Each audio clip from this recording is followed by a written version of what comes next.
Welcome to Living Web Farms. I'm Pat Battle. I'm the director. This is Lisa and Taylor. They're our videographer team. And Kate is being so kind as to cook the food, and she's getting a helping hand from Kelly, who's a longtime volunteer. Yay. And who certainly knows what our brassicas taste like here. Brassica, okay, well, and this is Living Web Farms, in case you didn't know where you were. This is the Mills River Educational Farm. We actually have like 4 farms, 1 in Florida and 3 other farms here. And you've been to the other one where the animal things are, where Jim Adkins spoke. Yeah, that's another farm. Florida? Yeah, we got one in Florida, yeah. And so this is known as Mills River Educational Farm, affectionately known as Mr. Ed. And this is where most of our production right now is happening. We just bought a larger farm, and we'll be doing much more production there. Larger scale production with machinery and stuff. We actually got it to put the same practices we do on a small scale here into large scale so we can show it works on any scale. That is just on the North Mills River, so it's not far at all. If we could walk across the water, we could walk there in 5 minutes, maybe not 5 minutes, 10 minutes or something, But you have to drive around angles and stuff to get to it from here, so it's not that close, But it's pretty close, And we're basically a nonprofit that's dedicated to not trying to convince anybody that global warming is happening and peak oil is coming and that we're going to hit a wall or maybe some bad bumps. Just don't want to get involved in that discussion as a nonprofit, but we believe it's true, and we want to help people to learn the pathways to the future, ways around those bumps, around that wall, both in being able to grow our own food, but also in maintaining our resources and in sustainable energy. So those are our major focuses. We also donate all the food that we don't eat ourselves, which is most of it by far, to various food banks and soup kitchens and stuff like that. This year we're at about 14,600 pounds that we've donated. Yeah, and we also are now getting into research. So we have on the new farm, we have 3 acres that are badly infected with the worst infection I've ever seen of mugwort. If you know mugwort, it's a really hard weed to deal with. And we're doing trials on suppressing it with no-till no-till rolling of cover crops, and then drilling in multi-species cover crops. We're also doing mowing of cover crops, and then drilling in multi-species cover crops and tillage. And then we're actually using herbicides, and we actually used Roundup. And that was like a very painful thing to do, and there was much weeping and wailing and gnashing of teeth by all of us because we despise Monsanto and have no use for Roundup. But we want to show that, oh yes, yeah, it kills the mugwort faster than anything else. What's it doing to your soil life? We want you to see what it costs in fertility. We're convinced that we can show that it's going to take a little longer. We're pretty confident that we're going to totally eradicate this with no-till rolling of cover crops and seeding of multi-species cover crops. And it's looking that way right now. And it's probably going to take, 2 seasons as opposed to, 1 spraying of Roundup or 2 sprayings of Roundup. But what is the cost in fertility? We actually are hoping that we can show that you will be better off waiting, building your fertility, and then coming in. That the losses to fertility from the use of the Roundup, Roundup will wipe out the soil fungi totally, and the gain that you get from that cover crop while you're doing it will make it worthwhile. At least, probably, if we don't succeed in showing that it actually is more cost effective, we're pretty confident we'll show that people who care about organic are not taking a huge hit, that it's a viable option. So that's the goal we're going with there. So that's the kind of research we're doing now, but we're looking at all kinds of other research. We're really, real excited to, we all have 2 microscopes now. We're looking at soil biology, stuff like that. It's real exciting. We'll publish your We're totally going to. We're doing it. Yeah, that's why we're doing it. We're not. We could have just. I was confident the way to go was roll cover crops. But when we want to actually show, we looked at all the options we can think of. We're actually doing it with a guy named Mark Dempsey, who presented with David Mortensen at the Carolina Farm Stewardship Conference last year, and it was the best weed workshop I'd ever seen. And he happened to move down here just serendipitously. He just got quit his graduate program and was here, and so he's doing the research. He's actually writing it up like you do for research papers and stuff.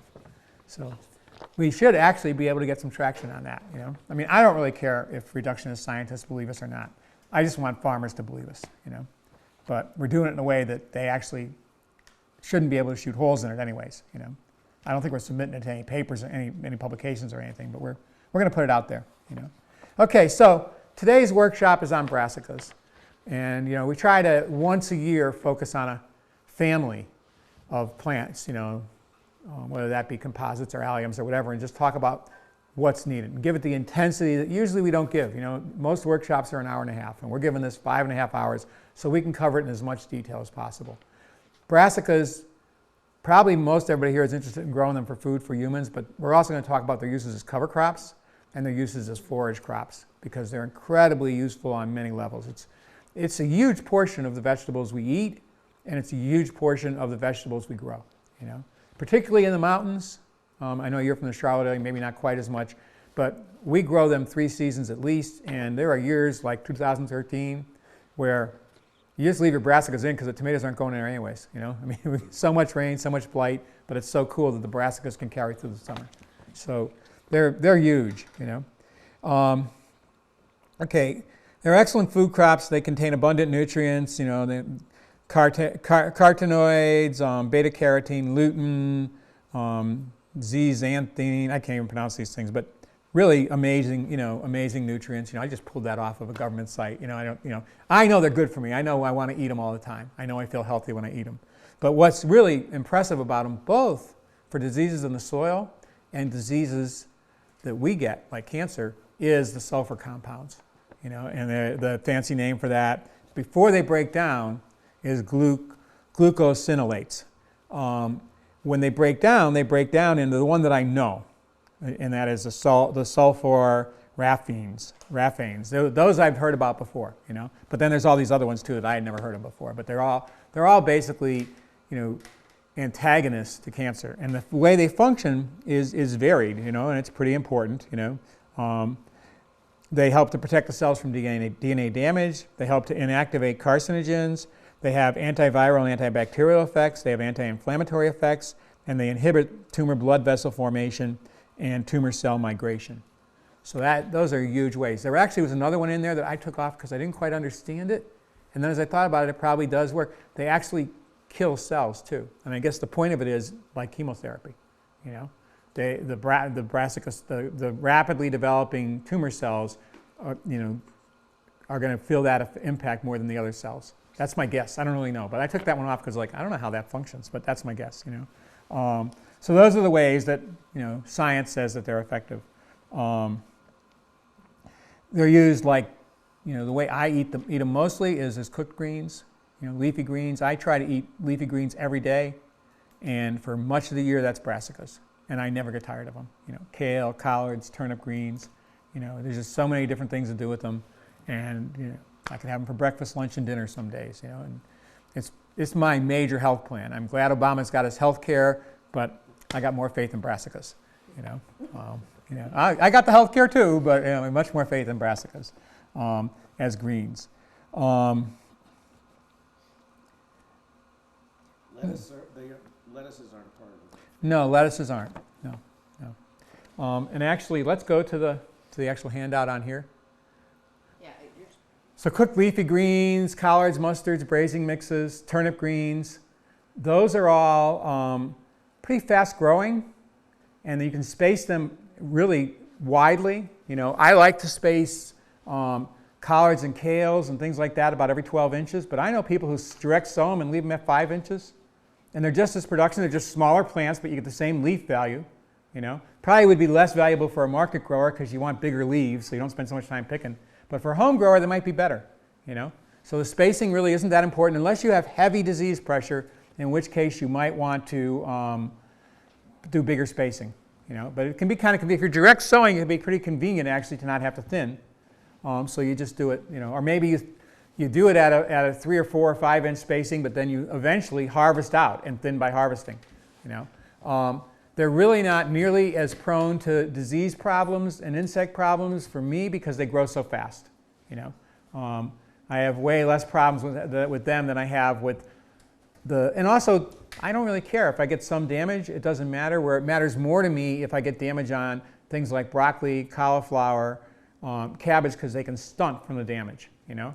If you get behind a little bit and maybe didn't spray BT and your farmscaping hasn't kicked in, and the cross-striped cabbage worm in particular is a really bad one to gang. It is gregarious. They stay in groups, so they can really take down a crop pretty fast. And there was a year here where I was waiting for the natural control to kick in. We'll get to see it. But it's a braconid wasp, and I could see that there were infected worms. You know, I could see they were infected. I knew they were going to kick in. I was waiting, and meanwhile, everybody else was, Pat, we got to spray, we got to spray. And I finally realized that I was losing faith, so I called my mentor, the go-to guy for me, Dr. McBug, Richard McDonald. And he said, no, man, you have to spray. Those guys are gregarious, and before that natural control kicks in, they're going to get taken down.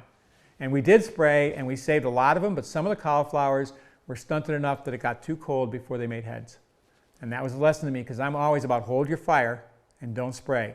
Yes? Will we see a picture of this worm? You will Two most, different kinds of worms. you most certainly will see a picture of that worm. Yes, we're going to go into that in great detail. Yeah, we have two different kinds of worms. There's controls for both. And indeed, because I delayed that spray, we had much more elevated levels of the braconid wasp that controls it, and we haven't had to spray again for that. But that doesn't mean that we won't again in the future. And everybody I work with is way more ready to spray. I understand why. So I'm always trying to slow us down. Sometimes I just have to let them make themselves comfortable when we spray BT. BT is, does everybody know what BT is? No. Okay. BT is Bacillus thuringiensis, okay? It's a soil bacteria.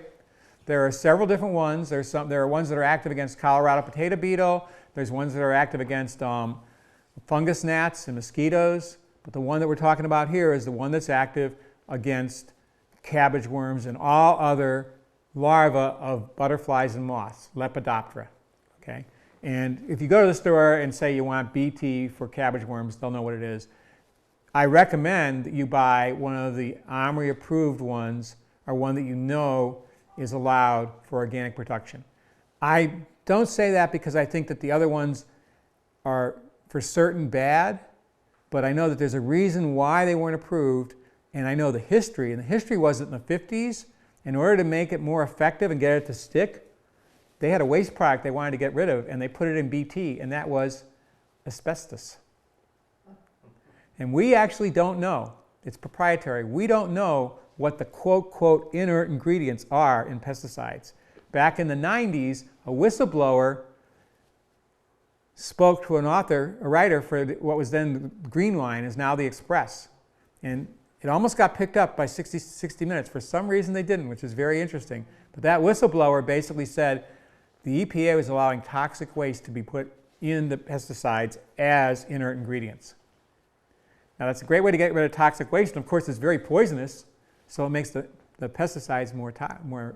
So that's why I go with organic. You know, I'm not saying they're in there, but I'm saying we do know that asbestos was in there once, and we know that at least one whistleblower, you know, spoke to one reporter and said this is happening. I don't know what's going on anymore, but I recommend organic pesticides. You know, and Dipel Dry Flowable is a brand that I can easily remember that works. That's a BT. You know, it's about $15 for a pound, and for a home grower, if you keep it in a cool, dark place, seal it up good so it doesn't get moisture, it'll be good for a couple of years. You know, and if you grow brassicas the way I'm recommending, you won't use it for. You'll probably still have it. You know. Can you say the name again? Dipel, D-I-P, D-I-P-E-L, dry flowable. Dry flowable. That's just it's the form it comes in. It dissolves in water, but it's just, you know, it's chemical talk. It's sprayer's talk. You know, it's Dipel dry flowable. You know, it's dry and it flows easily into the water. And then you stir it up, it dissolves, and you spray it. You know. So those Asian greens are brassicas. Asian greens are all brassicas, yeah. Brassicas is a huge group. That's why I say we eat so many of them. Yeah. Nice. Good question. You don't have broccoli and cauliflower. Oh, they're in there. Don't worry, they're okay. going to show up. Yeah. All right. We're just not there yet, you know. Okay, so these guys tend not to be as hard to deal with for pest problems. They grow real fast. They're real vigorous. They're some of our, you know, stronger ones. If you have to, you can hit them with a little bit of BT. If you really had, if where they can be problems is if you haven't learned to manage your pest problems. So if you don't have ways to control harlequin bugs, which I'll talk about the different ways, right? Then you may need to use something like Surround. Does everybody know what Surround is? Surround is kaolinite clay, super fine. They actually say in the bag it can be ingested. And they're not lying, that's true. Clay won't hurt you to eat at all. In fact, there's some forms of clay that are therapeutic. But this is superfine clay, and what it does is it clogs the furacles of the insects so they can't breathe. And it just makes them not comfortable. You know? And I used to compare it to living on a sandy beach, but it's probably more like trying to live on a sandy beach while working in a coal mine.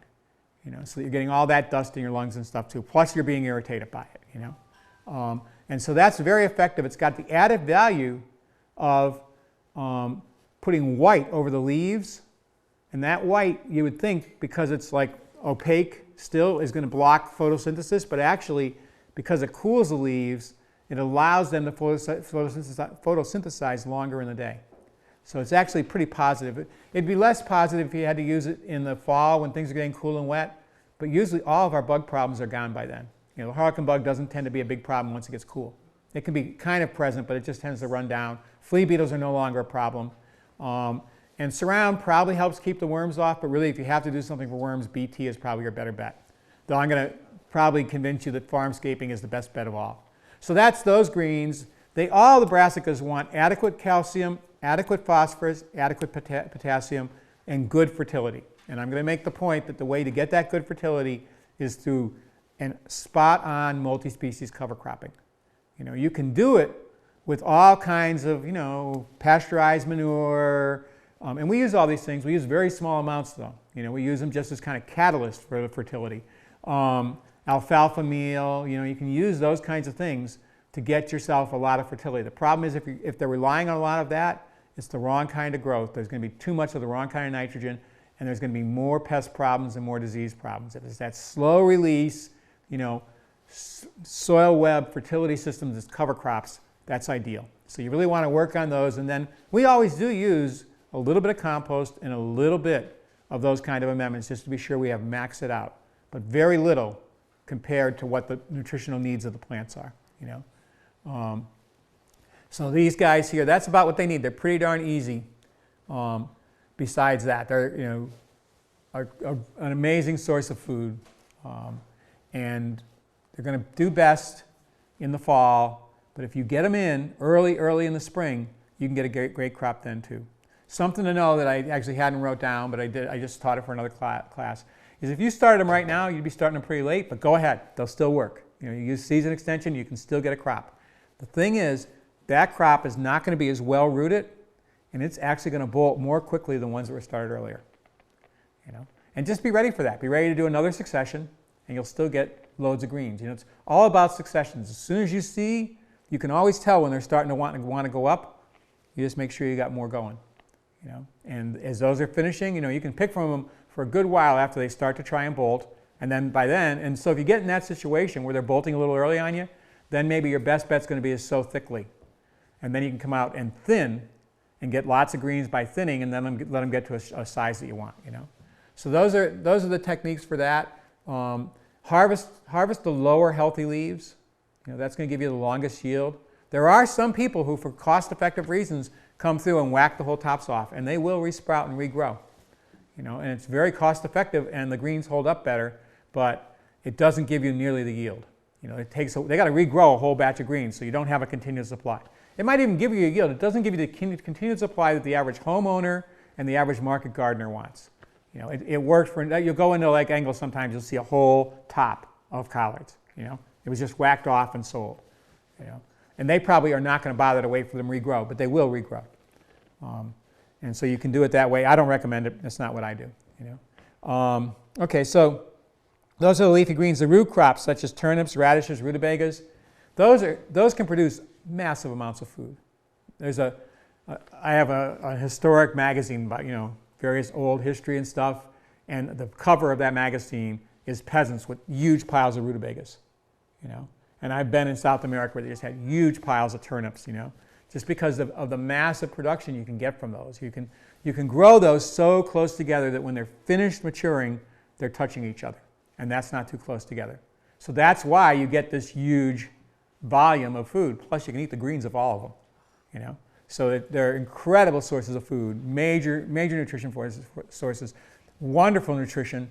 They all shine with cold weather.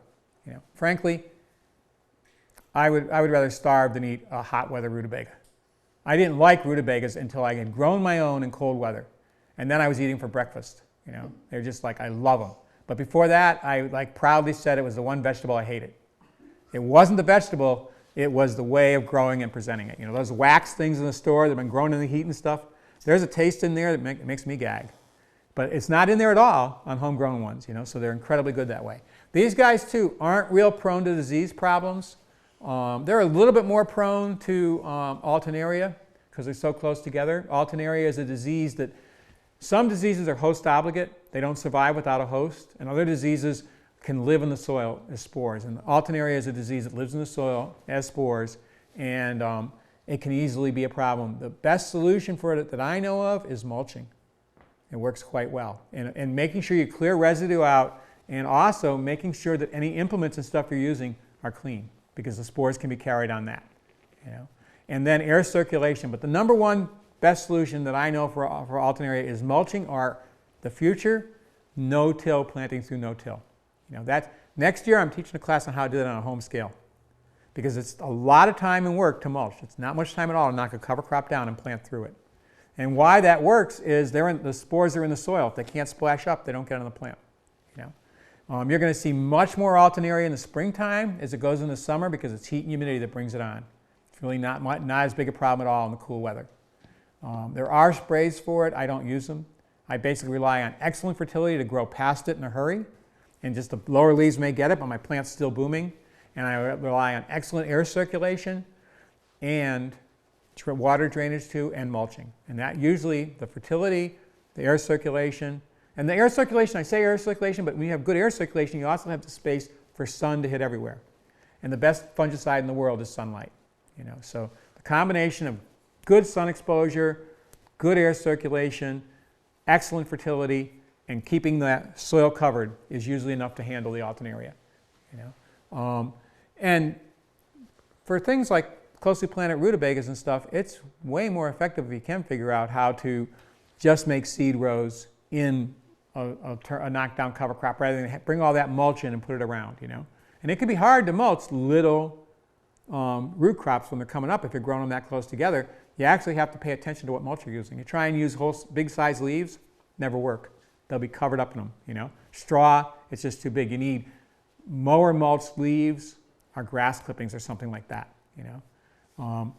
And lots of times the thing to do is let them get a little bigger, you know, and then don't use the mulch until the baby weed seeds are starting to really show up in large numbers. The good thing about brassicas too, it's a really major, and I mention it more in the world of cover crops, but it's really good because they're fast. I mean, you seed brassicas and they're up in a couple days, you know, and they grow fast. So weeds don't have to be as big a problem. Mulching is more important for them for disease control, because they can usually outgrow most weeds. You know, you may need one weeding, but you can also let them get big enough that it's not hard to mulch them and get control that way too. You can also, as far as weeds go, with any crop, and I do it more with things like carrots and onions and spinach and beets because they're slower maturing, but you can also control them by stale bedding. You know, growing your bed, preparing your bed, letting weeds come up, and then killing them either with a flamer or a hoe. I mean, roots in general, you might have a little bit more potassium need. Stems and roots, you know, potassium is important. But phosphorus is also important. Really, I mean, probably just you want good nutrition, balanced nutrition for all of them. I recommend soil tests always. I don't recommend a lot of soil tests. I think that if you get your soil, you want it, and then you're doing what maintains it, I don't know that you have to test it every year. You know, I tend not to pay attention to soil test every year, but every couple of years it's good to check in. You know, pH matters. Much less so for organic growers, because organic matter, active carbon buffer for pH. It's much more important if you're relying on chemical fertilizers and stuff, but it's good to be in touch with it. It's going to be easier for nutrients to be available. And all the brassicas, like, you know, an average pH 6 to 6.5 is where they're going to be happiest, you know. It's probably going to start being an issue if you're down in the 4s, you know. But if you're someplace above 5, you won't notice anything really. And so that's the root of the radishes, the root crops, and they're huge. They're much more challenging in the springtime, and it's really a heartbreaker because you look at them, they look fine, and then you pull them out and they're tunneled with holes because of the cabbage or brassica maggot, And so if you have to deal with that one, the best solution is beneficial nematodes. That by far is the best solution because they tunnel in, they swim through the soil, they enter those same sphericals, all of the openings, any opening in the insect, and they release a bacteria, they eat the bacteria eats the insect, and they're dead. I have a quick question. You were talking about the soil and balancing it for good production and stuff. What if you get a ton of foliage on your radishes and tiny little roots? You probably have too much nitrogen. It's probably you're putting too much nitrogen out there. Is that tons of compost tea happening? Yes, and it was chicken spot too. Yeah, that's why. Too much nitrogen. How can you mitigate that? More low nitrogen organic matter, so that'll tie it up. It'll be using that, carbon, not wood because that's going to be there too long, but things like straw, ground up leaves, they're going to tie up that nitrogen, and you'll be building the soil too, Yeah, I've got some beautiful radish greens going. Yeah, well, they'll eventually make roots, especially if you start tying up the nitrogen. Chickens like it. Should I cultivate leaves in a little bit? Yeah, you would want to incorporate them.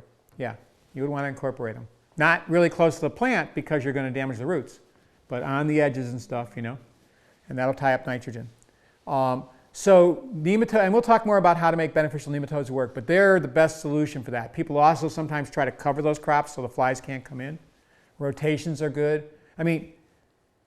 Where's the wood? We haven't had a problem with brassica maggots here. It's really healthy soil and healthy farmscaping conditions, they tend not to be a problem. And we grow a lot of brassicas. I take that back. If we try and grow turnips and stuff way late into the season, then we'll start seeing them. But we don't tend to get them early in the spring. We don't tend to get them even midway in the spring. But if we're trying to grow turnips and stuff into late May, then we're going to see them. The thing is we don't because we don't even like the quality of them by then. We like the quality of them earlier when it's cool. All of these guys shine in cool weather and they get stronger flavors. We're ready for summer crops by the time May is happening. So we're not going to try and push. If you're trying to push those, then you really do need to have the nematodes and the covers and stuff because you're going to see those maggots. What is the pest called? What maggot? It's a cabbage maggot or brassica maggot. Okay. And there's also an onion maggot and a carrot rust fly. And they're very similar. They have the same mode of action, and the solution is the same for all of them. It's beneficial nematodes is the best. Exclusion is the next best solution. But they can cause you some heartbreak. You probably have more trouble down there because it gets hot faster. But then what I'd recommend is that I think it's not worth the effort to try and grow them in the heat. You just find where you start to see that you can't easily control them, and stop there. With nematodes, that'll give you much more of a window, though. You'll be able to get much further along with them. Okay, salad crops. It's amazing how many salad crops are brassicas. Tatsoi, Mizuna, red streaks, the red Mizunas, all of the mustards that are salad mustards, arugula, and then there's the perennial arugula, just a wonderful array, I brought the Johnny's cook book with me. Yeah, there's just pages of them. They're just all wonderful. They make amazing salads. I couldn't recommend growing them more, They're just great. They're fast as all heck. They tend not to get any of these disease problems. What they get hammered by is flea beetles. Flea beetles will kick their butts all day long, And the solution, once again, is nematodes, If you can get nematodes out now, if you order them when you leave here today, so they come next week, you got no problem down in Charlotte, But for us up here, the soil's going to start getting cold too soon. And really, you want to get them in when the soil temperature is between 60 and 80. And soil temperature is very directly related to air temperature. So the average needs to be in the 60s. We're still there, but we don't have long. You want the soil to be moist. You want to put them in with a gentle water. A gentle rain is great. but you can also use a sprinkler system. If they land on the soil and can't get down into the soil within 7 minutes, UV light will sterilize them, and then they can't reproduce. And how they wipe out that pest is they get in there and they start laying eggs, and all their babies are eating that bacteria. So if they can't reproduce, they're not going to, you're not going to control. But if you get them in the ground quickly enough, they'll work great. We also used compost tea. I learned from John Nilsson that he was getting far better effect with them with compost tea, because he postulizes because the nematodes are going with their microbial community. So they're more stable, they're less fragile. And we get the compost tea from a man named Charlie Clark. I think he'll sell it to anybody. He won't sell you small packs though. You've got to break them up yourself. He doesn't want to talk to you about small packs. He's selling like enough, $60 is enough for like an 80 or 120 gallon tank. You buy a $60 unit, you break it up into many small units and brew 5-gallon batches and put it out many times. You can refrigerate that compost and keep it moist and use it again in the fall. So $60 can get you through the year with compost tea, and you would have many shots. You might even have a cool time in the summer. Like 2013, we probably put nematodes out every week, because it was so cool. It was below 80 and the soil was good and moist, But you just want to pick times when the temperatures are below 80, above 60, you have adequate soil moisture. You don't have pounding rain, because they're either traumatized or flushed away. So you don't want to put them out in a pounding rain. A gentle rain is great, or you just overhead water. And when we get them in right, it's amazing. You walk out there, arugula, Chinese cabbage, put out, no flea beetle holes, none. 4 or 5 weeks later, you start seeing 1 or 2 flea beetles that have found their way in. But by that time, the plant's so far along, it's incredible. By the way, folks, when plants get eaten on by insects, they're higher in antioxidants. So if you can't beat those flea beetles, the food's actually better for you. It just slows down production, and it sure doesn't appeal. It's not aesthetic. Okay, so basically, these guys, I like to do them all as cut and come again. Depending on, if you're going into cool weather, you can cut those guys 4 or 5 times. You're going into hot weather, you probably get 2 cuttings before they just say, I give it up, I'm going to make seed anyways. And you'll have these tiny little seed pods coming up because the plant just isn't going to keep trying. But if it's cool, you can cut these over and over again. You want to always cut them when you grab them, and you cut them so you leave the crown. Right? There's a little growing crown down in there. You don't want to cut them past that. They might come back, but they'll come back a lot slower. So you're leaving about 1 inch or something, or maybe 1.5 inches. But the key piece is you can see that green center. And that's what, and so you just grab the whole, arugula, any of those guys, you just grab the whole thing up in a bunch and cut right above that growing center. And they'll be back in no time. A Mizuna, I can't believe how many times you can cut Mizuna. It's incredible how many times it'll come back. The green, now the red, way wimpier. I love the red. It's gorgeous. It's spicy. I love it. But it's not nearly as vigorous. You get way more production from the green. Another thing to know about these guys is they're really prone to bolt after they vernalize. So once they've had day length increasing after they've frozen, they go right to seed. So if you got them growing now, be ready with new starts after solstice. Because as soon as those days start to get longer, if they've frozen, which they probably will in our climate, right? Even if you have protection on them, they're going to bolt. It's pretty interesting. My friend Michael Wells took a season extension class from me and went way over the top on his extension, right? He had a double wall tunnel, and then inside that, he put hoops where he put a tunnel over that, and inside that, he put row cover. And so he called me up one time and said, I got all this food and I can't sell it. And I said, what is it? Oh, it's all these salad mustards, it's Chinese cabbage, it's Chinese mustard, and it's all ready to sell. And I said, and we'd had like deep cold in December, and it was like this, it was December 28th. And I'm like, I got to get to him tomorrow because they're going to all bolt on him in no time. I walked in, they weren't bolting at all. I'm like, why aren't these bolting? And then I looked, and they were like solanaceous weeds. I said, it's never frozen in here, has it? They said, no. I said, what's all the, and he had all these layers and layers, and he just, even at 15 degrees, with enough layers, they didn't freeze. They didn't bolt. They hadn't experienced winter. They have to, vernalization means experience winter.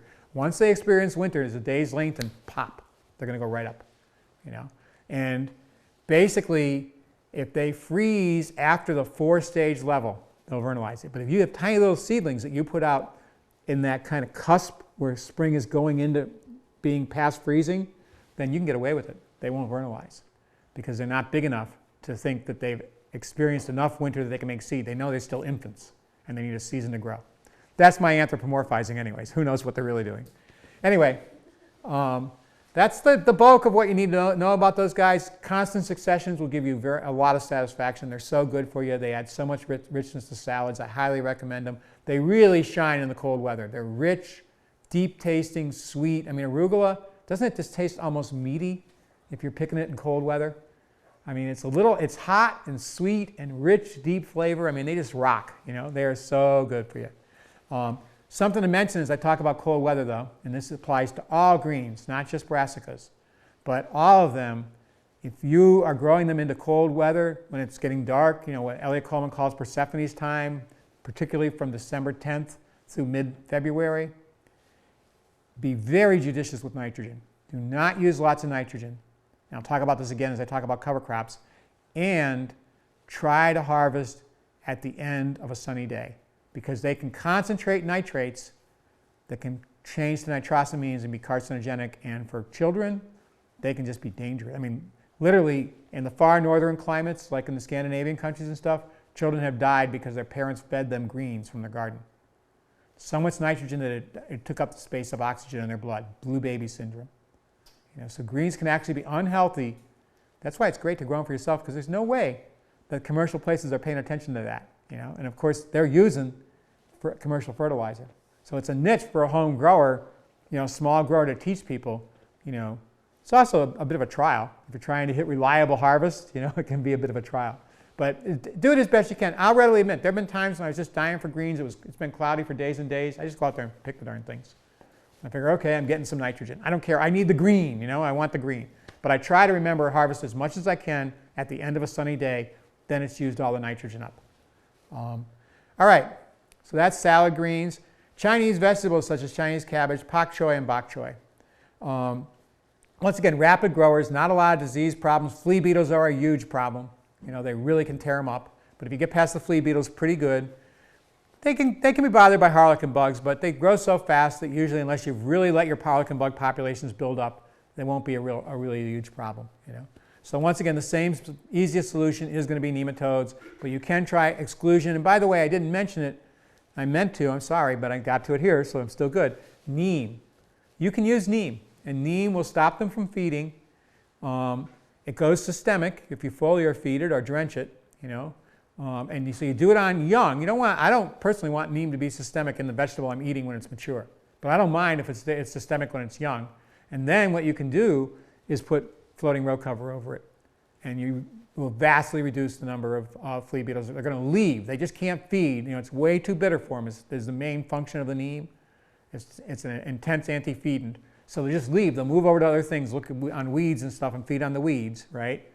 And then in that time, you cover with row cover, and you'll probably get pretty clean vegetables. So neem is another option. It's actually a lot easier than nematodes. Nematodes are a little dicey to learn the rhythm, and I won't say that we got it figured out. We hit it probably 75% of the time. I think it's way worth the effort, but sometimes it just doesn't work. You know, we just put in a new sprinkler system. We might now be able to hit it 100% of the time. The key thing is being able to get it watered in, you know. And by the way, it's a lot harder with nematodes if you're doing compost tea, because if you're relying on the rain, you're looking at the weather report and saying it's going to be a light rain tomorrow evening. And so you're brewing tea for tomorrow evening, and then of course it turns into no rain or an incredible downpour, you know. So it's harder if you don't have your control of irrigation. So neem might be easier that way, but I encourage experimenting with nematodes. How do you spell that, neem? Neem is just N-E-E-M. It's an incredible plant. It's used many, many ways. We can use it medicinally for ourselves. It's antifungal, you know, topically, you know. In India, they stick leaves in grains, and it keeps them from being infested by grain pests, you know, weevils and storage moths and stuff like that. Tons of uses. Antifungal, I mean. Ayurvedic. They put in my toothpaste, in my gums. It helps. Michael Phillips teaches you to spray it on plants in the springtime, you know, and it helps to kick the immune system of the tree into high gear. It's an amazing crop, amazing plant. You know, that we use many ways, including as a powerful anti-feedant. It also affects the ability of insects to molt. So it has two kinds of insecticidal functions, you know, and it's not harmful for us to ingest it in the kind of quantities that would be left if you were using it as a spray. You know, it's pretty amazing stuff. I don't say go eat it though. You know, I don't worry about it as I use it, and we don't use it. We try not to use anything very much. It's just our rule of thumb is to really try and rely on diversity, and that's really what most of our control is. All right, so those are the Chinese vegetables. The other thing to know about Chinese vegetables, and they're fast, by the way. You can get many successions of them in the spring and in the fall. They really will come through for you and give you, once again, huge production. You can grow them really close together, and they really can produce a lot of weight. They can get quite big and pretty wonderful. And also, you should know that I actually consider the red choys to be not only choys for cooking, but they're good enough to be salad greens. They're so mild and tender that they make really deep-colored, gorgeous salad greens. So if you're looking to really make a show-offy salad mix, you know, or be able to have a lot of diversity, or maybe you just didn't grow enough salad greens and you grew red choy, you can toss it into your salad too. The other key thing to know about these guys is that, in particular, the Chinese cabbage, although it loves cool weather and does best in cool weather, if it has as much as 7 days of temperatures that are in the 50 or below 50 rather, it can bolt. Now, I've been bothered by why they bolt, but it doesn't always happen. This year that absolutely happened here in this farm. We absolutely put them out. We started them too soon. We put them out, you know, probably in late April, but we still had plenty of nights that were well below 50. You know, probably enough that it averaged out into 7 full days of temperature below 50. None of them bolted. So know that it can happen, and a good goal is to aim for them to be going into warmer weather. You know, and actually, if you're growing a market crop, you want them to do that for sure, because you really don't want to have any crop that can suddenly go south on you. You don't know why. So just know that, and that's true, by the way, for other things like celery, fennel. There's a bunch of crops that all they need is like 7 days below 50, and pop, they get the message to bolt. And all of them, it's not reliable. It's like if you were trying to make sure they flowered because you want them to be beneficial insect plants, they probably wouldn't bolt. You know, but they do it often enough that it's good to know that if you want to be sure they don't, to keep those temperatures, you know, get them out when the temperature. You can also use row cover to ensure that they don't go below. You know, if you get a sudden cold spell, or like us, you started them a little bit too soon, you can do that too to try and mitigate it. And I did put row cover others a little bit, but I gave up. It was just way too early. It's like, okay, they're on their own, and none of them bolted. So, you know, that, but it actually warns you about it, and you know, that's something else. I'm telling you a lot here. If you really want to know, every crop you buy, every you know, vegetable you buy, if you have time in the winter, read the seed specs in Johnny's, and read the specs in Fedco Seed, the better catalogs.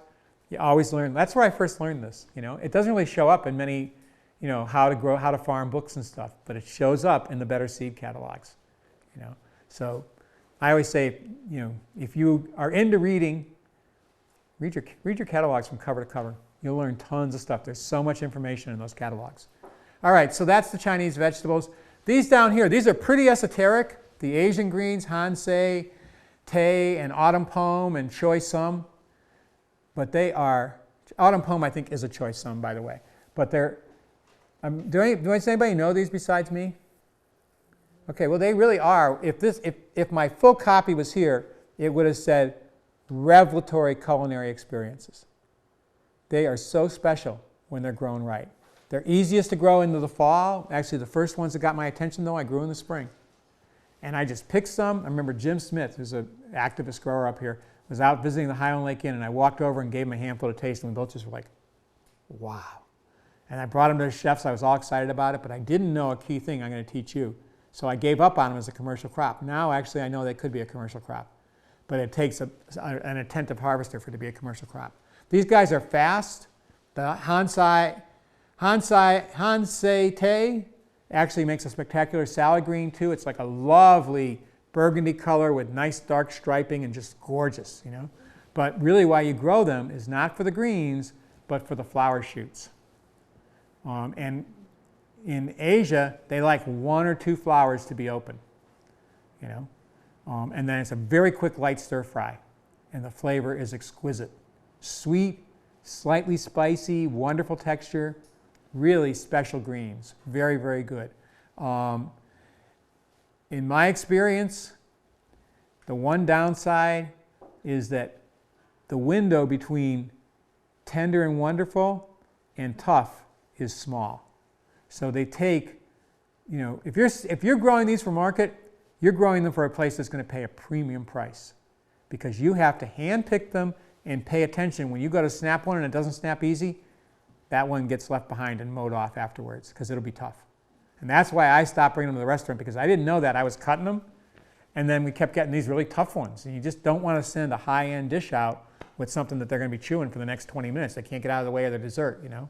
So the goal is to do the snapping, and then you can get them that way. They really are, they're fine as a market crop if you have a high-end restaurant, really high-end, that's going to pay you a price. But to me, they're mostly grown for home eating, and they're a joy. You can make the most amazing Chinese dishes with these and stuff, and they're just really special, you know. And they have, I'd say otherwise, I mean, as far as how you treat them and what you got to watch out for, they're about exactly the same as the salad greens. They grow the same way. They can be used as salad greens. It's just that they're most special as you eat the flower tops. And by the way, you can eat the flower tops of every one of these brassicas. Some are better than others. Thankfully, I remembered to say that. And now I remember to go back to collards.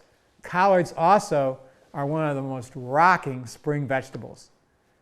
When those flower shoots go to, and nobody has really taken off and made that a separate crop. But it is worth growing brassicas, picking, you know, leaves pretty far into the season, but then when you could still pick them more, not. So the plant's really robust and getting abundant, huge flower stalks. You pick those off, they can be tender this far down. They taste like collards. They're sweet, they're juicy, and they got a broccoli texture. I mean, they are just the most amazing spring vegetable. One of my favorites. I delight in them every year, and the joy for me is that most people around here don't bother to pick very many, so I get tons. I just eat the heck out of them, you know. And we don't send them to the hungry. We don't think we can convince people. We have to have classes at the food banks, you know, if we're going to do that kind of stuff. But boy, they're so special. I highly recommend them. Kale flower tops, okay, they oftentimes have a little bitterness. They don't have that same sweetness. They're not as tender. But collard, they rock, totally. All right, so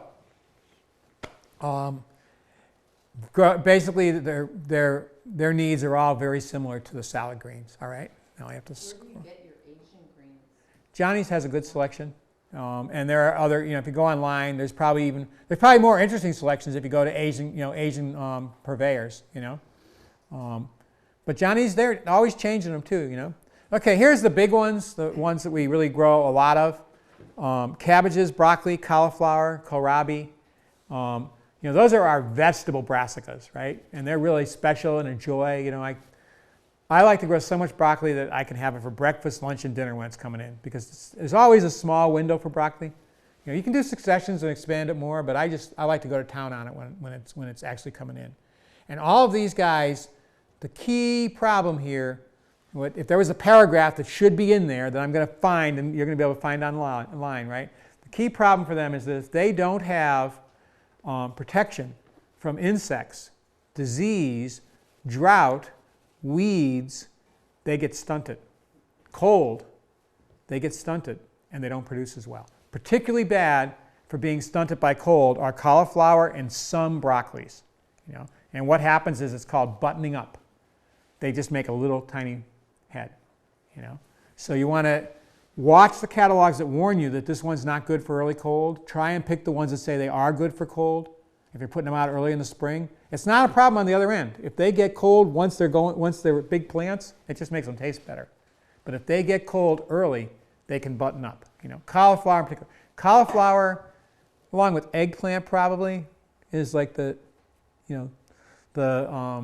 hothouse vegetable, you know, the weakling of the world of vegetables. It just doesn't like any insult.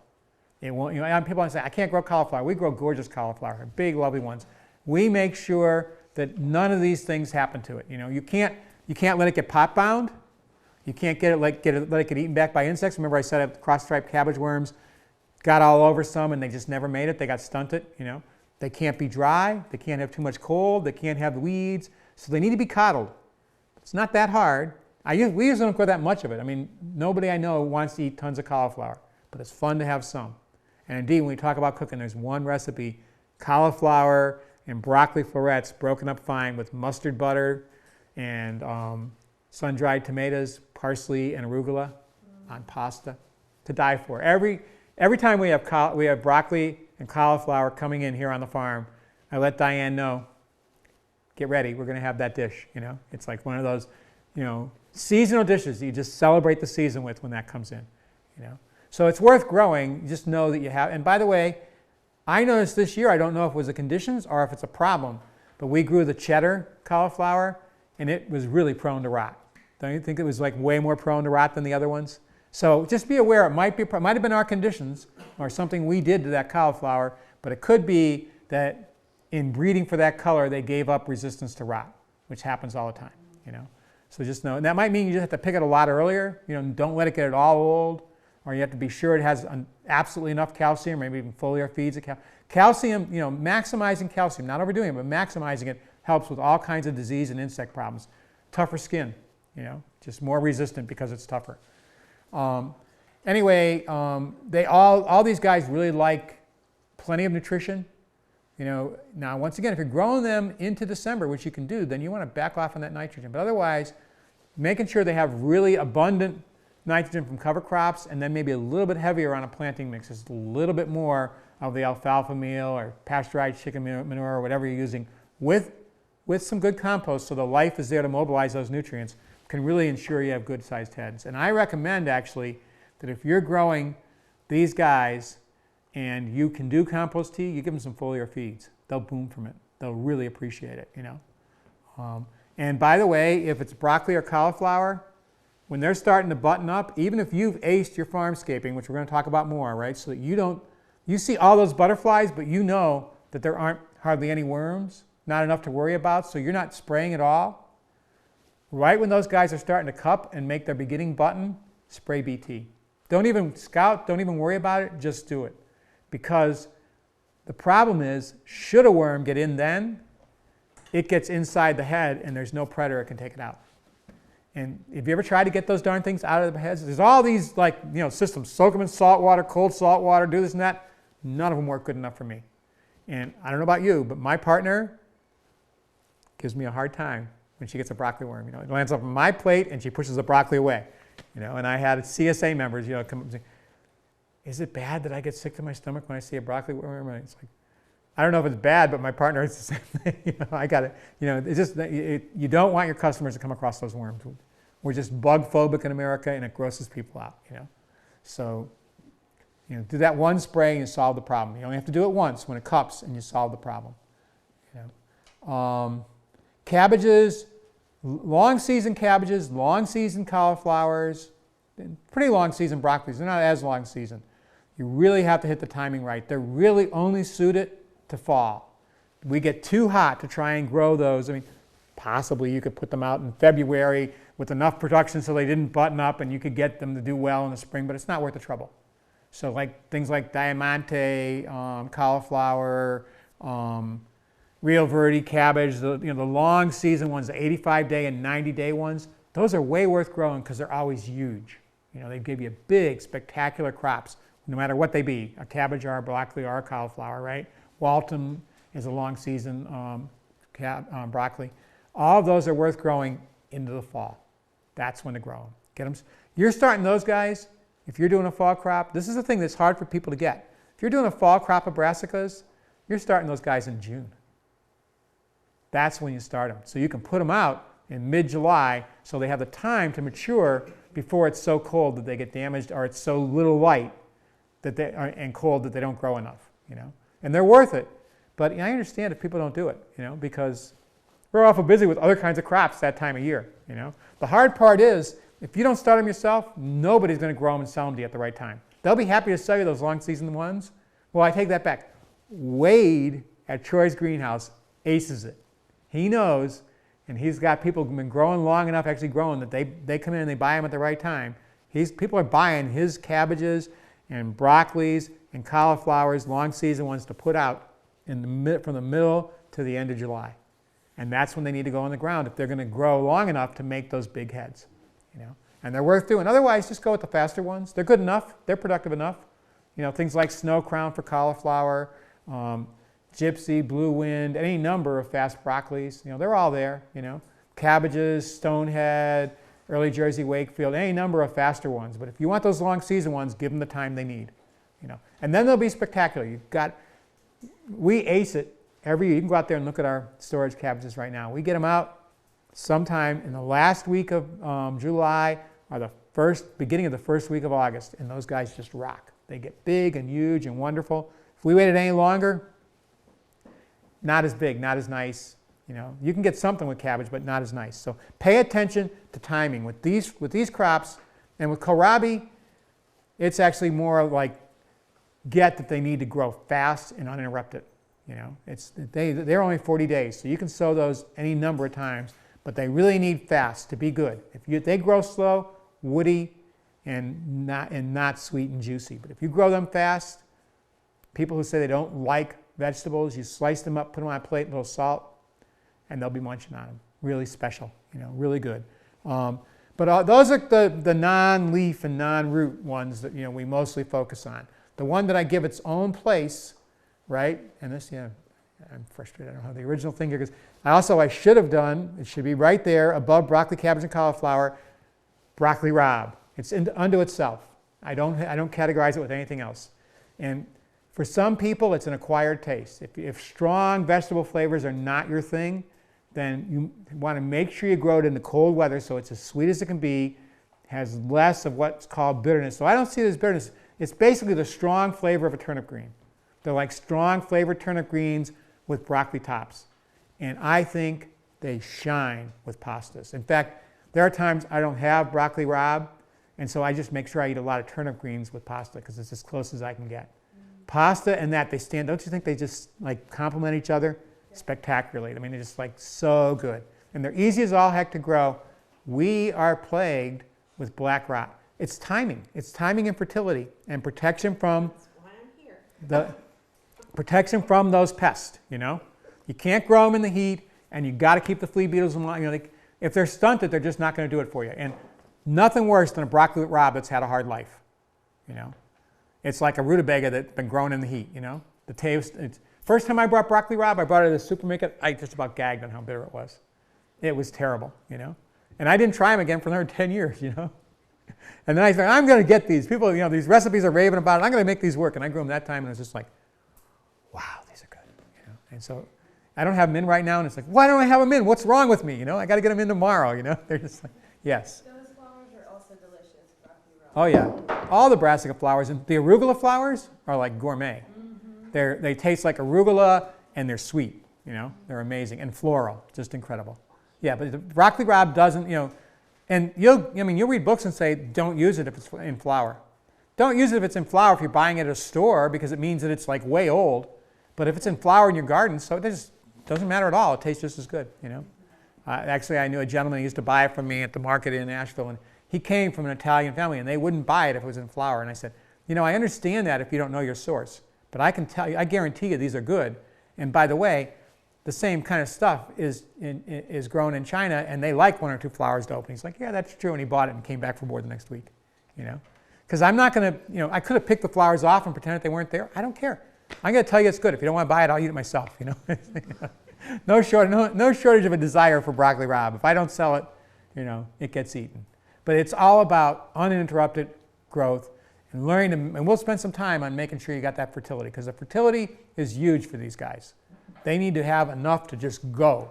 That's why I don't spend time worrying about disease, because disease really with brassicas is about the wrong time of year, being stunted, not being mulched to keep the spores down, not having good air circulation, and not having enough water. If they get that uninterrupted growth, they're so vigorous they can usually outgrow. We now are regularly getting downy mildew when we try and grow our seedlings in the summer, which is really a drag. Last year I wasn't actually willing to send. We grow seedlings for all of a lot of the gardens that give, a lot of the other gardens that grow for the hungry. And I said, we're going to put these in because we don't have any other choice, but I don't want to give you these plants with downy mildew. Now I've since learned that it's pretty much everywhere. It's about conditions that we get it, And so our seedlings look terrible. We get them out in the ground with a good fertility and all the other problems solved, and they always grow right out of the downy mildew. They scare the heck out of me in the cell flats, but once I get them in the ground, unhappy because they're in these cells and they're in the hot air. It's, you know, middle of July or it's August, and they hate the conditions. Once they get in the ground and it cools off, they got the good conditions, boom, they go right past it, you know. So that's really why I acknowledge these diseases. I got to confess, you know, I've never sprayed for alternaria. You can spray copper sulfate. I don't like copper sulfate. You can try Serenade. I haven't been impressed with what it does, you know. There are other solutions for some of our fungal diseases. None of them appeal to me. I basically rely on good health and not stunting, and we get lots of good brassicas, you know. I'm not real happy with the spray options for brassica diseases. You know, I haven't liked the results. The one that almost certainly will work is copper sulfate, and I just don't want to use it, you know. I don't want the buildup in the soil. I just don't, you know, copper sulfate is usually hard on the plants too. We just don't like it much. We don't use it. We have it. And it's an option when we're desperate to save tomatoes maybe, or maybe desperate to, you know, stop downy mildew from wiping out a crop that's almost there for cucurbits. But otherwise, we don't really use it, you know. So we rely on good fertility and not letting all these things I talked about stunt the plants. Okay, and the other one that's not there, I'm glad I remembered it. Another one that is right up there with broccoli rabe, you know, and actually I said it could be said for broccoli rabe too, but it's even more true with Brussels sprouts. It's ironic the degree to which people relate one way or the other to Brussels sprouts. People either despise them or consider them the holy grail of the garden, you know. They are, once you've learned to grow them well and harvest the good ones and cook them, it's just like you can't get enough, you know. You just cannot get enough. They're so good. I don't know if you can, I mean, I guess if you have a clientele that understands it and you can charge enough for it, you can make money on them. But frankly, I think you need to get about $10 a stalk, you know, because of the space they take up, the time they take, and the possibility that you can lose them, you know. But frankly, if I didn't have my own, I'd pay $10 a stalk all day long, you know. I would just, you know, I just adore them. And yet, poorly grown ones, the ones that are in the store, to gag for, you know. I mean, literally, the Highland Lake Inn one time, there was this one chef, and I said, I'm bringing Brussels sprouts in, and he said, those nasty old things, okay, I guess I'll cook them. And I was like, just try mine, you know. And I came back later in the night, and I said, how'd the Brussels sprouts go? They said, ask Carl. He's like, when are we getting more? I can't believe how good those were. And it's just because they were well grown, they matured in cold weather. But really you want, I mean, people get misled by this one so much. I mean, they're selling you Brussels sprouts in September. And that's way late. If you've got them in, like you did, you got them in September, then expect to give them major season extension for them to work right. And get on that season extension early. As soon as it starts cooling down, get a tunnel over them. Don't wait till there's hard frost to protect them from dying. No, you need to speed up that growth. You need that rapid, big growth. My best Brussels sprouts, I mixed up Brussels sprout seed with broccoli. I was sowing broccoli in early May. I put them out. I didn't pay attention to what the leaves looked like. Otherwise, I wouldn't have put them out. I expected it to be broccoli. I was bummed there wasn't broccoli. I thought, well, what good are those going to do? I'll just leave them in though. They were like this tall, covered up with huge, gorgeous Brussels sprouts. The bottom ones opened up before it got cold enough to bother to pick them. I don't pick them in the heat. But the rest of them were spectacular. Just amazing. I've never got them in that early again. I'm just too busy in May to start Brussels sprouts, you know. But I try to get them always started at least by mid-July. And the earlier the better. The bigger they can get. They'll suffer some in the heat, but they'll come back out of it and they'll rock. If you have a greenhouse, you can put them in as late as September and they'll do great. They'll still do excellent and just big and gorgeous and cold weather. There are some crops like broccoli rabe, Brussels sprouts are just my, you know, I anticipate them. I kick myself if I don't get them in, you know, and I just like try not to be greedy with them. So the best time to start the seeds would probably be June? Yeah, June is probably the realistic time. I mean, I think we're all too busy to think about May, you know, but they actually did better then. Of course, I was in CeeLo, which is cooler. Probably June is an ideal time. And there are different length ones, different maturity dates. So if you're a little later, start, you know, grow the 90-day ones instead of the 110-day ones, you know. But if you can ace it, grow the 110-day ones, you start in early June, you know, and then a little later, but not too much later, start the 90-day ones so they're coming in succession, you know. Just try some successions, you know. And I've tried the red ones. I frankly haven't gotten enough vigor out of them to be happy with them. You know, they appeal to me, but they turn green when you cook them anyway, so. Well, actually, maybe they don't. They might not. They might keep their color. I thought they'd be great for chefs, but I just haven't gotten the vigor. Lots of times, the colors aren't as vigorous in any vegetable as the original color, you know. Anyways, that's Brussels sprouts. They are as prone, once again, all the ones that are really making lots of concentrated food tend to be more prone to the problems from pests because they can be stunted by the pests. They got higher nutrient needs, so you just have to be on top of them more. You don't do anything different, you just give them more attention. When you say we see more problems with like the cabbages and the cauliflower and the broccoli than we do with the greens and stuff. Even if the pests are there, the greens are just growing past them so fast. They're not building up energy to make seed in the same way. They're not going to make seed till the next year, so they're not as hard. The final one here is horseradish, and what I said on this one is I don't know anything that bothers it, but it sure has bothered me.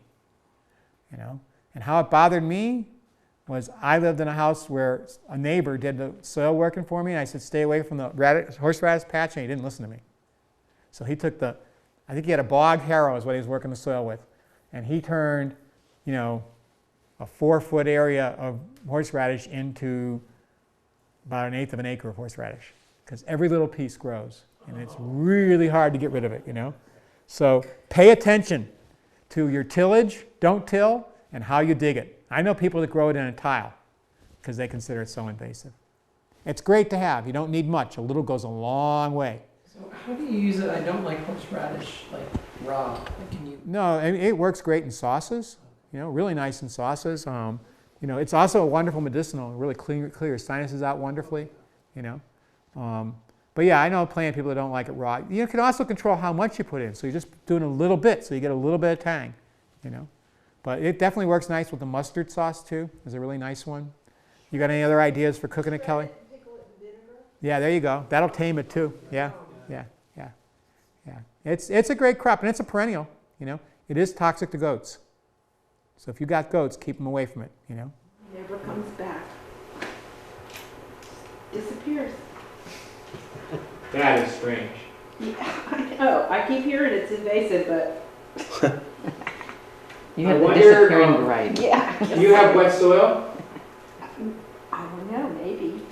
Try and grow it in a place that drains really well. Okay. And then pay attention to all the things I'm talking about here, because it's going to have all those kind of brassica problems. Don't let it get droughty. But once you get it established, then your problem's going to be controlling it. Sometimes a plant in a particular place takes a little bit more help to get used to that place, but it'll happen. By the way, folks, we can do a break anytime. Because of the weather in particular, we're going to be a lot of talking today. I wanted to go outside, but I'm not sure, even if it's not raining, how dry your feet are going to be if we try and walk in that garden right now. But anytime, if you want to take a couple minutes and move around, take a deep breath and stuff, But if you don't need that, I'm going to keep talking because I got a lot to, I kind of worried about it. Like, sometime beginning of last week, I thought, am I going to be able to talk for 5 hours on brassicas? And I looked at everything I had to say, and it's like, am I going to have enough time? Take a vote. Okay. Whether people want to Yeah, go out or not. Okay, we can take a vote. Yeah, we'll take a vote. But let's wait, and we're not going to go out now, anyways. Though it is not raining now, we could interrupt and just what I would do is we would just look at where we've undersown brassicas, look at how the brassicas are doing, see if we see any of the diseases. We can look and see if we see any of the pests. Frankly, I don't think. Have you seen any particularly significant numbers of cabbage worms this year? Not for me this year, no. Yeah. So I don't know that we're going to see the parasitized worms because we haven't really seen the pest. More in spring.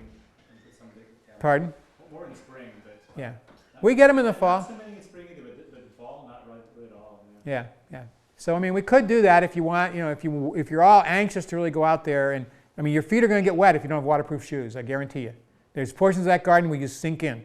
We're in a bowl, But do you want to take a vote? Anybody that would like to go out, and let's say go out now because it's not raining. We can interrupt this and come right back to it. Pardon?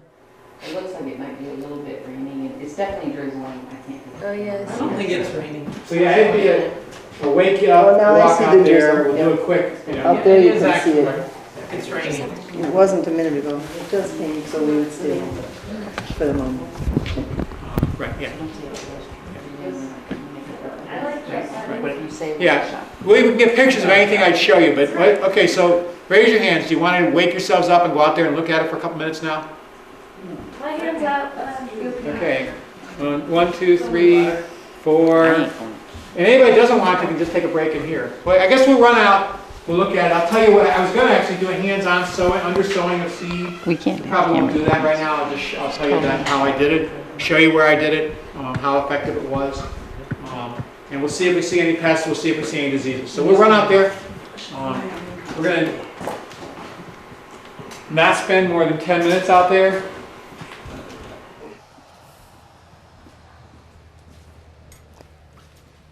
Okay, we're going to be headed down there in 1 minute. Okay, so folks, from right here though, we don't have to get wet to see this.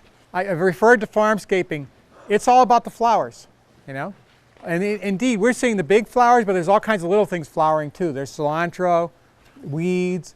All of those flowers are nectar and pollen sources for insects, and that gives us the balance, you know. If we had cabbage worms right now, a high proportion of them, and I'll show you the pictures, would be parasitized. You'd see little cocoons, white and yellow cocoons, on either side or above or below those worms. Or sometimes the worm has turned to rotten material already, and those cocoons are there.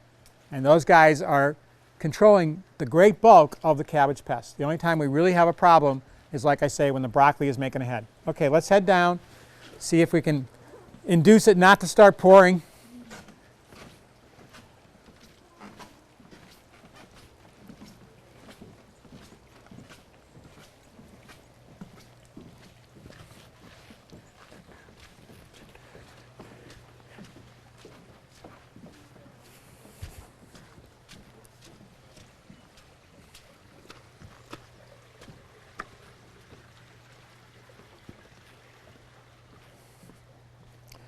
And I might see if there's some cover crop in the walk-in. I might just grab a handful and show you what I mean.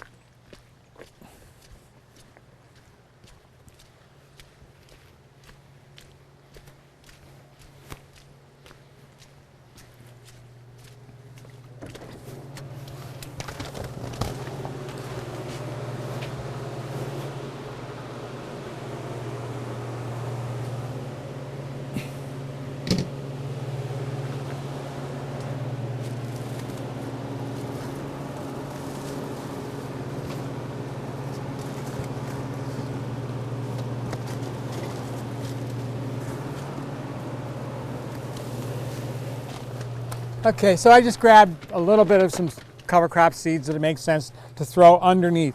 I want to show you about undersowing, you know, because what we're going to do is, you have all these brassicas, right? And that means you can't grow cover crop, right? But then they're going to harvest those, and in the middle of the winter, your beds are going to be open. So you better mulch them or undersow. And so we do both, but undersowing is actually more cost effective. And I give this piece in every talk, and it doesn't have to be on the video because it's in every other video I've ever done, right? About growing. I learned it from Dr. Elaine Ingham in 1997.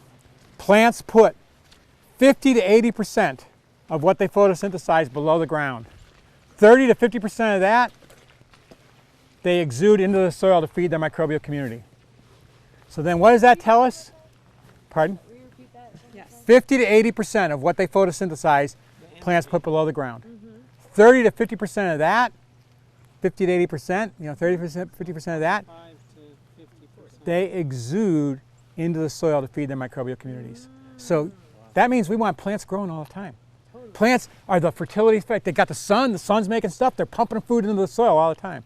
You never want your soil to be bare, and mulching's okay, but mulching, I mean, sometimes we mulch so we have a bed ready in spring, but as many beds as possible, we want stuff growing, you know. So that's what I'm going to show you right now is we're going to undersow, you know. This is not hot, by the way, so we don't have to. Deer. That's exclusively for deer. It won't keep anything else out. Yeah. And we had to bait it so that they learned that it was hot. You know, they put their tongues and their noses on it. Oh, you can put bait on the wire. Yeah, we put aluminum foil with peanut butter or apple juice concentrate. I love it. Yeah. So that's why it's wide. Yeah. You can't stop Well, they're bothered by three-dimensionality. You know. So this fence is very effective. I'm going to teach this at a conference in about a month. I mean, really heavy pressure, it might not work, but most of the time it works. They could easily jump over it if they weren't intimidated by it. Yeah. You know? It's all about psychology. It's all about psychology. So like this aster, would, if we had sunshine, would be covered up with beneficials. Oh, yeah. That valerian, when it's in bloom, is covered up with beneficials. these sunflowers, you know. We're kind of winding down on the beneficials now because we're getting out of that season. So this bed here, we can walk on this here and not get too wet. This bed I already sowed the cover crop once. And it wasn't that successful. I'm trying to establish on a mulch, but you can see it's starting to come up, and you can see that there's some germinated seeds in there too. You know? And so right now what I'm going to do, right, is to shoot, try to aim between the spaces. Obviously where the cabbage is, nothing's going to establish. What's down But, there? What were you pointing? oh, there's a rye coming up right here. There's henbit. See that rye? That's a newly germinated rye. If we look in here, see those guys are coming up? You know? So that's rye, and what's the other round seed? That is peas. I also have one in here called Brassica Production, which is a California native related to comfrey and borage. So it's a deep-rooted bioaccumulator, a great pollinator plant, really dynamic, makes really wonderful exudates that are good for the soil. Is this carrot? That's carrot, yep. Oh, it's been harvested a bit at this end? No, we just had lousy germination there. I don't think we've harvested anything with that yet. Some of the seed was old and it was a droughty time, so, you know, we're pretty happy with the germination, to tell you the truth, you know. What are these guys? That's henbit. It's a weed. It's not a real problem. We're not worried about it. You can see that where I had more open space, I got better germination right there, you know. But I'm just trying to toss and get them established, you know. Anything growing under these plants is a really good thing. Don't come down and get it the minute you put it out there? No, not really. The soil is so soft. We haven't tilled since 2010. Oh my gosh, it's like air. This is how I remember a little bit. It's crazy. When I go there and I get all that soil, So anybody else want to try throwing a little bit of cover crop down? That is borage, same family. Same family. Patrick, what are these little Thank you. These are mushrooms. Where? Are these little teeny tiny mushrooms? Probably, yeah, sure. I wouldn't be at all surprised. Just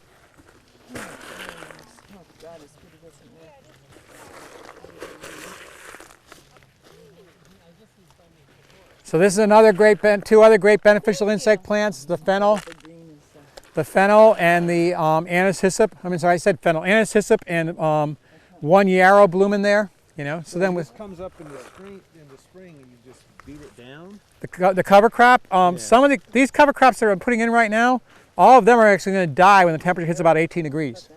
Oh, okay. Maybe the peas won't, but the peas are easy to kill. You know, but then we grow other ones that you don't beat them down. You wait for them to go to seed, and then you knock them over and they die. That's the whole principle of no-till. You know. Anyway, we probably don't have to do more than that now. See, here I got better establishment. It just depended on where, you know. You're not going to go to seed before it freezes, are they? No, not at all. They won't go to seed until next spring.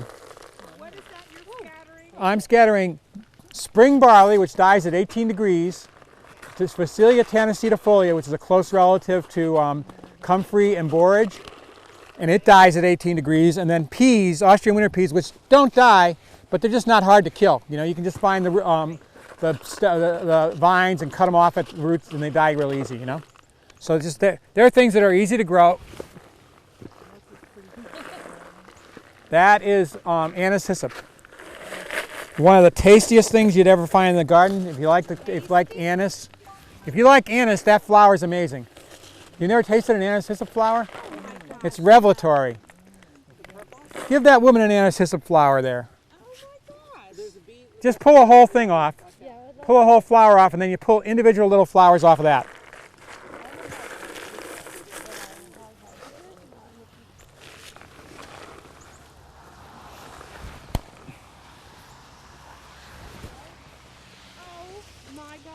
Isn't that amazing? Smells so good. Isn't that revelatory? Spectacular beneficial insect plant. Boy, put those on ice cream. I know, I've got them. I didn't know I could eat them. Totally. Oh yeah, Yeah. the medicinal properties are amazing as well. Yeah. Okay, so let's look at some other crops here. Okay, so here, by the way, these are cauliflowers. Do they look like they're going to do well? More subtle than the other one. Do you eat this too? That's borage. Yeah, It's not as That is intense. my Yeah. taste. You can That's eat it. my I've perfect tried flavor. them out. Uh-huh. I love it. Some people hate it. Oh no. Right? They hate something that strong. also, Yeah, but yeah, right. Yeah, Pure right, yeah, digestion. yeah. Pure digestion. Oh, this Uh-huh. one is dry. Wait. Pardon? You gonna do This some? hand is Okay. dry, 'cause you're Actually, getting we down to the little soft. probably wait till we get to someplace else though. I think that this was done pretty, unless you see a place where you don't see seed. Okay, so I just want to look at this for a bit longer.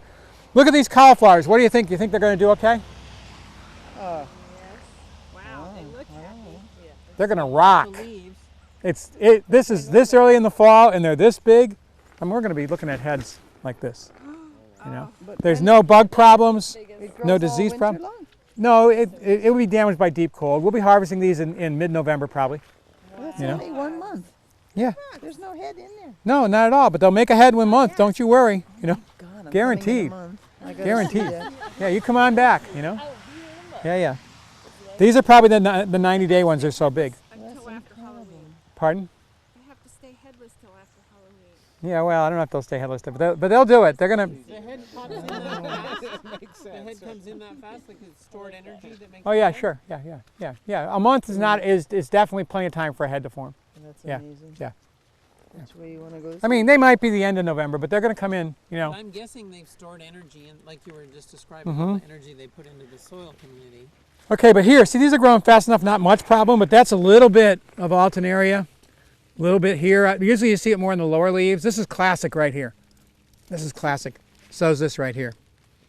Patrick, tomatoes get alternaria. Not the same one though. Oh, it's a different one. Oh, yeah. Okay, 'cause There's- I'm pretty sure that's the problem. Every disease, every plant gets different diseases, but there's families of diseases that have figured out how to get each one. See how it kind of hits the margin first, and it almost even looks, if you can find it right, this one here, like it comes in like a wedge, but it's always got a target thing. There's brown and then yellow around it, and that's alternaria. You know. I've seen that But a lot of times. The truth is, for this time of the season, the alternaria is insignificant. You know, just not. I wouldn't even think about it. This is You know. coming up from the bottom. Yeah, it's everywhere, The and purple's sort of smart read, right? It's edible. yeah, it's edible. Yep. Yeah, we're gonna throw it here. We're gonna put it in this bed here. Okay. Got the vine trying to catch me. So we'll walk down this bed too, because it shouldn't be too bad. We're gonna throw more cover crop right in here. Okay. What are you going to do with all that Compost it. the tomato juice? Oh yeah. Because you have hot compost, Yeah, we do hot compost. Yeah. so it doesn't hurt anything. No, it doesn't hurt anything at all. Okay, look, alternaria is significantly worse right here. Probably because this side of the garden is wetter. Remember I said drainage was really important? We're probably going to grow past it, but if it stays deeply wet, it'll be problematic. You know? You still have a drainage. Well, there's a wet weather spring over here. And These are collards? those are collards, yeah. And somebody in their wisdom put a nursery bed of asparagus in. We still haven't managed to get the unity of purpose to remove it, so it's blocking the drainage at the bottom. It crosses across the bottom. You know, it's poorly placed, you know. It doesn't like that much water, does it? Well, it's doing okay. It's a raised bed, you know. So you can see I'm just going to finish putting the stuff in here. So I'm glad you got to see the alternaria. I want to take you where you can see a little bit of whatchamacallit, harlequin bug damage. I don't know if we're going to find harlequin bugs, but I think I can still find you some damage. What are So all these holes? those are flea beetles. Flea beetles and maybe, no, that actually might be, it could be some kind of worm. It could also be slugs. It's not enough that we care about. If these things are so big and going so strong, we don't really care. What is this, Savoy cabbage? Yeah, no, it's Chinese cabbage, Napa cabbage. Yeah. They are not going to be, those holes are not going to matter at all, you know. And you'll never notice them on the inside. These are all broccoli on this side, by the way. Anybody got seed in their hands, they can put it out. Okay, by the way, see that wilting there? This whole bed, after the basically 12 inches of rain that we got last week, this whole garden, not the whole garden, but this bed and a few other beds, totally wilted down. And that happened when I was at the Highland Lake Inn. We had like 3 10-inch rain events in one spring, and each time we got 10 inches, I walked out to the garden, I thought, oh my God, it's all dead. And it was all wilted. And it's because there was so much water in the soil that there was no oxygen. As soon as it dried, the plants came right back up and were fine again. They were just kind of like relaxing into Well, no, they were fainting from a lack of oxygen. You know, yeah, No. Okay, this variety here is Meikwang Pak Choi. This is the One of my favorites. Really productive, you know? love Yeah. Called baby bok choy? Yes, it is, yeah. And then these purple choys are just spectacular. What do you call this? That one is Meikwang. M-E-I-K-I-N-G. Q-I-N-G. This is gorgeous. Yeah. This was in the soup last night. I could eat this every single day. Yeah, well, I ain't planning on eating a bunch of them a whole bunch of days in the immediate future.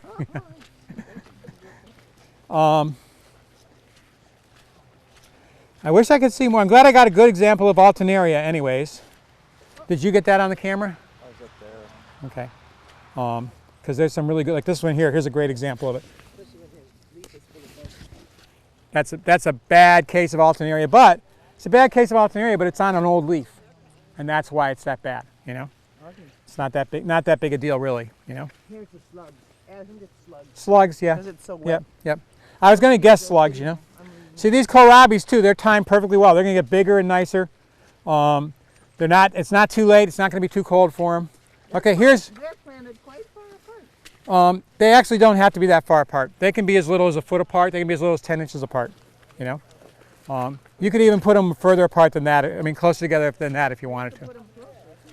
Yeah, you don't want to get them too close so they won't get very big. But... I thought the woody was because they got too big. No, actually, that's genetics. There are ones that can get huge, as big as a cabbage, but they're specific genetics to be big ones, you know? Oh. Yeah. What's the ideal size for It depends. It depends. If you've got the super ones, then they can be like this. But otherwise, probably about like that. Yeah, okay. They get much bigger than that, they could start. But then again, if they just were really big plants and healthy plants, they could be like that and still wonderful. Yeah, sure. You know? Okay. So Yeah, in Germany, you always get them about that size, and they're fine inside. you just watch them though. If you see that plant's getting big really fast and growing really vigorously, they can probably stand to be bigger. And of course, you test one, Yeah, you know, right, and stay right, on top of course. it, you know. Okay, so what I wanted to bring you was here. I know that not long ago I was able to see harlequin bug damage, and I want to find some harlequin bug damage for you. Because that was really useful to, Wow, look at the beets. no, these aren't beets, these are red turnips. Red turnips. Yep, these are red turnips, yeah. That is cowpeas, not a brassica at all, but we can eat the greens. It's a cover crop, Red leaves. Yep. Okay, great. Here's an example. Here's an example. Everybody, here, you can get a picture of it, right? And then everybody, I'm going to pass this along. This is an example of harlequin bug damage. Okay? It's this kind of graying look. It's where they've abraded the leaves and fed on it. Why it's important to know what it looks like is, especially for smaller growers, but even for bigger growers, how you control harlequin bugs is to scout very well, find the concentrations. They're gregarious, right? They hang out together before they go into outbreak, before they think there's so many they need to disperse. They hang out together, and while some are eating, the other ones protect their eggs from various parasitic wasps. So you want to know where the concentrations are, and you're more likely to see the damage, everybody see that damage, than the insect. And then you know to go look under it and say, okay, that one's really bad. I'm coming back here with a 20% stronger than label solution of soap and spraying it. Or I'm coming back here and knocking them into soapy water. And you get them in these concentrated populations, and they never get to explode and take over the whole garden. Knock the bugs in. Knock the What bugs about in. all the eggs?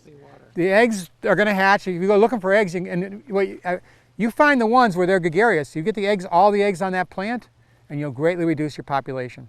So, and I've got a section, but it probably isn't showing up because I didn't get the right thing. But it was called an ounce of prevention, where I talk about the things you do. And one of the things that's critical is good scouting. Good scouting, especially for flea beetles and imported cabbage worm. I mean, cross-striped cabbage worm. Those two ones, the ones that are gregarious, The are the. harlequin was that shield one, yeah? Yep, the shield bug. Yeah, the shield colored bug. Yep. Yes. I do the scouting, but then I leave town for 2 out of every 8 weeks. You could probably, And that's where I was you know, Is there anything? well, before you leave, you do a spray of Surround and Neem. Okay. And that'll probably hold for a week, and then you're just behind by a week. You can usually catch up on that, you know. Okay, we can cross over here to a drier fabric, you know. And now we can go look in the greenhouse and see what babies look like, and that's about it. I mean, you know, we could go look at some more of the same that we've seen, but you guys got the idea, you know. I'm glad we got out here to do a little something. We would have spent a lot more time out here if it wasn't so miserable.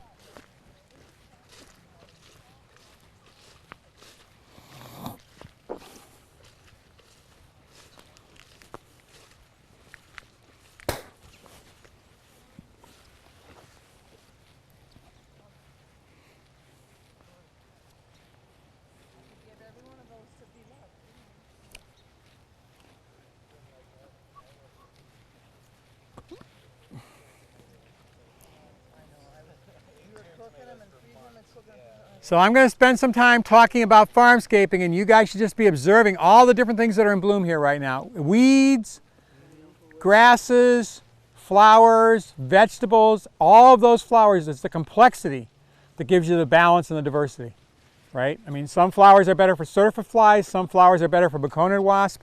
Frankly, I've never had to figure it out. I'm now starting to learn some of those things, and it's fun, but it doesn't matter. They know what's good for what, you know? And I don't have to know who the predator is or who the prey is. They all know each other. You know? Tell And everybody about your cucumber patch. That's not a cucumber patch. I know, I'm teasing. Oh, the loofahs, yeah. Oh, is that a loop? That's loofahs. We grow those because it's too close to the road and it's probably high in lead. So the solution to pollution is dilution. We give our loofahs away. Oh, I love loofahs. Yeah, well, you can have one. Is the brown one ripe? Yeah, you peel them now. That's the time to peel them. Whole You know? big new batch came. Oh, always, yeah. How long will they keep going? They're about done now. They're about done now. You can, by the way, eat young loofahs, but you wouldn't want to eat these because they're probably high in lead. You know? Yeah. Okay, I think we'll go to the greenhouse for a moment and then we're going to head in.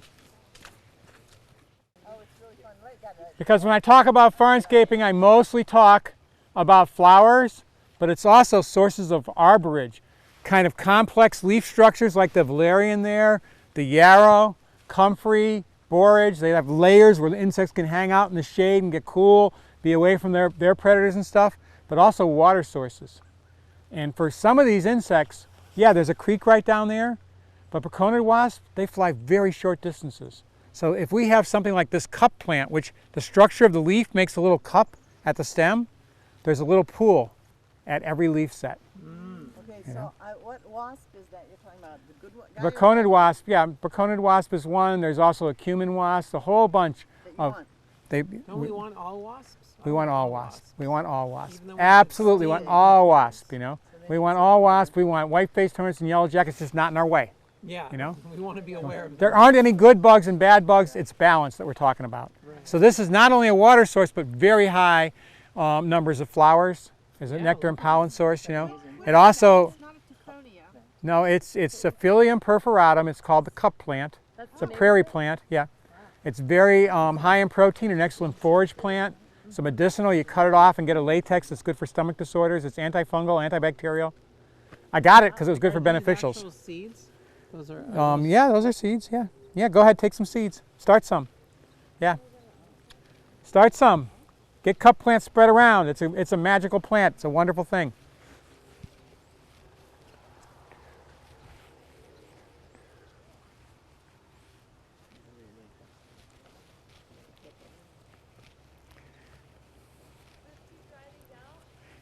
I just stick them in the ground in some soil and get them growing. Why right? Just get them growing, you know. Yeah, you know. I mean, keep them indoors till spring, but they're hardy, you know. And they're, by the way, they slowly spread by runners, but it's just not so fast that you can't just give away what you don't want, you know. But they're excellent forage for animals. They got tons of uses. They're pretty special. Sort of transitional spaces, I could just throw those seeds down. And they might take, they might not. I'll show you our production system very briefly.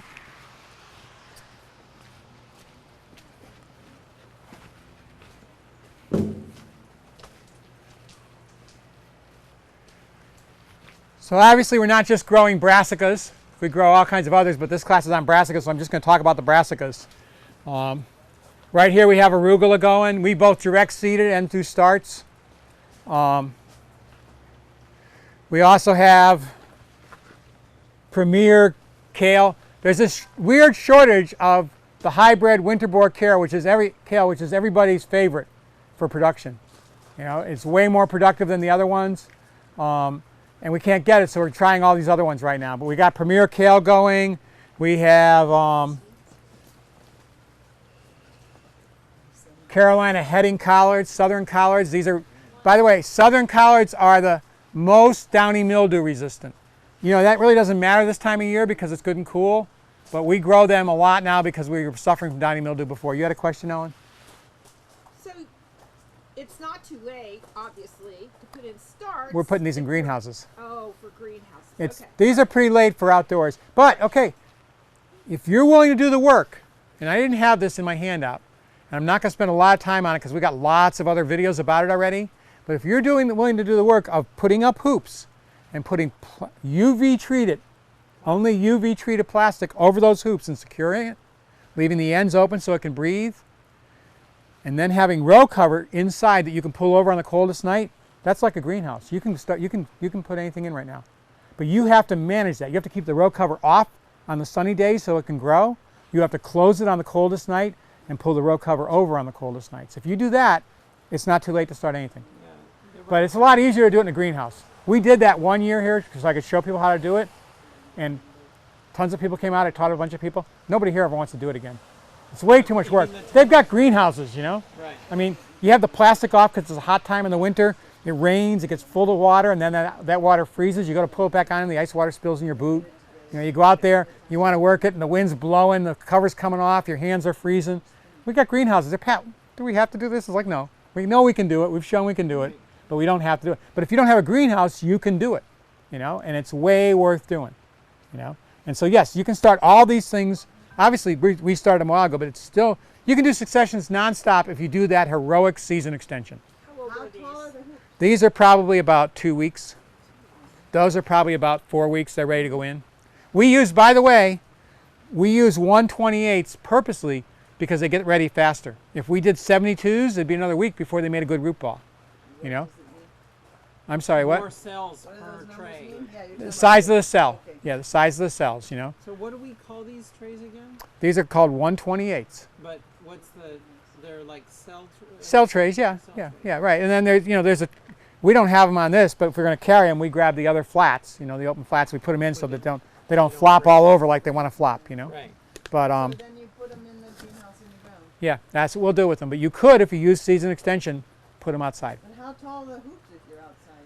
You know, as tall as you want the plant to go. No taller. No, because you said you gotta go in and put the. No, you just reach in and flip it on and off. That's all. You just, you know, you can do it. Maybe you have to reach in if it's a really long bed underneath the plastic on an edge and grab it, but you can do it. You know, I've ever really long beds. Oh, the hoops are low like this? You can have the hoops lower than that and have them work for low-growing crops. But if you want to try and grow broccoli, which you would have had to start a while ago, you need a higher one. Yeah. It depends on how high you want the crop to be. Oh, okay. As long as they're covered, Figure out how you're gonna get in there. you're not going to. No, when you harvest, you lift one side of the plastic up. That's why I say nobody likes it, because you want to harvest and the wind's blowing 35 miles an hour. It's wet and it's cold, and you go out there, your hands are freezing, the wind's trying to blow the thing off, you know. But it works, and if you're dedicated, and if you're trying to make money on land, you can make a lot of money when nobody else has it because you did that, and you can extend your season big time, you know. Have you seen Isaac Coleman? Elliot Coleman. Elliot Yeah. Coleman? What Yeah. do you think of that movable greenhouse idea? If you're willing to invest in the infrastructure, it's a fine idea, you know. But I it's like the idea of the soil having a chance to get rained out and. yeah, well, you can just leave the cover off for a season too, you know. Yeah. Okay, is there anything else to show you here? Would you just irrigate a lot in a greenhouse and not have to take the cover off? No, you couldn't, because you're getting your water from groundwater and you'll never get the rain to wash the minerals out. You'll start getting high salt soils. That's the problem out west. Why they have problems with high salt soils is they keep irrigating with groundwater and there's no rain to flush it. So when we change our plastic here, we leave it off for a couple of weeks and hope for a big rain. We've been lucky. We've gotten close to double digits or double-digit rains most times we've had a cover off. And we're just happy as all heck for that because it's flushing all those salts. Our pH starts to go up over time because we're watering with mineral-filled water. You know, groundwater is loaded with minerals. The water from the air is distilled, you know. It's evaporated off. The minerals are all left behind. Yeah. But you could just water a lot with just water if you wanted to. Well, only if it's your water source isn't groundwater. It has to be rainwater. So you could also 'Cause tank the rainwater. every time you, In You groundwater. could tank the rainwater that runs in these gutters and then Yeah. flush it. but what you're not getting is that if you water with groundwater, then the water you're putting in has salts too. So when that water evaporates, you're still leaving salts behind. You need rainwater to flush that out. Which is pure know? water, no Yeah. solids. Yeah, What about creeks and springs? full of minerals. Spring, all of it. Yeah, totally full of minerals, which are good for us, but not when the water, and they're good for the soil. But the problem is without rainwater, they're concentrating. You know, the water evaporates off, the minerals stay behind. You know, so you want rain. You know, rainwater is real important to healthy soil. You know, for many reasons. There's probably other reasons besides that, I thoroughly believe, but that's the key. The one other thing I want to show you, probably most important for anybody who wants to grow commercially, but if you want to do large-scale production, you can make a germination chamber, and you can pop your greenhouse, your brassicas up in 2 days on a regular basis. So you could really hit a schedule in a big way.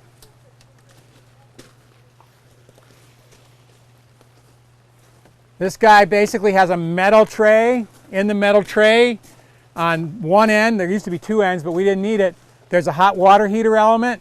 The hot water heater element is controlled by that thermocouple right there. That's a thing that measures the temperature, and the wire comes back to here and tells this thermostat here to turn the hot water heater on. So it's set for air temperature of 72 degrees, not water temperature, but air temperature. So anytime the air temperature drops below, the hot water comes on and makes basically a shower, a steamy shower.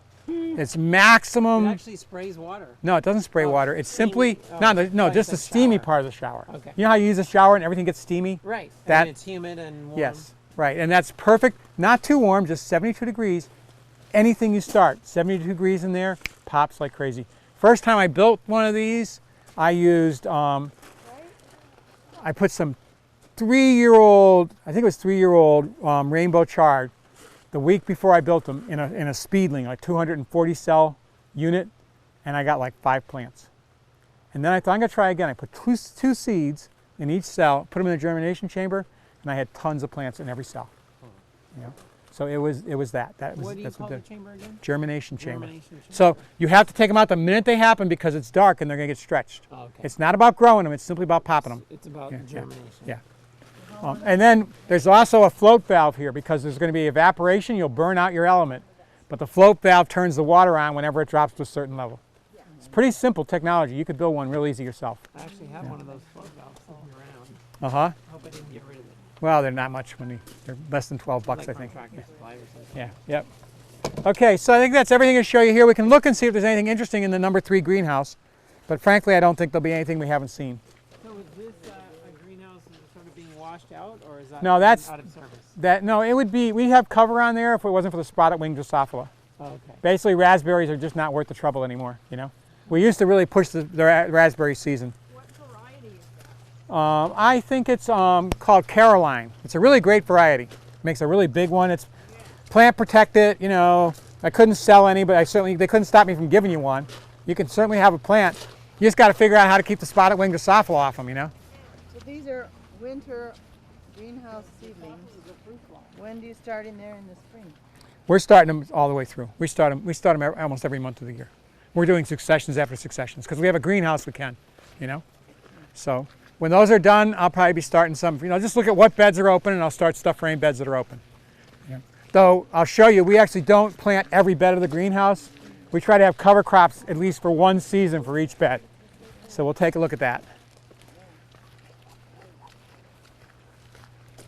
Best greenhouse that Mr. Coleman talked about was the roll roof greenhouse. You heard of that? No, but the roof opens up? Yep. Yeah, well that's because It's in the name. lets the rain out, you know? Yeah. So Yeah. it's just the front and back of. I'll take that part out if you know whether or not it is. I'll just say. Would you like the idea of a roll roof greenhouse because the roof opens up and you can let it flush through? I would like that, sure. Yeah, I'd like that fine. But just having a greenhouse that automatically opens and closes is nice, you know? It's kind of a trial for us. I think our brassicas are incredibly tiny here. We just put our brassicas in here right now.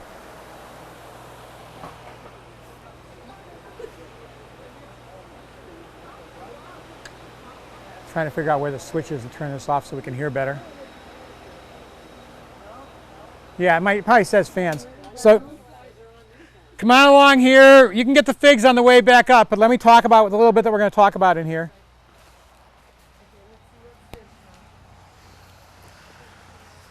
I got fascinated by the figs.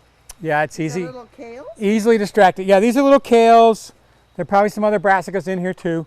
And we'll be putting more brassicas in here, but only about at max 2/3 of this greenhouse will have crops in it. The other third will be in cover crops. We always have some cover crops growing, so we're constantly renewing the fertility. Okay. You know, we'll also undersow these just like you saw me doing out there. But you can see here, Got the middle basically the first thing they did was mow down the other cover crop and then come in and plant through it. They didn't take it off, you know. And indeed, as these plants get bigger, we'll take the residues out of the path and mulch with them. You know? So you're saying this is the no-till again? No-till. Now that doesn't mean we don't make a hole to plant. We have to make a hole to plant, but we've not worked any soil in this greenhouse with the exception of one bed that was really high salt, and so we wanted to balance. It was high salt but low potassium. We wanted to get some potassium sulfate in there, and we worked that bed. That's the only bed we've worked. How did you know it was low salt? We tested it. High salt? We did it. We did a soil test. Because something told you to. Well, no, I kind of say I don't really focus on soil tests, but I try and do them every few years. You kind of. Yeah, you want to get a baseline, you know, but you don't need them all the time, I don't think. Really, that's about it for what's happening with brassicas right now. A bunch of the brassicas you see in there will be getting planted in here, in those beds over there. Those beds were cover crops, and so actually we're going to spray nematodes one more time, and those covers will come off so we can get the nematodes in there. And nematodes, we have a What's pest. under the cover? Just rotting cover crop. Oh, okay, rotting cover. Yeah, right. We have a pest I didn't have on my handout, but I remembered it in here. This is a pest that you will only get if you're growing vegetables in the winter and it stays warm enough for it to be active. It is the vegetable weevil. And it's particularly problematic for us because we don't work the soil. If you work the soil, its eggs and young are in the top inch and you kill most of them by working the soil. Because we don't work the soil, it's become a problem for us. So what is that temperature then? temperature is when it starts getting active, as the soil temperatures are getting into the low 50s, high 40s. That's when they start to grow in the soil. And the problem is our nematodes are inactive then. I'm kind of hoping that we can kind of fool this now and get it going by leaving this open, but then put a spray out when we close it so we can have the nematodes be active, but those guys have prematurely hatched because the nematodes won't touch an egg. They need a larva, you know, or some other form of a soil insect to control. And then meanwhile, Richard McDonald tells me that there are, but not commercially available, but in existence, cold weather nematodes, ones that are active at 45 degrees, and that's what we really need. Right now, how we have to control. And the vegetable weevil will really fool you. You won't be able to find a bug till you look really close. It's a tiny little transparent larva. The weevil doesn't do much damage. This transparent larva with like one line on it is the thing that really tears up the plants. And it's hard to see them.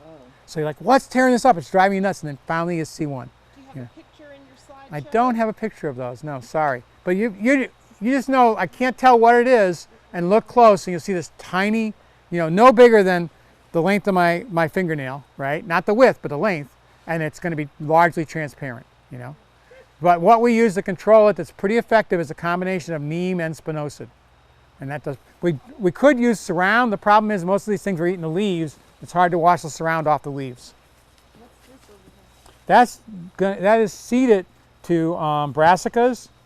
I think it's all brassicas, and it's probably baby white turnips and radishes. See a wasp in the bed. It looks like it's hunting.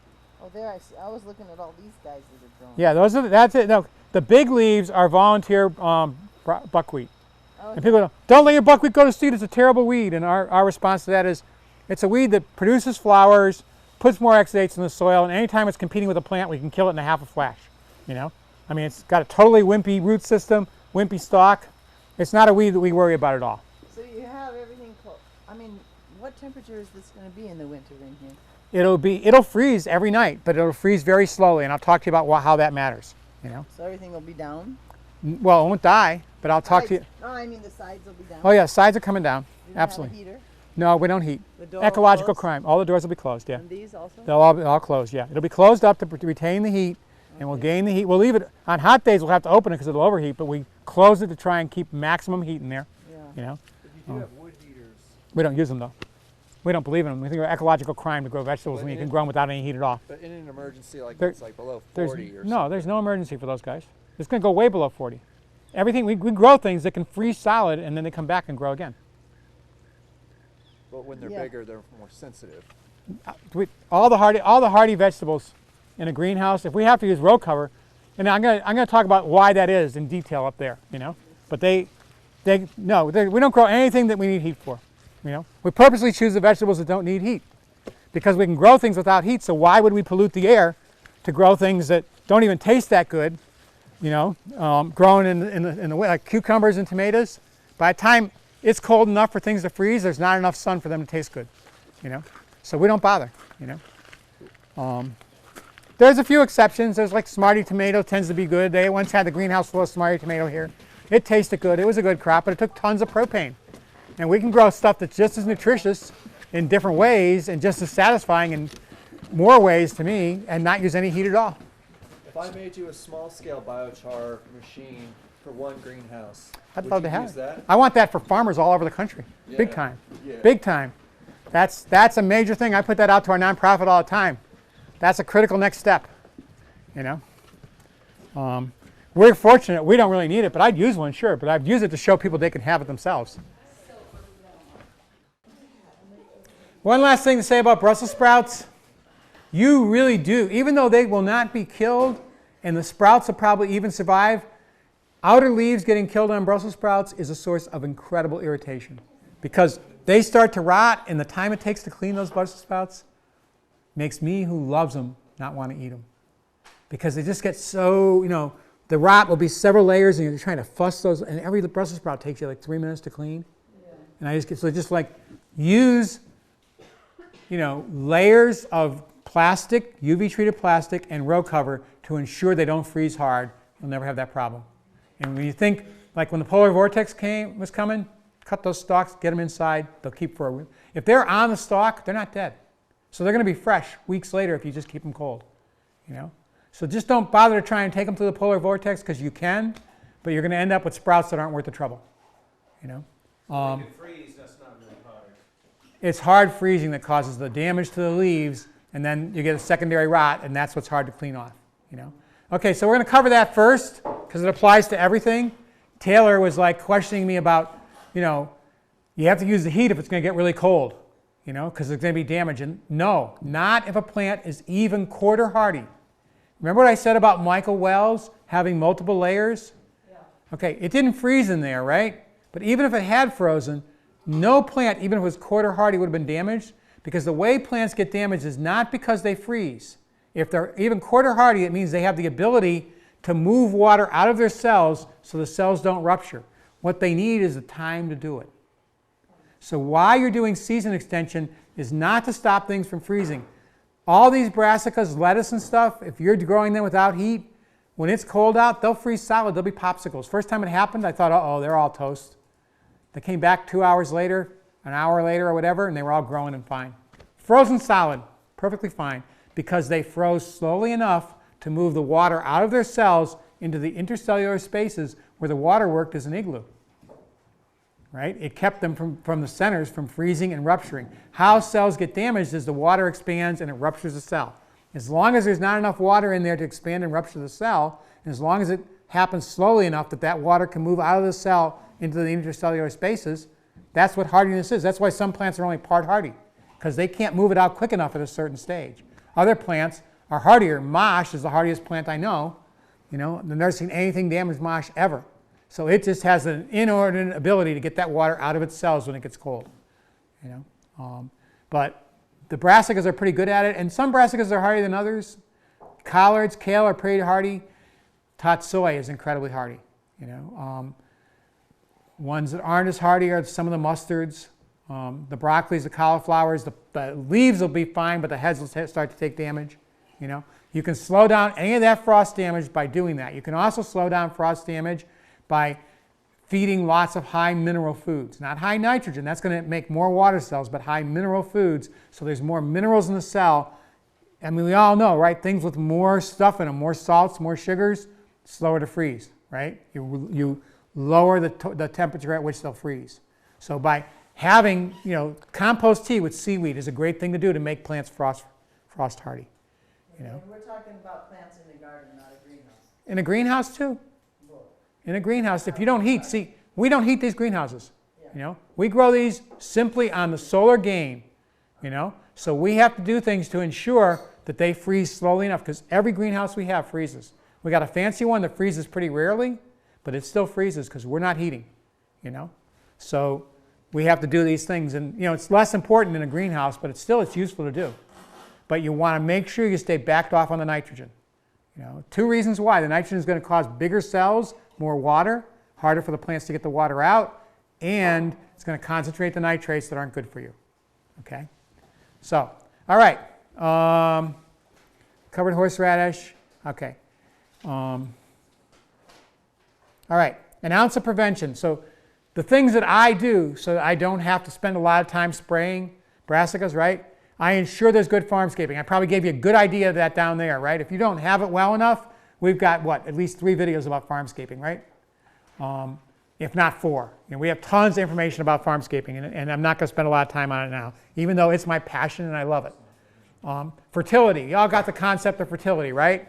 I'm going to spend a couple more moments on it right now, explaining to you. I think you should get it though, right?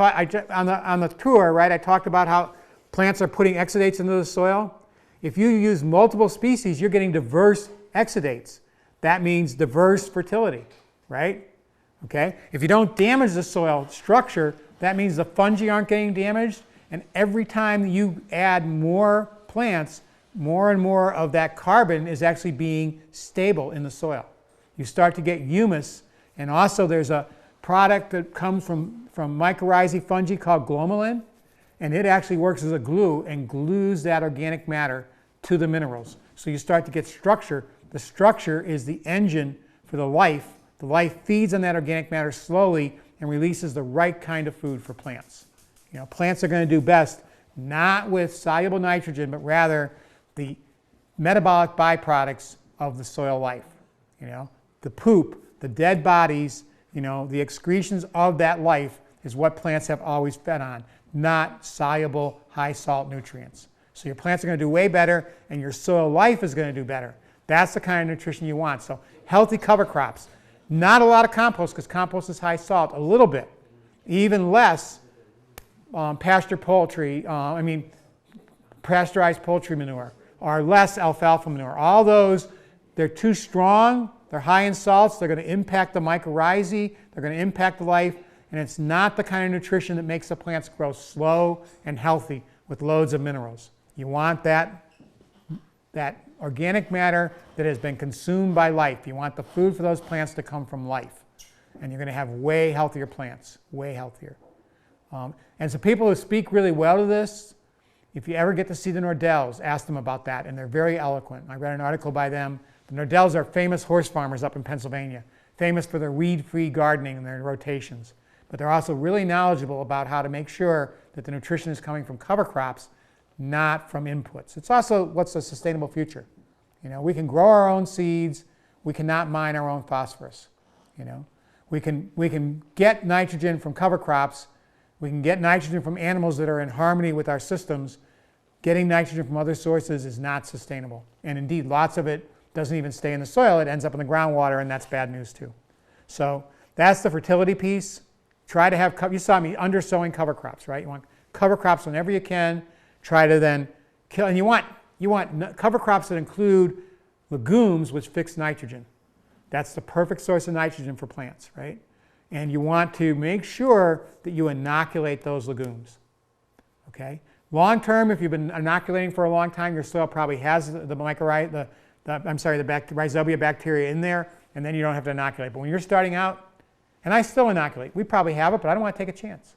And you can tell that you had the right rhizobia bacteria if when you pull a legume up, you see the nodules. Just because you have nodules doesn't mean you had the bacteria. You take your fingernail or a knife, you cut that nodule open. If it's a brownish, reddish, or pinkish, it's got the bacteria. If it's white, there's nobody home. Nothing's happening. You're not getting that nitrogen fixation. How much nitrogen is in the air? Is it like 83% or 90%? Yeah. It's huge. Yeah. 80%. If it was all oxygen, we'd be on fire.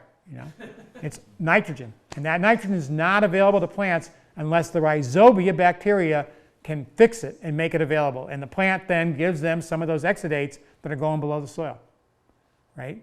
They're going to feed the bacteria that then make the nitrogen available. It's all about one unit of life. We think we're individuals. Each one of us is 3 pounds of microbes, and we would be dead without them. And the soil, without the microbes, couldn't feed us, you know? So that's the fertility piece. Question? Yeah. Is manure, I mean, is compost made without manure still high in salt? Yep. Yeah. Not as high, but it's high. Yeah, because it's not made without manure. It's made with microbe manure, you know?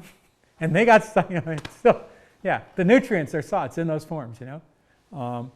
And you know, there's a value to in some situations to make it out without manure. The big value is to keep the FDA off your back, you know? That's the huge value, but I won't go there right now. I could carry on about that one for a while. Okay, keep trying to use this as a touch screen, but it's not touch screen.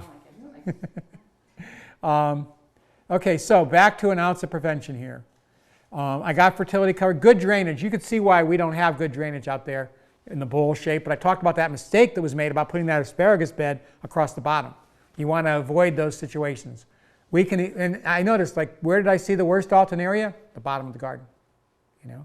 Sometimes you would have put nothing or something with just shallow, like radish. Things that can take more water. I mean, the celery really loves water, you know? But really, we just have to get those asparagus beds opened up so that there's more drainage, you know? It's just channels. Is that what you're thinking? Well, yeah, we're probably just going to change that asparagus bed. Is it because the asparagus is in a bad place? Yeah, somebody put a bed just temporarily, right? I wasn't here when they did it, across the bottom of the garden. Right, I saw that. Yeah. I saw the water thing up as a against it. Temporary asparagus bed? Yeah, well, they were going to move them out. They were, you know, it was a nurse bed, you know. I mean, actually, I was here when the asparagus went in, but it was put there. The asparagus was put in as a nurse bed, but the bed was already there. But they made that bed as a temporary bed. It wasn't meant to stay. It's kind of locked in with that asparagus, but it has to go. We have to move that asparagus, you know, and it's just one of those things we haven't gotten to, but it's an embarrassment. I teach you to do good drainage, and we have that set up, you know. It's a good example of what not to do, you know. So we have to open that up, you know. So drainage, both air and water drainage, right? We have the problem too, and we can't solve that. We're in a bowl, you know. It's all dropping here. We get the first frost, and the air is draining to here. Air is not going to be moving around in the bottom of that. The air is stagnant down there, you know. You're way better off on a slight slope or on top of a hill. If you have some place, and I say it in here, where the air can drop off past your crop, that's ideal, you know.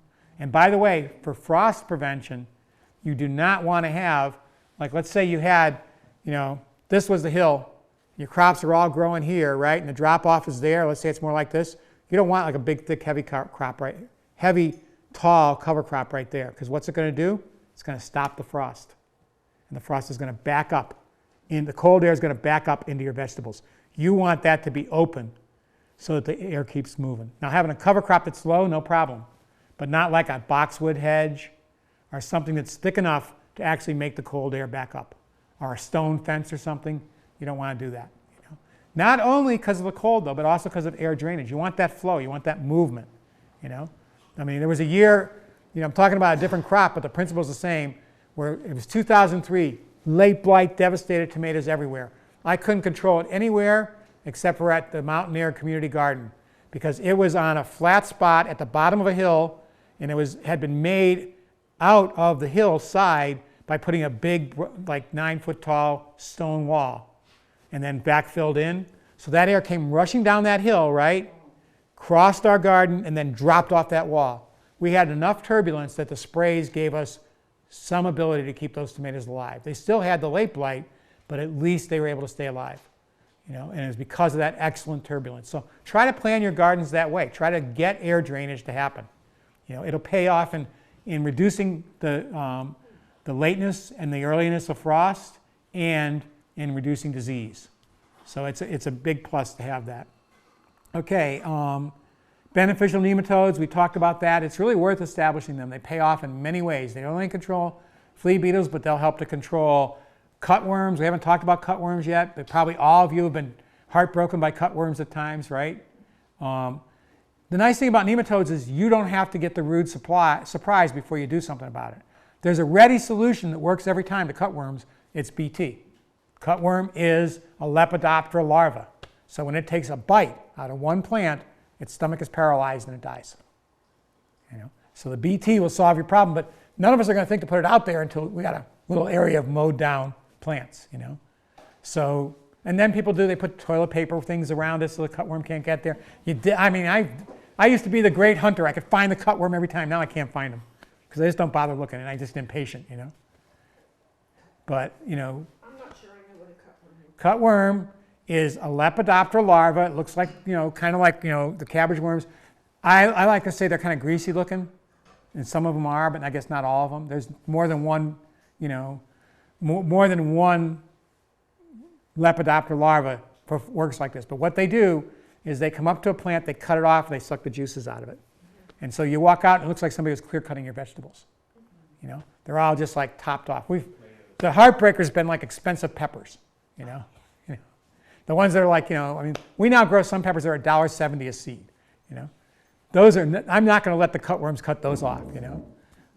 They're for specialty greenhouse peppers, very productive. You get your money back in the first harvest, but they can just take them all out. But they can also, they're real bad on brassicas too. So nematodes will totally control those. And the good thing about nematodes is you don't have to remember to put the BT out. You put the nematodes in the fall before, and they solve the problem for you. Cutworms are worst where you have converted gardens from grassland. And they're bad if you're as good a cover cropper as we are, because they really thrive in grass. That's what they really, that's where they fit in the niche. They're probably helping to keep the grass thinned and healthy. They're not really, nothing is really a pest.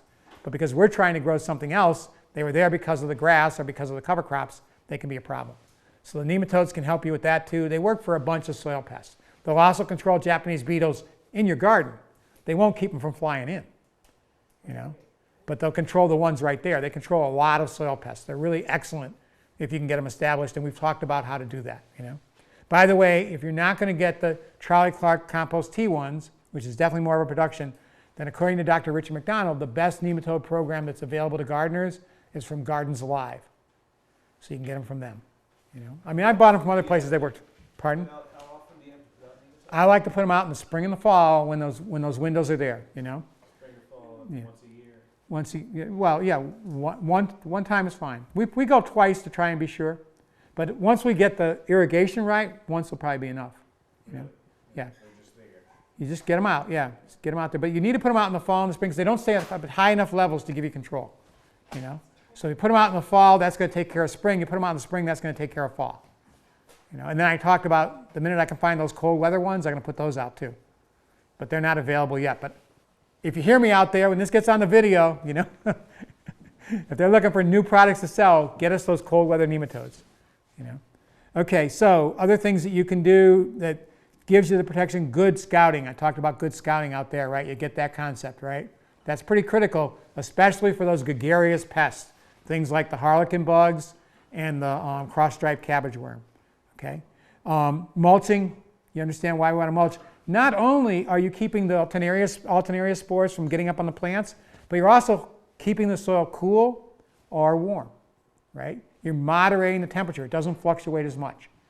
So in the summertime, when we're planting our brassicas out in August, really the ideal thing is to get them out in the morning when the soil's cooled off as much as it's going to, and then it's going to stay cooler, But it's going to cool off at night anyways eventually, and it'll stay cooler. And then this time of year, as we get into deeper cold, those mulch beds are not going to freeze as fast. They will eventually freeze. The downside is that if that mulch is on in the spring, they're not going to thaw out as fast either. They're going to stay frozen. So that's when you want to pull that mulch off and let them thaw out. But mulch is a very good thing. It's really not practical for a large scale. You're going to quickly get past the scale that you can mulch.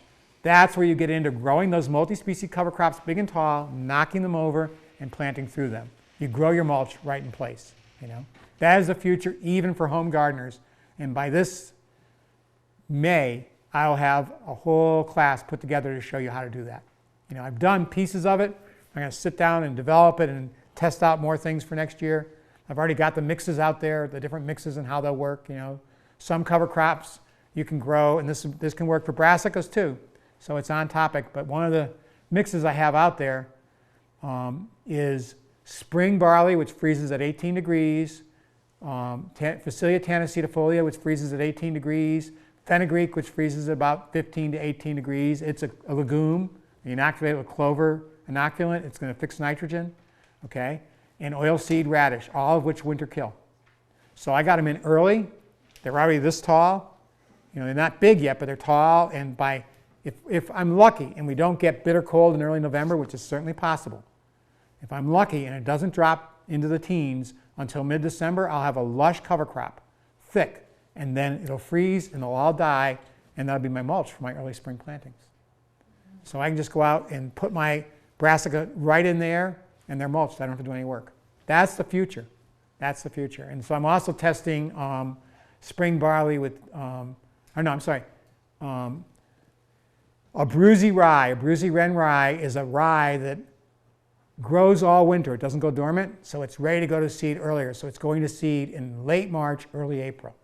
And so I can knock it over and it'll die. And then I'm trialing peas, Austrian winter peas, and crimson clover to see which one I can kill earliest.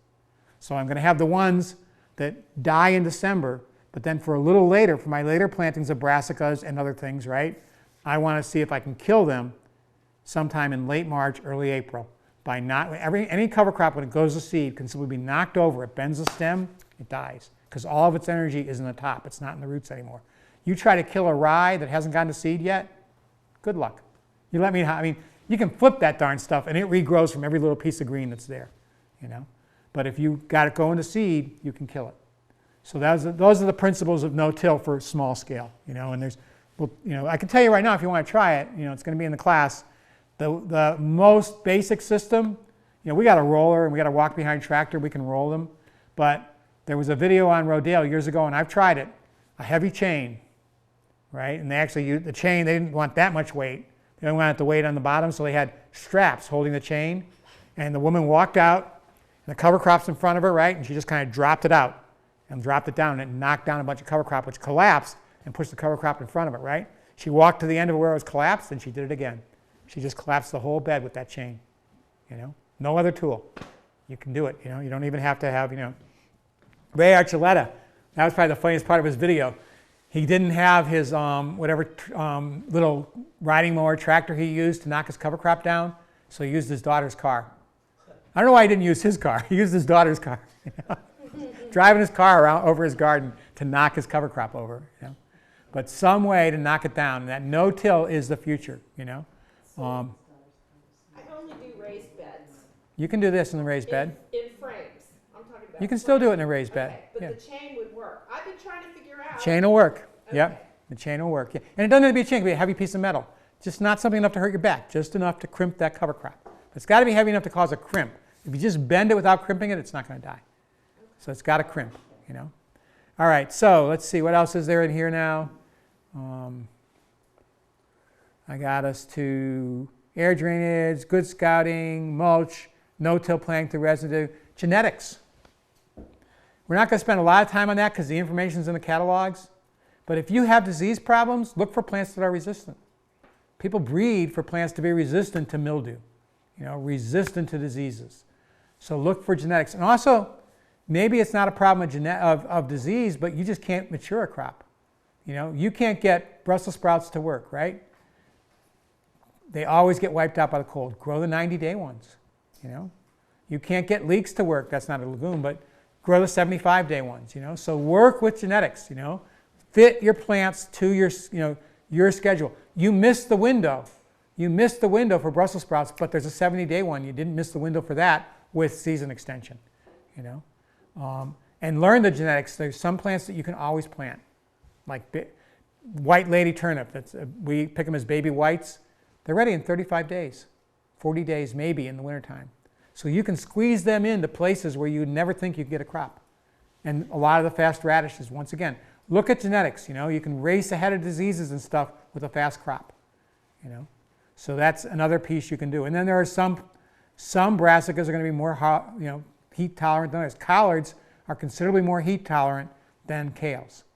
You know, so you may plant both, but you may plant more collards because you want them to go longer. Or you may plant collards and kale and then collards. And so you harvest the collards and kale all winter, and the other collards, you wait until the other kales are done, and the other collards are done. They've been picked so much they're going to seed, and then you still can pick for another 3 weeks or 4 weeks because they can take the heat. You know? So look at genetics. Genetics are another tool you have to get past the things that want to keep us from being successful. And likewise for the broccolis and the cauliflowers, some are way more tolerant to cold. Some are much faster. So you've got fussy plants. Likewise, there was a whole question about how big can the kohlrabi be. Depends on the genetics. There's one called super schmaltz and some other ones, and those can get the size of a cabbage. They make kraut out of it in Eastern Europe. You know, they can get huge. You grow a regular kohlrabi that big, and it's just a little hunk of wood. You might as well carve it, you know, because you're not going to be able to eat it. You know, so you know, just genetics are critical. And how do you learn that? You read the catalogs. I mean, every good grower should be waiting for their catalogs with anticipation and thinking of those cold winter nights when you don't want to do a darn thing but sit back and read your catalog, not watch the next installment of whatever it is on Netflix, you know, not binge watch TV, but read that catalog from cover to cover. It's just as good a distraction. If you're a grower, it's way more interesting than what's on Netflix, you know. Watch Living Wet Farms videos.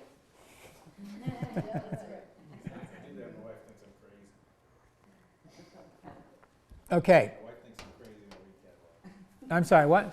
My wife thinks I'm crazy when I read catalogs. You tell her I said that I've got a decent, I've got my dream, I have my dream job partly because I read catalogs from cover to cover. And I know esoteric little bits of information, like off topic because it's not a brassica, but you've got lettuce that's getting a little bitter and you want to still harvest it because your other lettuce isn't in. What do?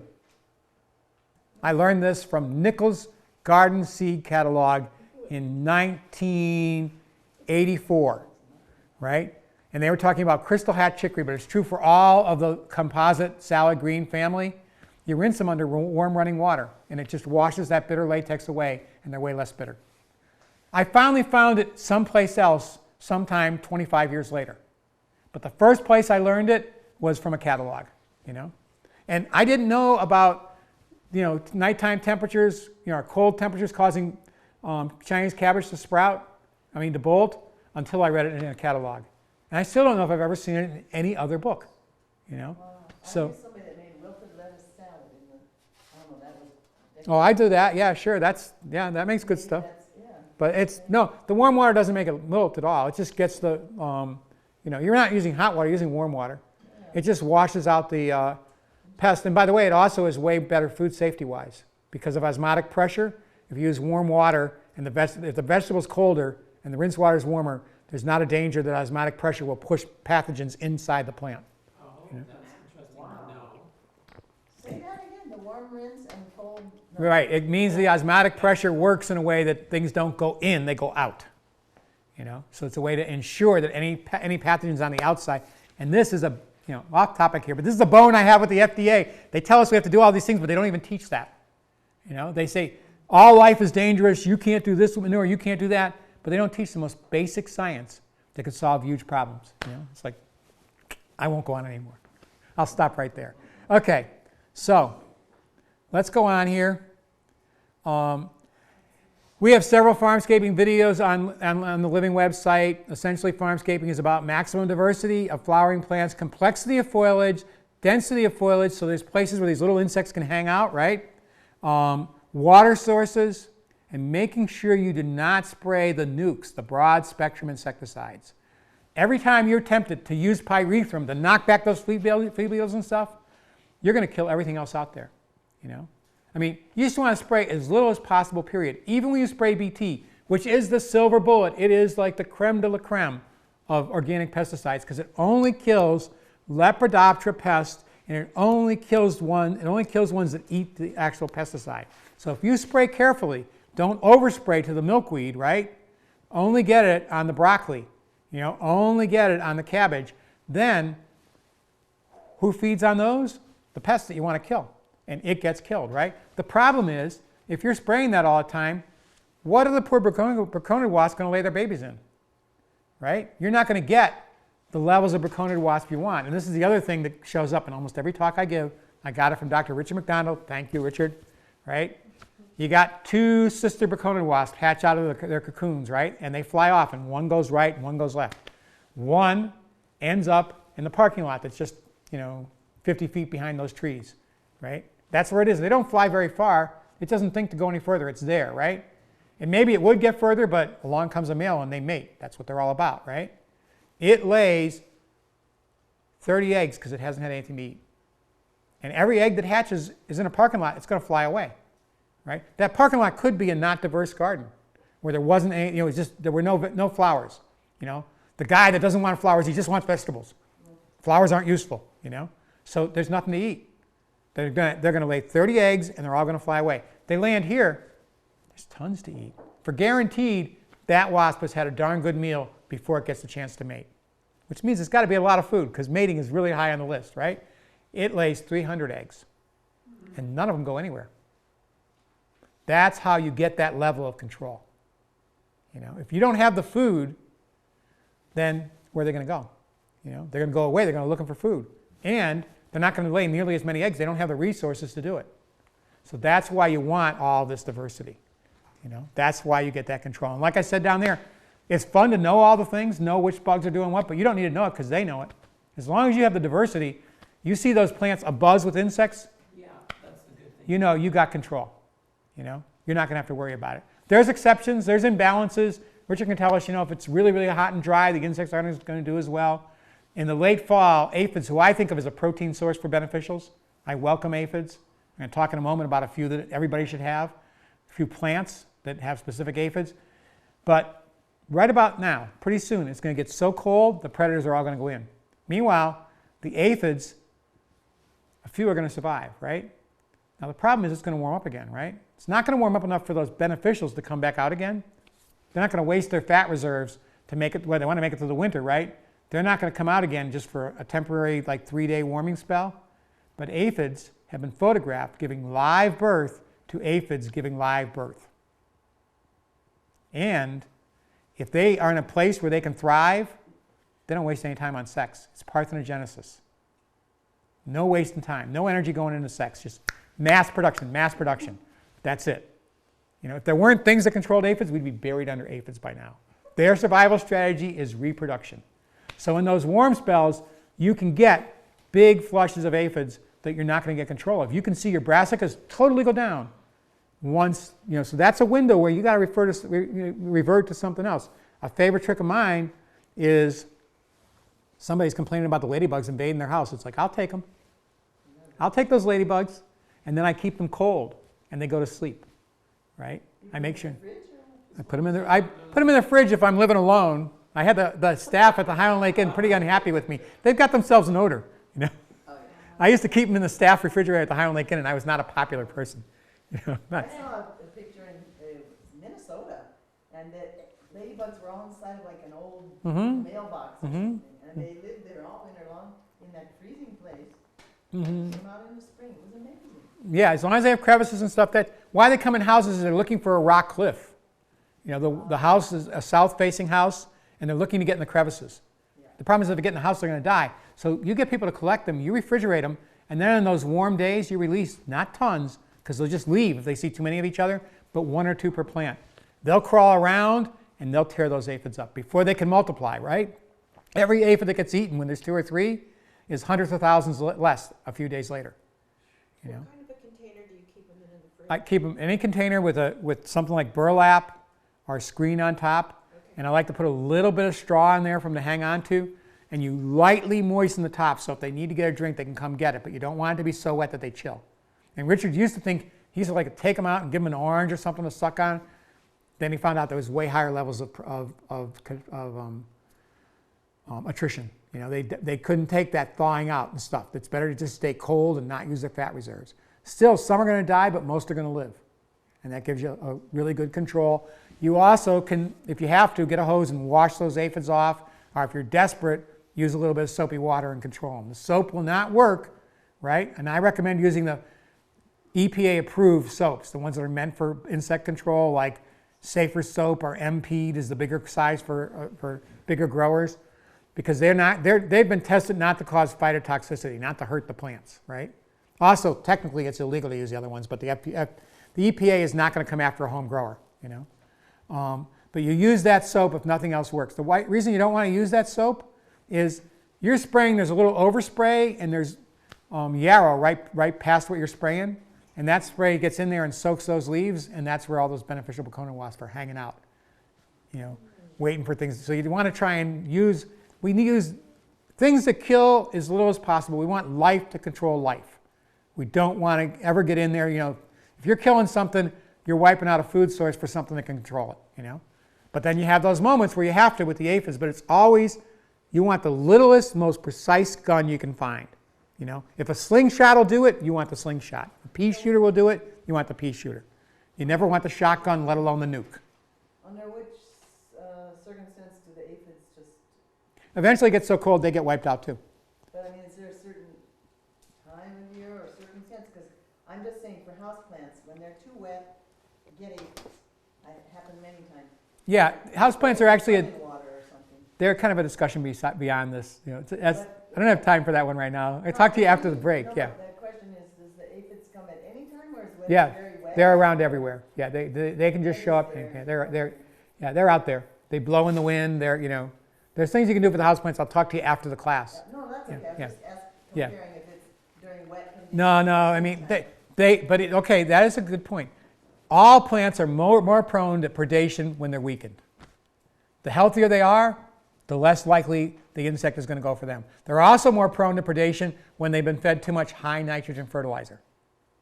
You know, Richard tells a story of having corn earworms on the tips of Fraser firs because they've been fed so much nitrogen that there was so much sweet stuff there that they could be feeding on the tips of.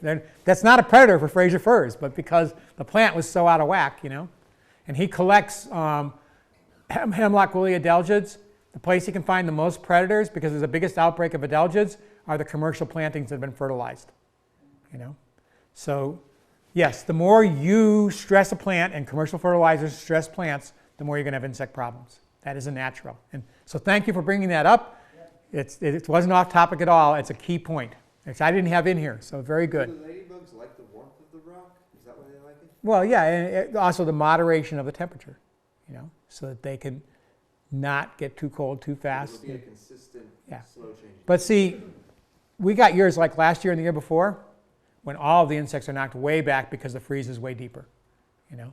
So we had way less beneficials and way less pests of certain types because they were totally wiped out because the crevices and stuff they were in froze solid and they didn't make it, you know. And we have more pest problems than up north because we don't freeze as hard. And the warmer the winter, the more pests, the more beneficials too, the more everything, you know. So here our ladybugs can make it outside. They almost, they everywhere they make it some, but less make it the harder the cold. Those polar vortexes are reducing our diversity in the early spring, you know. And they're coming. I mean, it's part of global warming. Get used to them. We have curtains in our house and they hid all in the curtains. They all came inside. So what if I just hung curtains in front of the rock cliff to give them more... The problem is, can you make it cold enough there? They use up their fat reserves. They're too active unless they're cold. So really what you want to do is collect them and get them in a cold place. That's the key thing. Okay. Air fridge in the garage. Yeah, right. I mean, a cold garage would do it too. Any place they don't freeze hard. They're used to being really cold, you know. So you don't have to have them in the fridge, you know. We got to walk in. I don't get in trouble here, you know. Okay, so let's see. Is there anything else left to talk about in there? Did I go too far here?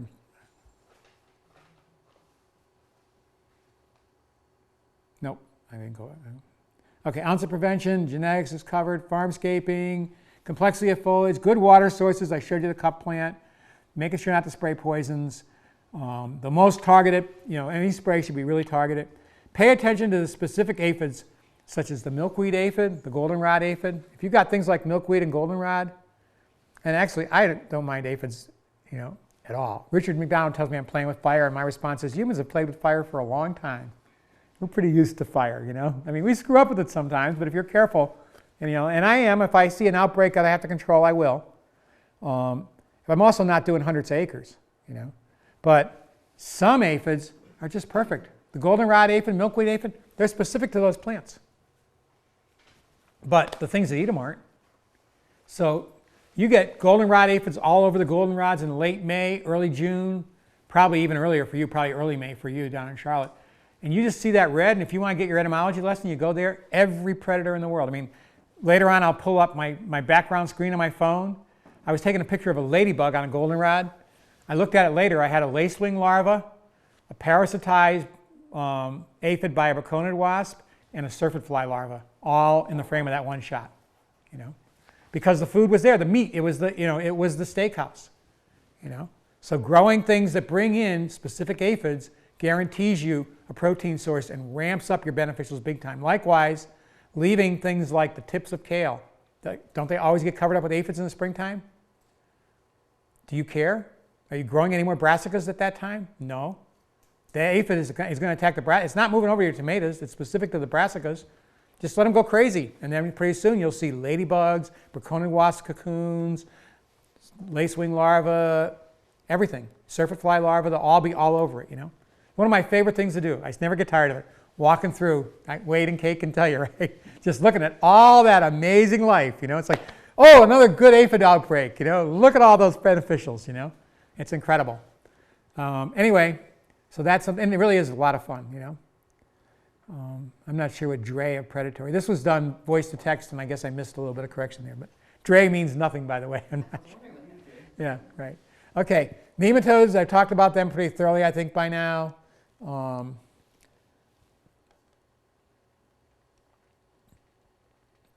And I talked about basing your fertility program on the cornerstone of multi-species cover crops, the judicious use of compost. A lot of people think compost is their fertilizer. You can very quickly have way too high levels of potassium and phosphorus and other minerals because you're using, particularly those two, because you're making compost, particularly out of manure. You know, but even if you're making it out of leaves, it's like, or hay, those are all high potassium sources. You get all that phosphorus and potassium and there's no room for the other trace minerals and stuff. You can throw your soil off, you know. Places like the Chesapeake Bay, you have to have a plan for using manure-based fertilizers. If not, they won't let you do it because the bay's being killed by too much phosphorus, you know. So cover crops are the solution. I'm sure the plan will pass every time if you say, I'm putting, you know, a quarter ton or, you know, 5 tons of compost to the acre is the thickness of a dime. So if you say in your plan, I'm going to use a quarter ton or 1/8 of a ton of compost to the acre to ensure that I have the microbial life and the proper, you know, catalyzers for, you know, which is life, for my nutrients that I'm putting out there, they're going to be fine with that. That's going to pass the plan because they know that that life is going to ensure that all the phosphorus is actually tied up in life, you know. Dr. Ingham talks about how they did a test where they used radioactive isotopes or something like that of nitrogen molecules to see how many times nitrogen was cycled in a minute. It was like 1,100 times a minute. And that's what I call suspended animation of nutrients. You know, that nitrogen is never washing away because it's in some form of life that can swim back when it gets washed away. It's not looking to get washed into a stream because it needs to stay there. It evolved with heavy rains. It knows how to stay where it belongs. You know, so that's the kind of levels of compost you want to use. Get a soil test. Make sure you have adequate minerals. Your pH is right, not out of whack. You know, we talked about that. Talked about planting on high ground, air drainage. Talked about mulch. Talked about cover crops, how you can use them. Note, you saw me sowing the cover crops into mulches. That works, but the mulch can't be much thicker than that. I mean, a seed's only got so much energy to keep going down until it hits soil. You know. Now you could see out there that was working for the rye, and I think it's going to work for the peas, but it won't necessarily work for everything. It might not work for that Phacelia that I put out there because it's such a little seed. So I don't want to come through and have to pull those mulches off. It's too much work. I'm going to figure out whatever I can will grow on top of it. And then by springtime, a lot of that mulch is going to be gone completely. I saw a bunch of sprouted peas that the seed was still on the surface. Yep. But the root was rooted. Yeah. So it'll work, you know. Like I say, that smaller Phacelia might not work. But some of those are going to fall down in crevices and they'll come up, you know. And that, you know, I have this job because I'm passionate about these subjects. I read seed catalogs. I go to every conference. I listen to everything I can about this stuff. And I also experiment, you know. I threw those cover crops out on top of mulches. People told me it wouldn't work. I think I'm going to find out for myself. Lo and behold, it worked, you know. If I listened to Elliot Coleman, I would assume that nothing would grow from the 10th of December till the middle of February. And I used to believe that till one year I had some people that were working for me plant seeds in my greenhouse, which I hadn't gotten to plant yet because I was too busy working, right? And they planted them around the 10th of December. By the middle of February, I was eating food. Now, if stuff didn't grow, how the heck did I get that food? Because it was seed on the 10th of December, you know? And so I said that at a talk, and Steve, what was his last name now? Anyways, he's a friend of Elliot Coleman's and is also an expert on winter vegetables, and we gave a talk together. And he said, well, Pat, the reason why is because you take your covers off, your row covers off every day and let the plants grow, whereas Elliot likes to play ice hockey, puts those covers on the 10th of December and doesn't take them off again until middle of February. You know? But he's an expert. Everybody would believe that your stuff isn't just going to grow. You know? But observation will show you, you know, so pay attention, try stuff yourself. I tell you something can't work and you don't think it sounds right, try it. Come back and tell me I'm wrong. I look forward to learning from you. You know? Okay, so let's see where we are now. All right. You know, now's the time. I wonder if we, no, I guess we'll go through it all and then we'll come back to it. Well, no, you shouldn't have any problem getting back to this if we go to the picture, should you? No, you just click over. Okay, so. You have to he's zoomed, so he'll zoom out. What does the icon of the pictures look like? It's just the little folder, I think, or no. Where'd it go? Just click the folder there. Okay, the folder. Think. If I can find my cursor. There we go. Is that it, or let's look. Yeah, there's your living web bug photos.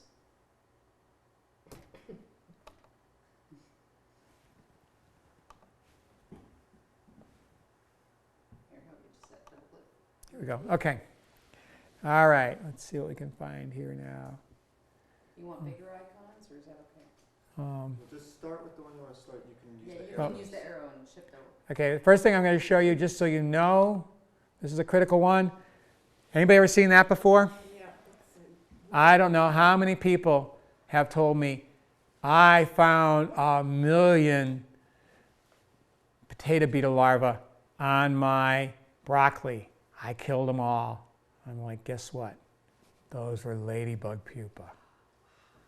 Potato beetle larvae aren't going to be on broccoli. They eat potatoes.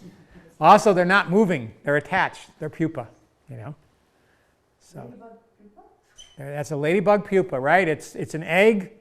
It becomes a larva. It looks like a little alligator, right? And then eventually it wants to become a ladybug, so it pupates. And so now it's going through that transformation. And that's what it looks like. And it's not red, it's orange. It's all different colors. It's not moving. Many colors. It's attached. When it's pupating, it's going through the, you know, same thing as, So it's like got a hard shell on it? nah, it's kind of soft. It's not super hard. No. But it's metamorphosizing Yep. inside of it. That's what it's doing. Yeah. Yep. Can you show us the one that goes inside there, please? The one that goes in. You mean the larva? You just said it looks like a dragon. No, it looks like an alligator. The larva. Alligator. I probably have that picture here. We'll see. You know. I mean, actually, that was one that I hadn't planned on showing, but I realized you probably don't know it, so I probably should show it. I'm not sure I know that. I see those larvae, the ladybug larvae all the time. They're kind of fun. Oh yeah, they're totally fun. Fast moving. Yep. I call them the hungry teenagers. They eat a lot more aphids than the adults. You know. Can I do this to? No. Just a double tap on the picture. Maybe you should just start at the beginning and flip through them. Well, a lot of these have nothing to do with brassicas. That's the problem. They'd be fascinating. I'd love to teach you it, but it's not the subject. If we had enough time, we can go back over it. If you want to stay after, I'm glad. I could talk about bugs and show bug pictures all day long. We were getting a tour of the research station, and Kelly, the person who toured us, talked about how she was into bugs, and I said, we should have a get-together at the conference, and we all just share our bug pictures, you know? I mean, it'd be like, you know, guys showing their hunting trophies, you know. Ladybug ball, right? That's what they call them. I'm looking to find. Okay. The things. Maybe it's over to the left. Yeah, Maybe it's that. over. Okay, 489 and 488. What are those? Are those the ladybugs? Oh, those probably are more larvae. Those look like larvae too. Yeah, we can check it out even though. Oh, what's really important is these are the eggs. Ladybug eggs? Oh, Yep. yes. Let me see. And see, why you can tell they're eggs, partly because there's all those aphids. There's all kinds of other things on there, all kinds of other aphid eaters. This is actually a pretty important picture. But I need to stand up to look at this so I can.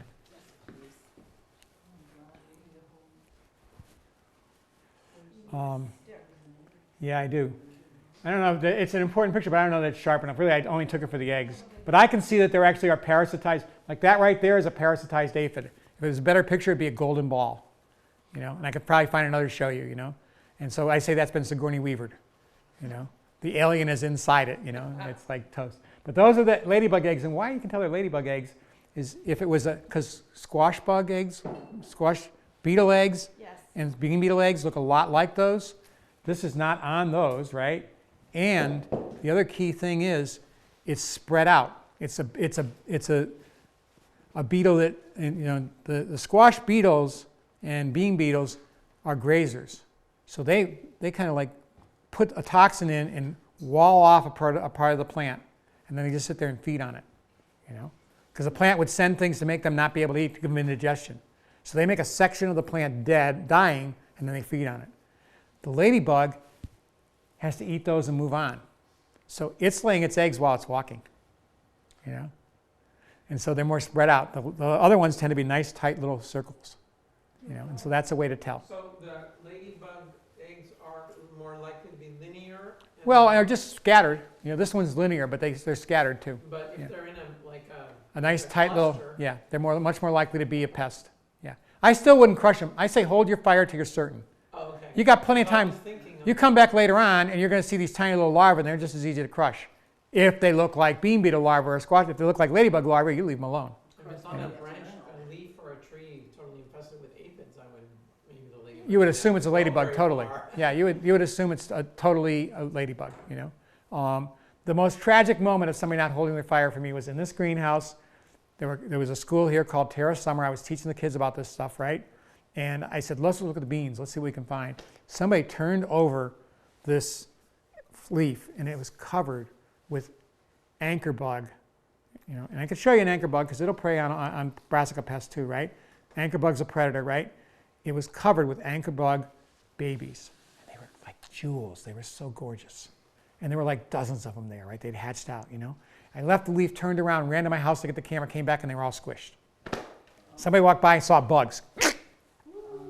Broke my heart, you know?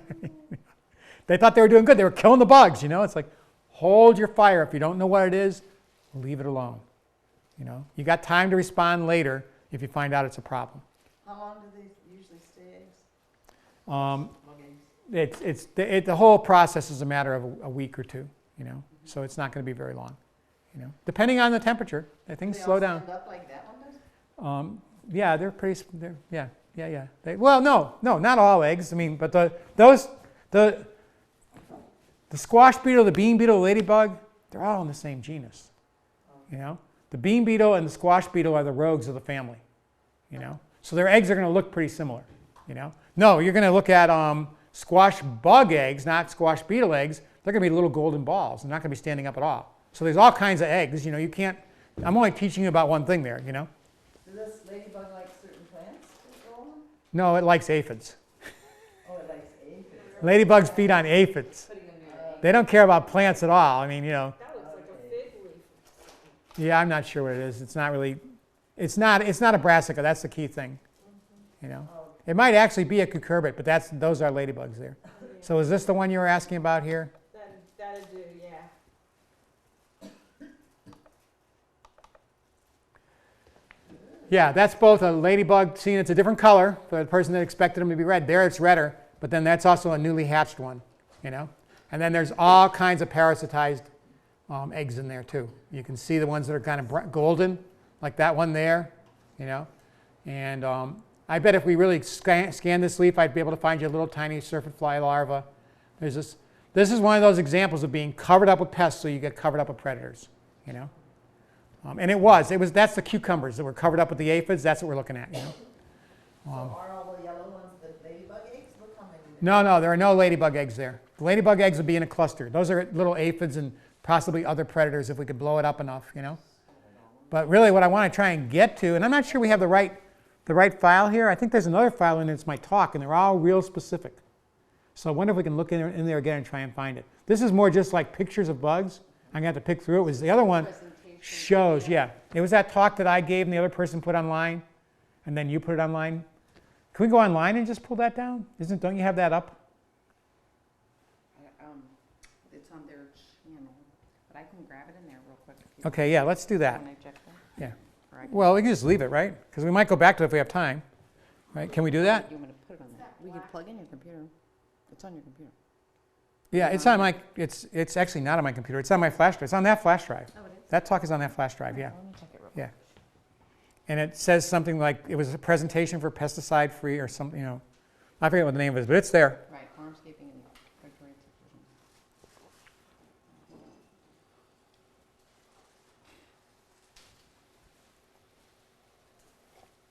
Okay, so farmscaping for pollinators and insects. Yep. Okay, that's probably it. That sounds right. Okay. Yeah, there we go. Yeah. Okay, good. Okay. This is the talk, and You can use the arrows to get Yeah. through it, okay? F5, full screen, full screen. All right, okay. he's F5 obsessed here, isn't he? So It's gotta be bigger. Go to Windows. We'll try it. I'll try it a little more and see. No, that's where it wants to be. Okay, we're just going to go through it and we'll see. All right. So this is a good example of summer farmscaping. You know, that's the other fun thing is you're taking care of bugs, but I also do it just because it makes my heart happy. Yeah. You know. Yeah. Um, What makes me sad is when my neighbors go by and they think, oh my gosh, that's so grubby. yeah. I Oh. had a friend who knocked over the only. What a mess. They have to learn to see. I had a friend who was having an event at my place. He knocked over the only, what do you call it, milkweed on the whole property because it was slightly blocking the view of the number on the mailbox. Just pull it out of the way. Yep. By the way, I didn't talk about that, but another piece of a good fertility program is compost tea. That's a way to really get the fertility maxed out. I mentioned doing it some, but learning how to do it, we have a video about it for Soil Fertility Systems 1. There's lots of other videos about how to do it. You really can ramp up the health of your plants and you get less disease that way, you know. Okay. Here's another predator. This one here can easily help to control the eggs of a lot of our, Brassica pests. This is the Pennsylvania soldier beetle, and I like to say it's kind of like find Elmo. How many copulating soldier beetles can you see? Those come on butterfly weed. They come on any kind of high nectar and pollen things. On the butterfly weed, sometimes it looks like it's blooming Yeah. again. And Okay. they are utterly beneficial. Oh, good. They're in the lightning bug family. They're a Yes, they lampirid. look like lightning Lampirid bugs, but family, they're and larger. they just eat eggs and they eat aphids like they're going out of style. Major egg eaters. They give you this and the CMAC ladybug, which I don't know if I have a picture in here or not, but are the two ones that if I have parsnips growing amongst asparagus, once I stop cutting the asparagus and it's, because I have to because they're getting too thin, I've controlled the eggs of the asparagus beetle till then because I cut all of them off and cooked them, right? And then the parsnip goes into bloom and these guys come in to feed on the parsnip, and of course they see that there's a nice little breakfast of eggs and they go down and they're major egg eaters and they totally control the asparagus beetle for me. I have no asparagus beetle problems. That's the Pennsylvania soldier beetle. I'm from Pennsylvania. My friend Jackie Greenfield's from Pennsylvania, but she's real proud of it being the Pennsylvania soldier beetle. So, this is the Carolina soldier beetle. We don't have no Pennsylvania soldier beetles here. It is called the Pennsylvania soldier beetle. I don't know why. You had a question? No. Just rooting for PA. Okay. Yeah. Does the entomologist Okay. This one here, it's not a great shot, but see the golden ball? Looks like a jewel. See the golden ball? This is the goldenrod aphid. Those are the predators that are feeding on it, and that's the Sigourney weavered aphids, right? They once were aphids, and I guarantee you, within a week, far more golden balls than aphids. I mean, the ones that haven't been eaten by other predators, you know. And my favorite story about this goldenrod aphid is I taught an intern about it. We're walking through the field, right, cutting through the field on the way to the farm, and there's lots of goldenrod. And he's learned to look because I taught him, and it's fascinating. So he's like distracted by it, and all of a sudden he goes, "What's this bumblebee doing on the goldenrod?" I go, "That's not a bumblebee. That's a robber fly." Robber flies are the T-Rex of the fly family. They're like this big, and you can see them like grabbing a bean beetle. Right, so that's what they usually feed on. They would never bother with an aphid, but they'll feed on corn on the cob. You know? So they'll just land on all those aphids and just eat endless aphids. Every predator in the world is going to go to this kind of protein source.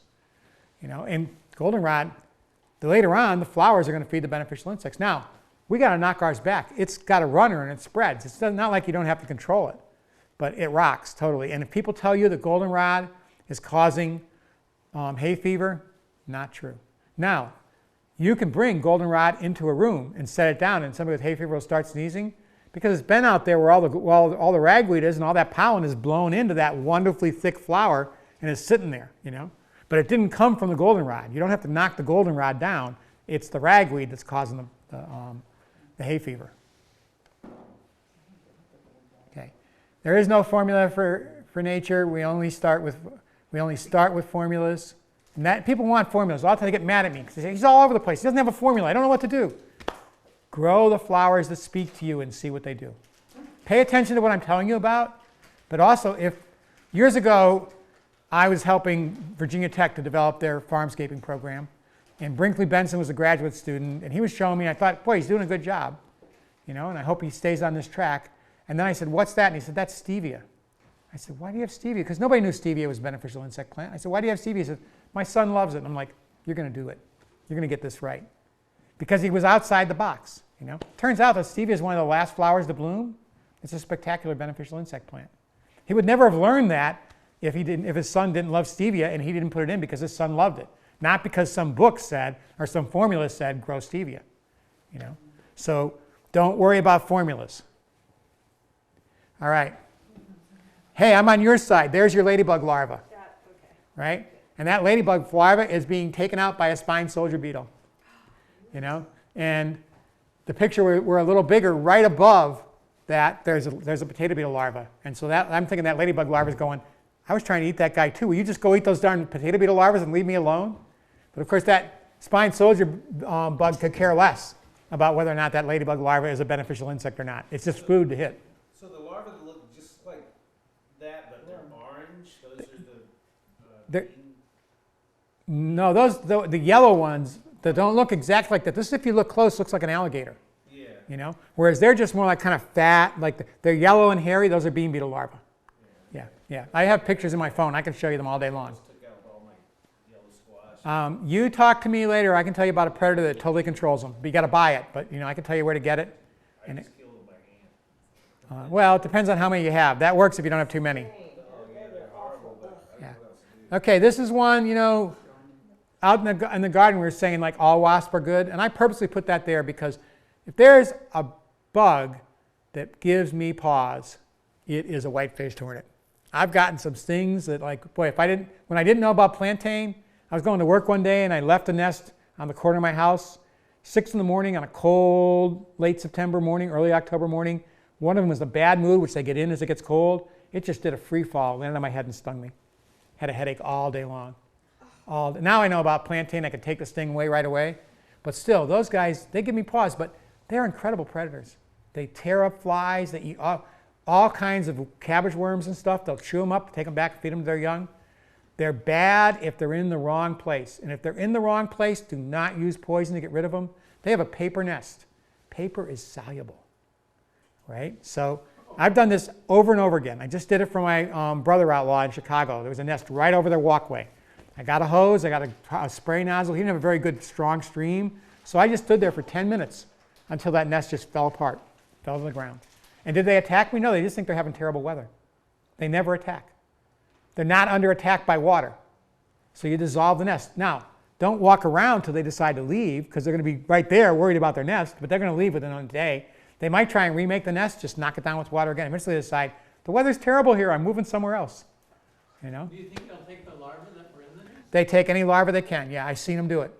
They try. I mean, and I'm not looking to wipe them out. I want them to take those larvae. You know, fishermen would try and get those larvae. They make spectacular bait. You can get high dollar for them. You know? But yeah, you just Probably a lot of people would just eat them. just don't get killed. There's the cup plant. We talked about that and what that does, right? What attacks them? They have parasites. You know, they have like, you know, wasps that lay eggs in them. I saw a war one day and they destroyed, somebody destroyed them. There was a bunch of dead ones. Yeah, it could also be, it might be one of those giant like Japanese hornets and stuff. You know, those Japanese hornets are incredible predators. There are spiders that attack them. There are spiders that prey on wasps, you know. And then there are mantispids, this cross between a lacewing and a praying mantis that attack spiders, you know. So everybody, you know, and mountain lions will take us down, you know. I mean, sharks, you know, we all have our nemesis, you know. The world is, you know, the world is about eating. And we're all food. Larvae will eat tadpoles, but mature frogs will eat dragonflies. Yep, that's how. There's a predator there. So somebody one time, I was telling them about a book I had, and it talked about how they'd witnessed in South America a praying mantis eating a hummingbird. And she said, I saw that happen. It even happens here. A big enough praying mantis will take a hummingbird out.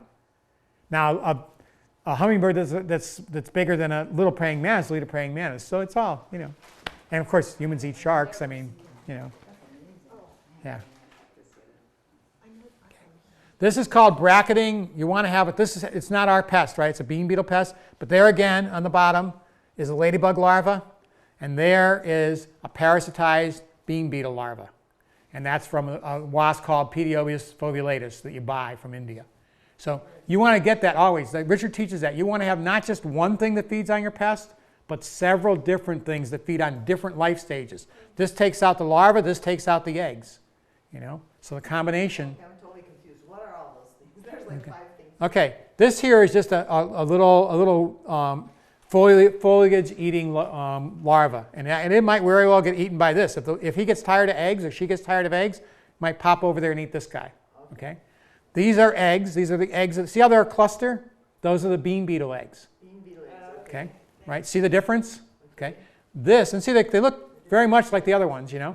And then this was one of those yellow bean beetle larvae, but we have the link to this posted anyways, right? In our resources. Make sure that's posted, okay? Because you don't have to, you can access this anytime, you know? And so this was parasitized by a tiny little wasp that lays like 6 to 25 eggs in a bean beetle larva. And they hatch out and they fly around, they find more bean beetles and they lay their larvae and they lay their eggs in them. Oh my God.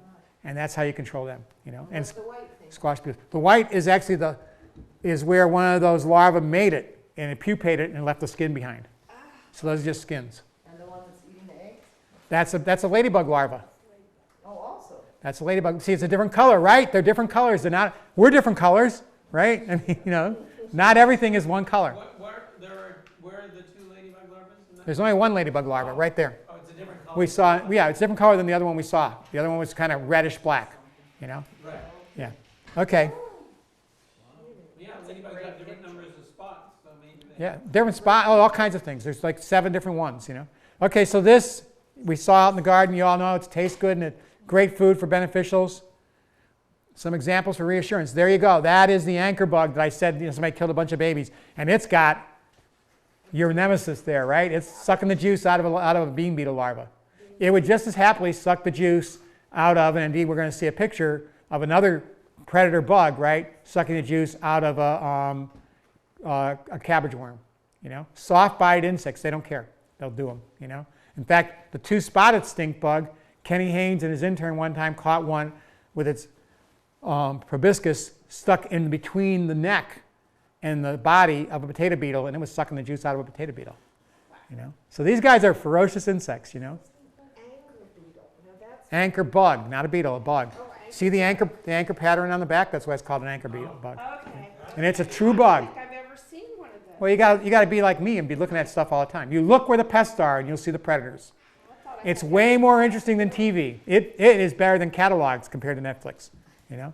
I mean, if I can get down there in sunlight, I'd watch it all day long compared to Netflix, you know? So this bug we like. Pardon? I mean, you like them all, but you want that bug? I want all the bugs because you don't have balance without it. It's going to starve to death if it doesn't have the bean beetle larva. If you go ahead, like you come through and spray pyrethrum, you just wiped out all your bugs, right? Oh, you're in control. But I'm not spraying anything but like the potato bug and stuff like that. They get controlled. If you leave them alone, they're food. I mean, so many things feed on potato beetle larvae.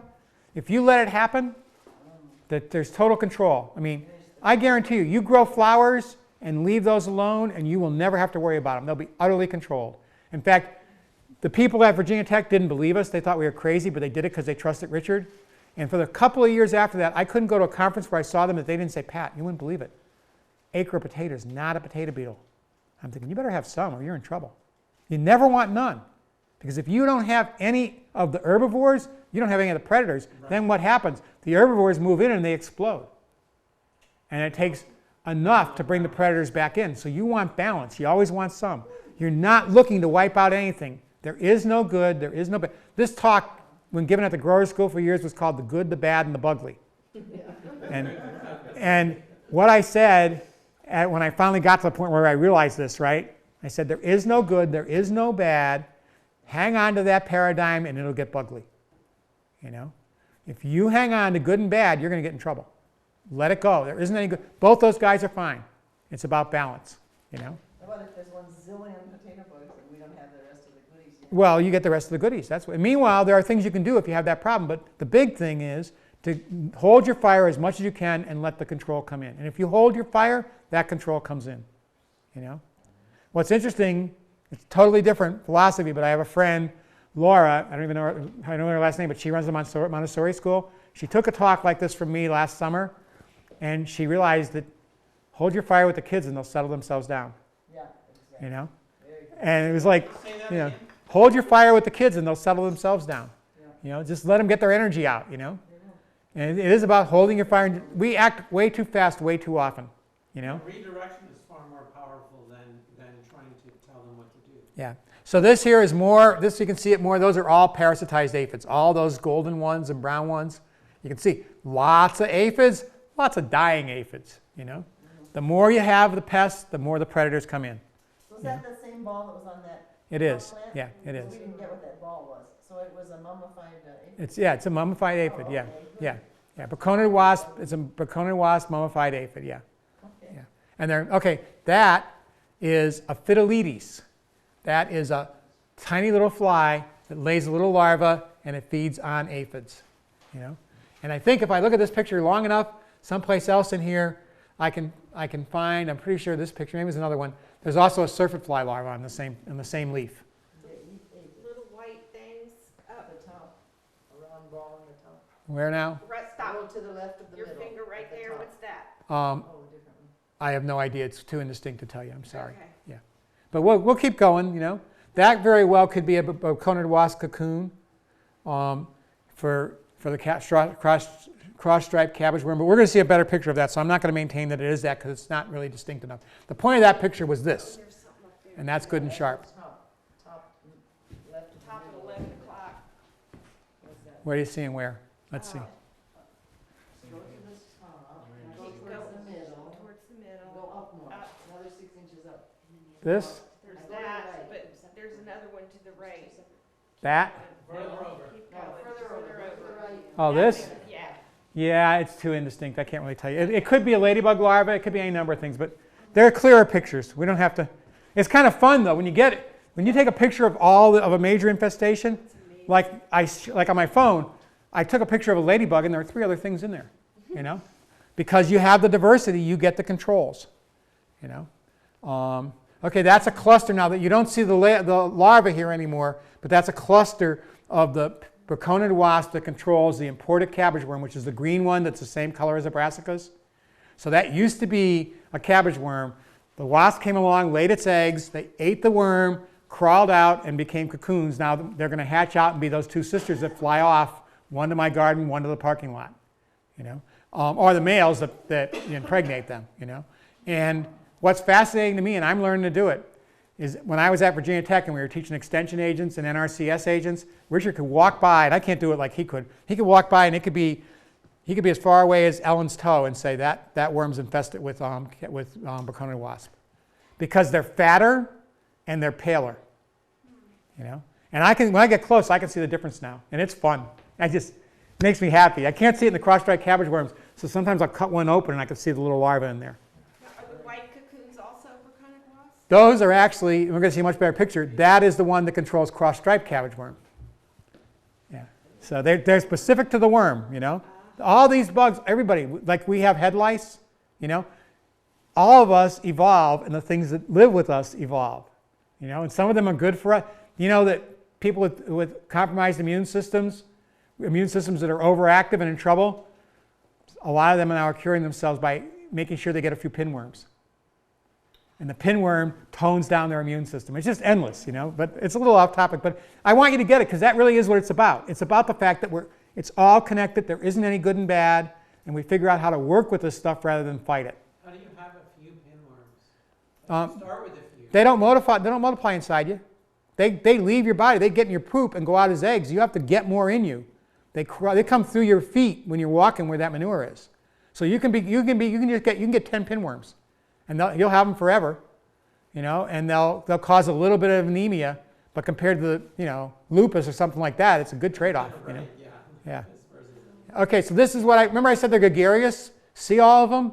Major damage. Now I didn't want to spray because I had some control, but there's a lot of worms for the amount of control I have. You know, so that's the cross-striped cabbage worm. Is that one of the ones you had? I don't know. I don't think so. Okay, they can see that's too much damage. That's what my brassicas look like. That's too much damage.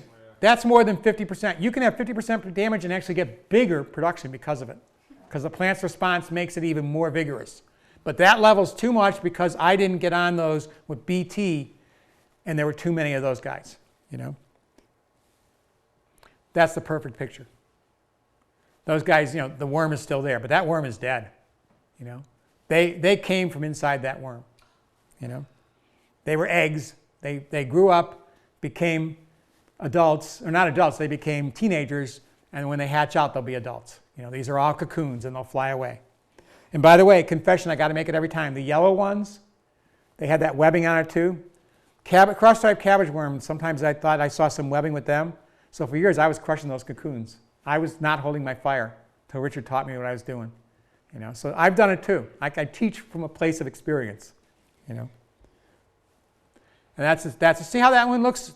Not as, you know, you've seen the cocoons before, but what I want you to see is it's fatter and paler. That's how you can tell that it's parasitized.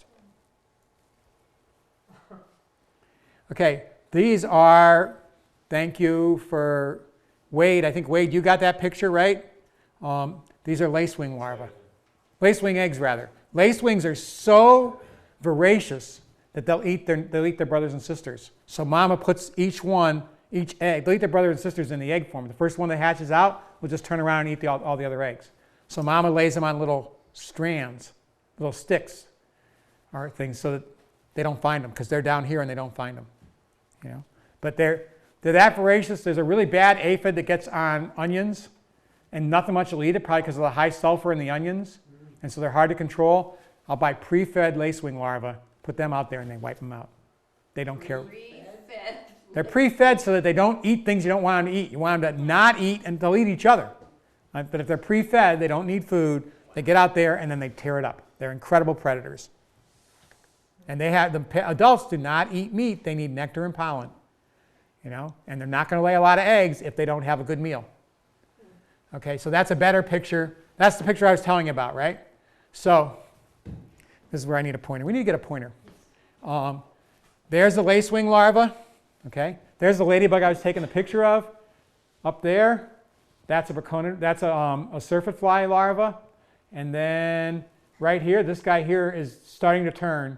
It'll be golden and dead. And see the lacewing larva, he's got that aphid by the head. You know, or she's got that aphid by the head. You're dead. And I have a video. It's not good quality, but it's kind of fun because it's a syrphid fly larva, and you can see it shaking the aphid while it's chewing it. You know, it's fascinating. I love it. You know. There's a good shot of a really good shot of a ladybug larva. They're so cool. They get their spots in reverse. Yeah, and they come in different colors. Different ones come in different colors. That's the pupa again. That's a syrphid fly larva. And they come in green or yellow. The other one we just saw was yellow up top there, but they come in green and yellow. And then there are more of the parasitized aphids there too. And those guys, you know, will control aphids easily on brassicas, easily. And they'll also feed on the eggs of soft-bodied insects. So they're going to help to control the worms and stuff too. Okay. This one, totally off topic, but you might want to know it, so I'll tell you for a minute. That is the male vine borer moth. So that bane of all squash growers, that's what the male looks like. Nature's our teacher. We're a part of nature. We're our own teachers. If a plant is beautiful to you and your heart connects with it, then it's part of your plan.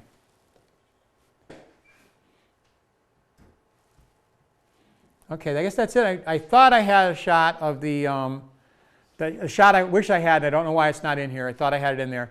Is of a spine soldier beetle sucking the juice out of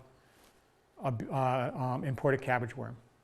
You know, so they do that too. You have to take my word for it, but they're just as happy. It doesn't have to be a lacewing larva. Any soft-bodied insect, in goes the proboscis, out comes the insides.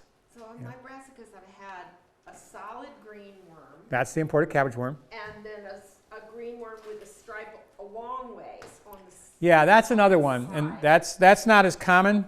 And so I don't know what predator takes care of that. I would use BT to control that, or hand pick it, one or the other.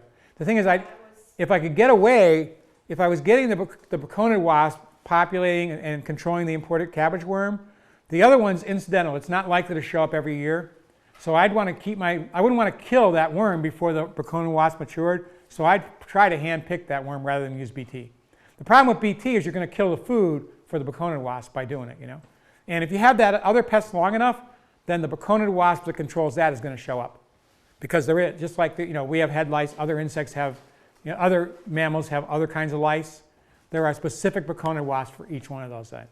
There's a specific wasp that attacks the egg of the harlequin bug, and so those are the, Those worms turn into a little white butterfly with a green yes, dot on the wing. yeah, green or black. That's the imported cabbage worm. Yep. And I've had one of my favorite stories on that is Jackie Greenfield is a dear friend, and we both worked at the Highland Lake Inn, and she specialized in getting all of the gorgeous stuff on the plate so that you could experience, the farm coming to the table, like all the garnish and stuff she specialized in. So she just spots things and say, that one's mine, right? So I grew a big crop of purple cauliflower. She's like, Pat, it's mine. It's all going to be garnished. We're not cooking any of that. It's like, okay, I don't care, whatever works, And then she's coming out, and Jim Klutz, who used to own the Beneficial Insect Company, he's passed since then. But both of them came out in 1 week and said, Pat, there's an awful lot of butterflies out here. You better spray BT. And I said, I'm not spraying BT. I'm holding my fire. And they said, and Jackie came back every other day and said, you need to spray BT, Pat. I can't have any worms in that cauliflower. I said, if I think you're going to have worms in the cauliflower, I'll spray the BT. And then I walked out one day, and there was this, at that time, the decrepit red barn that was filled with house sparrows. And I looked, and there was a convoy system going into the vase, out with a green worm, into the vase, and they got their beaks in there. They got them out from inside. Every last one was out of there. Now the EPA would say, oh, there might be bird poop. You can't do that stuff, but I'm okay with it. It worked totally. The vase that is the plant, right? I mean, it's a cauliflower, so it makes a vase, right? The cauliflower head is down on the bottom. So you saw them fly down on the vase. They disappeared, and then a moment later, and then there's another one, back and forth, just like this caravan or whatever, convoy of green imported cabbage worms traveling across the garden. They're feeding their young, Is there another white butterfly with a little green dot, or that looks a lot like it, that's not bad, or they're all bad? They're not. Who said they were bad? Oh, I'm sorry. No. Right. They're not bad. Okay. They're part of the balance. We got the control. You saw the control. Right. It's an adjustment. Excuse me, but I see these things and it just makes me go. Okay, another favorite story Know what's coming. about how that balance all happens. It's off topic because it was potato beetles. The person worried about potato beetles. That was me. We did lasagna beds at Dig and Garden the first year, and they're a good idea, but it's not a good idea to put a lasagna bed out in March when it's a dry March. Because why do things rot? Because they're wet and warm, right? Well, it was cold and dry. So we didn't have nutrients, and those potatoes were sad. And they were covered up with potato beetles. And I taught about how the control was going to come in, but they weren't healthy enough, so there wasn't enough control, right? We gave compost tea. They got a little healthier. And the thing is, plants call in their predators. They call in, they say, I got a problem here. You come eat, you know. And so it didn't have enough strength to do that. We hit one feeding of compost tea, right? And I got to the garden, and this guy whose name was David was a beekeeper, a really nice guy, lived just down the road, was there. He said, Pat, I was here before you. I couldn't believe it.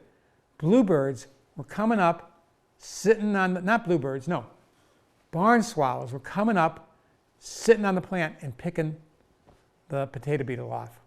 And you know, they won't do that. They fly and eat. They don't land on something and eat, but the opportunity was too great. There was so much food there that, you know, they were going to, there wasn't anything in the air, there wasn't enough in the air, so they were going to land on that plant, you know. And so that is how, I mean, I've seen a bombardier beetle, which is a ground beetle. It feeds on things on the ground, up on a potato plant, eating the larva, because there were so many larvae I couldn't resist. I couldn't believe this gorgeous, like, you know, iridescent blue beetle, you know. That, yeah, and there it was up on it. So that's really what it's about. If you can let those populations, and you have to be careful. If you're trying to make money, you got to decide when the economic threshold is passed and it's time to spray, you know. But it's really about observation. You know, when I give the longer talk, one of the favorite things I say is cultivate the fine art of puttering in your garden or on your farm. You need times when you're not focused, when you're just out there taking it in, and your peripheral vision is a major teacher. That's what scouting is. You know, you're not looking for anything, you're looking for everything. And you're looking to be taught by what's happening out there. And that is the way you get that control. Okay, that's the fun part. I love doing that part, you know. All right, let's see what we got left. Let's go back to the, yeah, I think we're right up to cooking brassicas. But you know, I left something out. As I was walking down the hill, I realized it. Rotation. That ounce of prevention, part of it's rotation. Okay? And the truth is, Ellen, Kelly probably, people I know the size of their gardens, roughly, I got some idea. Rotation is pretty hard to do on your size, at least for control of bugs, because you can't rotate far enough in your garden to get away from harlequin bugs. You know? Now you want to still rotate because the plants are taking, each plant is going to take specific things out of the soil. So if you grow the same plant in the same place, you're going to have too many new, you know. And meanwhile, they're all putting stuff into the soil too, right? So by rotating, you're keeping the diversity up in the soil. So you still want to rotate, but it's not going to be a solution for you for getting away from harlequin bugs or from alternaria. You're just not, you can't get far enough away from it. It's still there. Those spores can travel that far, you know. The harlequin bug sure as heck can travel across your little backyard, you know. So, but still you want to rotate for the other reason. And I left that part out, so that was I got to go back in and put that in there. That's what I want to be able to edit, you know. I just walking down, I said, I forgot about rotation, you know. And it's a key piece. It's part of that ounce of prevention is rotation, okay. And what else? I mean, I also will tell you that, you know, I meant to go look it up because I think they offered some solutions. If you go online and look up downy mildew, they have some sprays you can use that are organic that might have some impact. We don't want to do it. We go for fertility, rapid growth, outgrowing it. We also do grow, though, genetically. My friend Wade at Troy's greenhouse learned and gets a seed from one woman who she gets some saved seed, southern collards. Southern, I think they're called heading collards too, right? They're particularly resistant to downy mildew. So that's the genetic part again, you know, if you have problems with downy mildew. And I'm going to be looking for brassicas that are more, for heading brassicas, like broccoli and broccoli rabe, that have some resistance to black rot. Because I'm not happy with the sprays that they say I can use. So what our solution, right, is timing. We don't want our broccolis and our broccoli rabes to be flowering when it's deeply cold and wet, because that's when they get that rot. They're fine, and indeed, we put some in the Grandview greenhouse because Rocco had started them, and I said, no, it's too late, Rocco. He said, we had a bumper crop last year, and I said, okay, fine, put them in. And I said, so wasn't that bumper crop one that we put in March and that it matured in warm weather? He said, yeah, it was. Well, that's not going to give us a bumper crop this time because they're going to mature in cold weather, and that's when the rot happens, you know. So I just didn't talk to him long enough. And now what that means is I'm going to have to look for another solution. So maybe next time I give this talk, I found a solution to the black rot problem, because it's heartbreaking. You get ahead and you think, oh, there's a little spot of rot, and then you notice that it still smells. So you pull a little more off, and it still smells, and the stink is everywhere. The whole head It hasn't turned yet, but the whole head is going to turn to black mush, you know. And so for me, the solution on that is timing. Just don't let them come in that time of year. Eat other things, you know. And that really, and likewise, if you're growing for money, why? It's like, you know, why would you grow something when it's so hard to get it to happen? Just get it to hit the windows that work for you rather than trying to grow it into a window that's tough. Meanwhile, keep watching the research. See if you can come up with a time so you can hit that window. But don't put your money in that basket, you know. Keep your imagination in that basket, but keep the money in the things that pay. All right, so cooking with brassicas. I love to cook with brassicas. I think I said at the beginning of the talk. When they come in, I'll be eating them at least once a day, sometimes 3 times a day. I'll put them in eggs. I'll chop them up and quick saute. Or what I've learned, like if I'm in a hurry for lunch lots of times, and so I'll just take them, I'll soak them so they're wet, and I'll throw them on the grill, the George Foreman grill, and they'll wilt down enough that I can throw them in a sandwich, you know. I might throw lettuce on that sandwich too, but I want that meatiness of a collard or something, you know. So there's just endless ways to cook these. And you know, I go back again to not overcooking. That's pretty critical. All of that stuff, all those things I can't pronounce, you overcook them, they're gone, you know. And it's pretty easy. You want to cook them so they don't stink, right? They don't get that overcooked brassica smell, and they're still bright green, and they're just tender enough for you. I mean, there's a lot I like about Earth Fare, and there's a lot of things I'm not as impressed with. One of the things I've been impressed with, I don't know if they still have it, but for years, they've figured out how to cook kale enough that it didn't taste like raw brassica, but it still had its complete shape. And that was they used a lot of oil, I know that, but I'm okay with oil if it's good oil, you know. But they managed to cook it that way, and that's, to me, is ideal. I guarantee you that all these biologically active, you know, components that are anti-carcinogenic were still in that kale, you know. They were still there. They were still powerful. I know somebody that does it, not much oil, in a wok and just keeps it moving. Mm-hmm. And when it's the right tender, out it goes.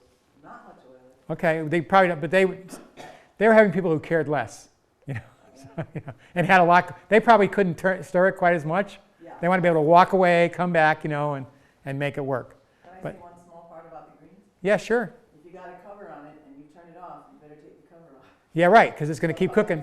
Get it off the burner too if it's electric stove.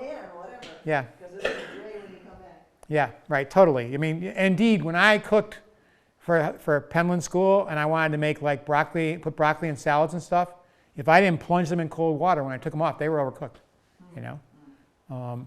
So yeah, you want to get them so that they're bright green, taste fresh, taste like the vegetable, not like, if you overcook brassicas, they all taste the same, you know.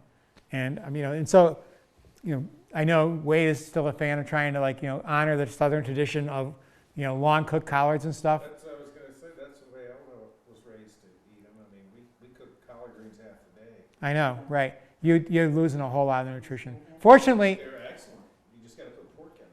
Yeah. I was going to say, that style comes from cooking the meat for a long time. Vegetables just go in for some other food. Yeah, right. Yeah. See, I think what I would do there is I would cook the meat long enough in a stock that I can get all that flavor in there, and then flash cook the greens. You know, but that's because for me it's not even about nutrition. I just don't like them that way.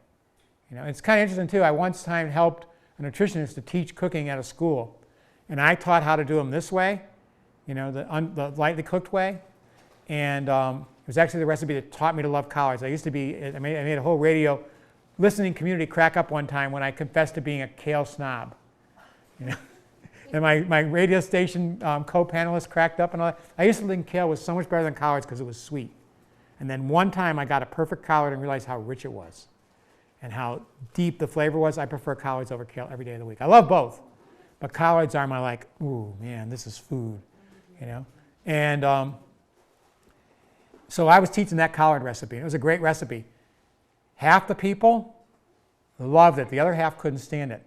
The half that couldn't stand it, and it was mostly couples, right? And it was interesting because every family had one of each, right? The ones that loved those long cooked collards hated it. And the ones that hated that dish loved it. You know? So it's a matter of taste. As far as nutrition goes, if you don't overcook them, you're getting a lot more of that anti-carcinogenic nutrition. Doesn't mean you can't have your mess of, you know, collards cooked and stuff for New Year's or whatever, you know. Cornbread, there's nothing better. Yeah, right. Well, I'm not going to argue with that, you know. I haven't been sold on it, but I believe there's nothing better for you, you know. Okay, so I can talk a lot about, you know, ways to cook collards. We have several videos we made this year which cover recipes, you know. I already mentioned the cauliflower broccoli recipe, and it's a real winner. I love that one. A technique to learn if you want to try and not overcook them, a technique to learn is to chiffonade. And the people know what that means. It means you roll the greens up in a little roll, you take your French knife and you slice them up into thin little strips. Why you do that is it makes it very easy to cook them evenly, quickly and evenly. What I was impressed with Earth Fair was they left them whole. I could cook them fast and not cook them too much if I chop them up. But they, by stirring enough, probably got them to cook whole that way. You know? If you don't want to bother to do that, you just chiffonade. And that way also what I love is you can cook the stems and don't even notice it. But what I learned recently, I'm always learning, that's the fun thing, I'm always learning, right? What I learned recently is if you're worried about that nitrogen thing that I talked about in cold weather, there's even more nitrates in the stems. So for years now, I've been chopping up my stems all the time, and I don't know if you chop them up small enough, they're not tough. And they're actually sweeter, but it's not just the nitrogen that concentrates in the collard stem, it's also the sweetness. So I like it to get the sweetness, and the sweetest part of a collard is that stem. But from the 10th of December to the middle of February, if I have not picked them at the end of a sunny day, I take that stem out of there because it's going to be higher in nitrogen. You know? Collard still or kale? Well, both actually, both. But the kale, I just chopped it up because I was lazy and I didn't mind getting the roughage. The collards, I appreciated the sweetness I was getting from that stem, but not enough to get too many nitrates. You know? I missed So nitrates are dangerous? Like, I'm not... They convert to nitrosamines, they're carcinogenic. Oh, okay. They're also occupying the space in your bloodstream that should be oxygen. And if you're small enough, it'll kill you. And indeed, this spring, I'll get to it, but I'll tell you now because it makes the point, right? This spring, I had the pleasure of visiting our Florida farm where there are 1,500 acres and what's now 600 Mershana cattle. And Jimmy, we just had him teach up here. He's a genius at mass grazing and all that. And some of the land there was so abused by Roundup before we got it that it was very infertile. And on that land, he's growing massive diverse color cover crops, and they're huge, right? And then he moves the cattle in to feed on it. One of the things in that mix was oilseed radish. It's particularly good at concentrating nitrates. It wasn't winter, it was March. It was late February, but it was very rainy, cold for Florida, and cloudy as all heck. And one of the older cows found it dead. Did a test on the radish, way high in nitrates. It's not like he couldn't let them eat that, but he had to move them off it. We'll talk about that more. He couldn't let them eat it as long as they did, and it didn't hurt the younger ones, but it's all impacting us. We don't want that nitrogen in our blood, we want oxygen. You never want less oxygen than you can get in your blood, you know? So Nitrates are in the stems of... They concentrate when the plant doesn't have enough sun and it's too cold and the plant can't use that nitrogen, so it's stored in the form of nitrates, convert to nitrosamines. So, yeah. So that's why you want to harvest at the end of a sunny day. It shouldn't be a problem. If it was bitter cold, maybe there'd still be a little bit, but it'd be way less, you know? Okay, so. There's something important about kale I have to tell. There's a lady at EuroHealth downtown. She sends videos sometimes, and she said she has to tell this because so many people are into the kale smoothies. And she said that's okay once in a while, but not like all the time. The new trend, have it every day, because in the raw kale there's something. She tells what it is. I don't remember. It has some elements that blocks your body from the uptake of iodine. I believe it. Yeah. Yeah. I mean, they make the point in here. I mean, it's digestion and cooking that free up these anti-carcinogens, you know? I mean, a point that was recently made to me that was interesting, and I don't know the whole part of it, but somebody who knew nutrition better said this whole talk about the enzymes in raw food, if they're not human enzymes, they just get broken down into proteins. You know, we have our enzymes, plants have their enzymes. We actually share a lot of the same endocrine, you know, hormone kind of things. They're very similar, but the enzymes aren't that similar. We can't really use those enzymes in raw food. That's what this person told me. I don't know if it's true or not, but you know. Get broken down to proteins? Yeah, we don't use them as enzymes. They're not our enzymes. That's why people that do that say, well, all the vegetables have protein. Well, if they have protein for many reasons, unless you're somehow getting it off. There's all kinds of life that's not getting off those plants, and that's protein. I mean, you know. Anyway. That enzyme factor, why they say never microwave? My understanding of never microwave is you're creating radiolytic particles that are not something we've ever dealt with. You're basically blowing things up, you know. I don't think it's the enzymes, but yeah, whatever reason, I don't want them. No interest in microwaves. Massive amounts of kale to block the iodide receptors in the thyroid. Some people do massive amounts of kale, though. You know? Yeah. Really massive. Yeah. That means Uh-huh. Okay. Anyway. My issue with juicing is I want the fiber. Yeah, me too. You know, I don't have any. I get tons of juice pulp from Medea's, and I know she's helping people with that, and it's great. But personally, I want the fiber. I don't need the juice. You know, I want to eat lots of vegetables. You know, I don't need to grind them up to get my vegetables. You know. Juicing isn't a smoothie, right? Well, yeah, but yeah, there you are getting the fiber in a smoothie. That's true. Yeah, that they are getting the fiber in there, and I got no problem with that. But personally, I don't like the taste of raw brassicas. I cook them. I like the salad mustards, but I don't like kale, collards, broccoli, cauliflower. I want them cooked very slightly. You know, I still want them to be good and crispy, but I want to take that raw brassica taste out. That's just personal. It turns out when I read the research that some of these things are more available by doing that. You know, you free up some of the anti-carcinogens. But I really don't want to weigh in too heavily on the raw question. Whatever works for you. It's way better than any of the processed food you're eating. You know. Anyway, I cook my brassicas. I love to cook them. I cook them all kinds of ways.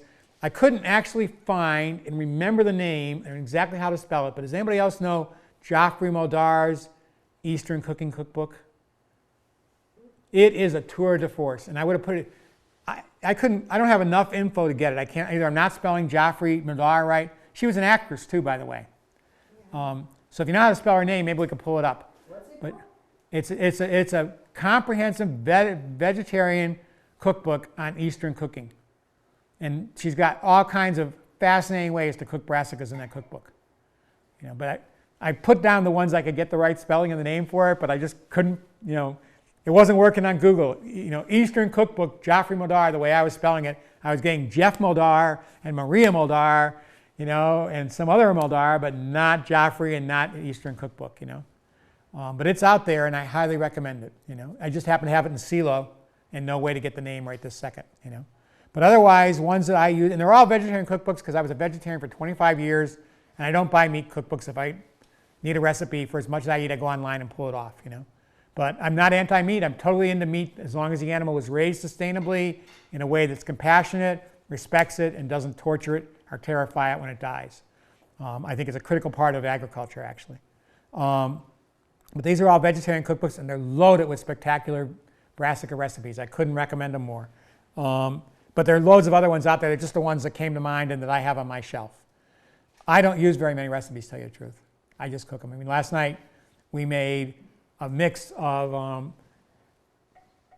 basically tropical greens with turnip greens and did it with curry, you know, and it was great. I mean, to me, it's about the processes. My favorite processes for cooking brassicas are sometimes steaming or blanching, but mostly braising. I like to quickly get them to where they're cooked, and then let them cook in their own juices until tender, or a drop of broth or something. You know, when I'm doing curries, it's coconut milk, and that's just as good as it gets. You know, but you know those are the ways I like to do them, and there's endless variations. You can do Mediterranean, you can do Caribbean, you can do any one of those. You know, it can be, you know, Thai, Indian, Chinese. All of those work with using that basic system. You know, if you're doing a wok, it's basically the same thing. You know, you're getting it to cook, and then oftentimes you let it finish in its own moisture. Maybe you're using a little more oil and it doesn't finish in its own moisture. It finishes in the oil, but you're getting the same effect. You know, and those are my favorite ways to cook them. I can give you recipes all day long. It's good to be creative. You can make a roll, like, you know, cabbage rolls out of any of the big leaves. They all work. A fun thing to know is, we're going to get to it in a minute, but all the brassicas, the same glucosinolates that convert to all these things that are anti-carcinogens, in the soil they convert to things that are fumigants that control fungus diseases. You know, it's good to know for us Some of the higher concentrations are going to be in mustards, you know. Broccoli sprouts are famous for it. Somebody tried to patent broccoli sprouts. Fortunately, the judge said, no, you're over the edge on that one. You know, you can't patent. People have been sprouting broccoli for a little bit too long. You don't get to patent that one, you know. You know, they could copyright a book that talks about why it works, you know. They have a right to that, but they don't get to copyright the process of sprouting broccoli, you know. But it's not just broccoli. All of the brassica sprouts are very high in these compounds and very good for you. Any questions about cooking? Anybody have problems with cooking brassicas that, you know? I mean, they're pretty darn easy to cook and pretty darn delicious, right? Just about anything you pull out of a backyard garden, it doesn't matter what you do with it. I've had people eat backyard broccoli and say, I can't believe how good this is. Just be blown away by how good it is. I mean, you know, I'm totally used to it. You know, when I go to places that I'm getting, you know, from the factory broccoli, it's like, why am I eating this? You know, it doesn't have any flavor at all. It's just, it's texture but not flavor. Okay, the next part is brassicas as cover crops. And I want to say that that one here is really a kind of dicey area because we grow so many brassicas and it is about rotation. I've stayed away from them a lot because I don't want to have so many brassicas. If I'm growing, you know, salad brassicas, root brassicas, leaf brassicas, broccolis, cabbages, kohlrabis, Brussels sprouts. Most of my garden has had brassicas in it once already this year. Most of my farmers had brassicas once, and then I'm going to put a cover crop on too. I'm not too happy about that.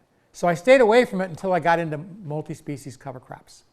And then I could see the logic of having as many different types. You know, these brassicas do have this fumigant effect I talked about, you know, so there's a reason to do it. I grew my first brassica cover crop, though, because we had a greenhouse where a mistake was made and the soil got deeply compacted before we could start growing in it, right? I mean, there was machinery in there when there shouldn't have been, and it was way compacted. And so I, you know, talked to cover crop people and said, what are the best bio-drillers? I got that term there. I just saw that term today, by the way. I didn't hear it before. But a bio-driller is just a root that goes deep and opens up the soil, you know? Carrots, comfrey, borage, Phacelia tannacetifolia, oilseed radish, thank you, rye, you know, and so I planted Phacelia tannacetifolia, rye, and oilseed radish. And then I had the legumes in there too. And you have films of the incredible diversity there, and we talked about it, right? And they, pardon? The lady who found the cookbook. Okay, cool. What is it?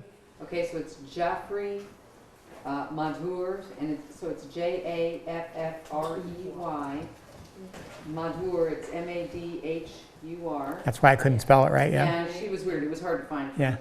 And she's got all kinds of wonderful books and things. She's got The World of the East Vegetarian Cooking. She's got Joffrey's Indian Cooking, Eastern Vegetarian Cooking, A Taste of India. So she's got a lot of books. Eastern Vegetarian is the one I have. The Far East. Yeah. So Joffrey. Comprehensive. Comprehensive. It's a wonderful book, yeah. She's a nice little lady. Yeah. And she's also an actress. I saw her in some. She's got films and Yeah, everything. yeah, She's got yeah. awards and Yeah. books and theater. Yeah. And Yeah. personal everything else. Okay, so. Right, the HUR is probably what blew it. I was doing Maldor, and it was Maldar. I couldn't find it. How do you spell Mador again? I found it. Yeah, he found it. I could find it. H-U-R. Yeah. That looks great. Great book, yeah. Okay, so I took a chance with that, and we didn't have any ramifications. This year, we took a chance. They put kale in our multi-species summer cover crop. We're not doing that again. We had boo-coo harlequin bugs. We have the space, right? There's a garden out here, and then you go past 2 houses, and we have 2 more backyards. So every spring, brassicas are in the backyards there. Every fall, brassicas are here. The harlequin bugs don't move that far. But this year, we've had a significant little infestation because they were all over our kale in the cover crop. So those brassicas, they're out of the summer cover crop. They can stay in the winter one until I see a problem. But I'm not going to put them in a summer cover crop. You know, even though they give the diversity, it's not worth the trade-off for us because of the harlequin bugs. You know, meanwhile, that oilseed radish is one kick-butt bio-driller, and it's one of the ones that winter kills. You know, and the point they made, which we're going to get to in a minute in here, which I hadn't thought about, but I certainly had noticed, is they decompose rapidly. So Ron Morris does it different. We're broadcasting or drilling these mixes of cover crops. He carefully places his. So he grows grains, right, in the spaces between where his plants are and on the edges. And he grows legumes in the center because they rot quicker. Plus they concentrate the nitrogen. So you might also look at putting things like Brassica tanacetifolia, which also rots really quickly, and brassicas in the planting row with your legumes. And still keep those grains, which don't rot nearly as fast, but make that cover, right? But it takes more careful seeding than we're doing. And actually, Mark Schoenbeck, he presented, he seeds his cover crop with an earthway seeder. And we may get there as we tweak it. You know, right now it's way more convenient to broadcast. But we may get there doing these rows that are specifically for it rotting away and being a great seed bed early in the season, you know. And meanwhile, the grain is still there as a mulch. And it's so vigorous that it's going to be quite close. You know, you're going to have to open up that seed bed because that grain's going to be falling in. You know, the greens are going to be falling in. But if you do push it aside, you're going to have that nice seed bed that can be sown even in late March. You know, maybe mid-March if we're a little dry. Not in early March because it's too wet. You know, especially with the cover crop on it, but pretty darn early. You know, the one you're going to be able to plant earlier yet is going to be where the cover crop died. You know, and so there are those variations. Okay. All right, so they're nitrogen scavengers. Brassicas love nitrogen. You know, so that can be deadly in the dead of winter, but in the springtime it's great. In the fall, when you have leftover nitrogen from your summer cover crops, from whatever fertilizing you did, from your summer cover crops, from whatever happened in the garden that there's nitrogen, those brassicas are going to be grabbing it up and making sure that it's still there in a form that can be used again next spring, not being washed away. So they're really good for that. That's also why they're a problem with nitrates in the dead of winter too, though. So all of this information here will be online, right? Yeah, we're going to post this thing right online. Absolutely. You got the right one now. You're going to put it online. Yeah. And you know what I'll do? I'll throw some pictures in there. Yeah. We'll show you it too. Yeah. Yeah. Yeah. They're rapid growing, so they're great weed competitors, right? The great thing about brassicas, in the germination chamber, they can be up in less than 2 days, but they're not going to take more than 4 or 5 anyways. So they're going to be one of the first things to sprout before the other weeds sprout. And if they've got the proper nitrogen and the right amount of sun, they're going to quickly outcompete the weeds. So it's nice to have them in your mixes for that, because you want to smother those winter weeds, you know. Or if you're not afraid of harlequin buds those summer, maybe you don't grow brassicas in the fall, in which case maybe you're fine to use them as a summer cover crop. It depends on what you do, you know. Maybe you don't even garden in the fall. Maybe you're done with the summer. You know, summer's the end of your season. Some people do that, you know. They should probably be growing those brassicas in the summer because they're doing other good things for the soil. Us, we grow tons of brassicas in the summer, and we don't want no harlequin bugs. So we're not going to do it. But that doesn't mean, you know, that's just our style. That's what we're talking about for what we do. But you just take the information, you fit it to what you're doing, you know. Would it be a good idea to take a break this fall and maybe my harlequin bugs won't be so bad? Be a real good idea. Next fall? Big time. Even in the spring? Yeah. Because, I mean, I've already planted 2 sets of babies and they're gone. Yeah. So, Yeah, you take a break. okay. Take a break. That'll help, totally. And then do the scouting. Yeah, Get those first ones. I do it. It's when I take that 2-week break to go see my Hit them with mom, neem. and I just- Hit them with neem and surround. Hit them with neem and surround, and maybe even put row cover over so that's less likely to be washed off. I've done that too. But no, you're not doing it to try and exclude bugs. You're doing it to keep the surround, which makes them not want to be on because the rain's going to wash it off. But if that rain first hits the row cover, it's not as likely to wash off the surround. The surround's going to be a long-term deterrent if you can keep it on there. Use the spreader sticker, you know, and with any luck, and put it on a couple times. I think I say in this, you know, using surround once works kind of good. Putting it on twice, the surround sticks to the surround, and you start to get a better take, you know. So it might take more than one application. Combination of the neem and the surround will probably get you through those 2 weeks. When you get back, you can't slack up though, you know, because they're going to be waiting. They're waiting for that to pass, you know. When I went on vacation, my deer repellent had faded while I was gone. Half my blueberries are taken back to the nubs. I should have put it on before I left, you know. We got to do those things when we go on vacation because the eaters out there, they're not on vacation, you know. They're always watching, and you let that defense down, and they're going to get you. Okay, the brassicas, this is new to me. I learned this today. You know, I mean, I know a lot, but when I'm doing these kind of classes, I do a little more research. They also, like buckwheat, exude acids that make phosphorus available. You know, when I got my farm back up after being at the Highland Lake Inn, I got a soil test, right? And it was a daunting soil test. For some reason, the pH was way high. It turned out I think they just did it wrong because they were saying it was 7.5, 7.8. It was freaking me out. Next soil test, it was back to where it belonged. I don't know why that was. But the other thing was my phosphorus index, which is what the state soil lab does. They don't tell you how much is in it, they give you an index, right? Which means what's available, not what's there, but what's available. 0.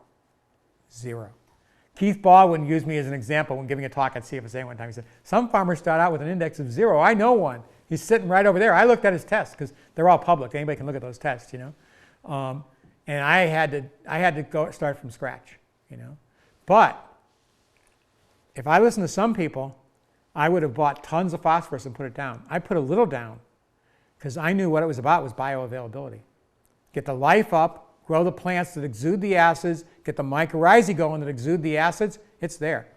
And lots of farmers will put lots down, then they do all the other proper biodynamic or organic practices, sustainable practices, and lo and behold, 5-6 years down the road, they got way too much phosphorus because they've released what was there, plus they have all that they put down.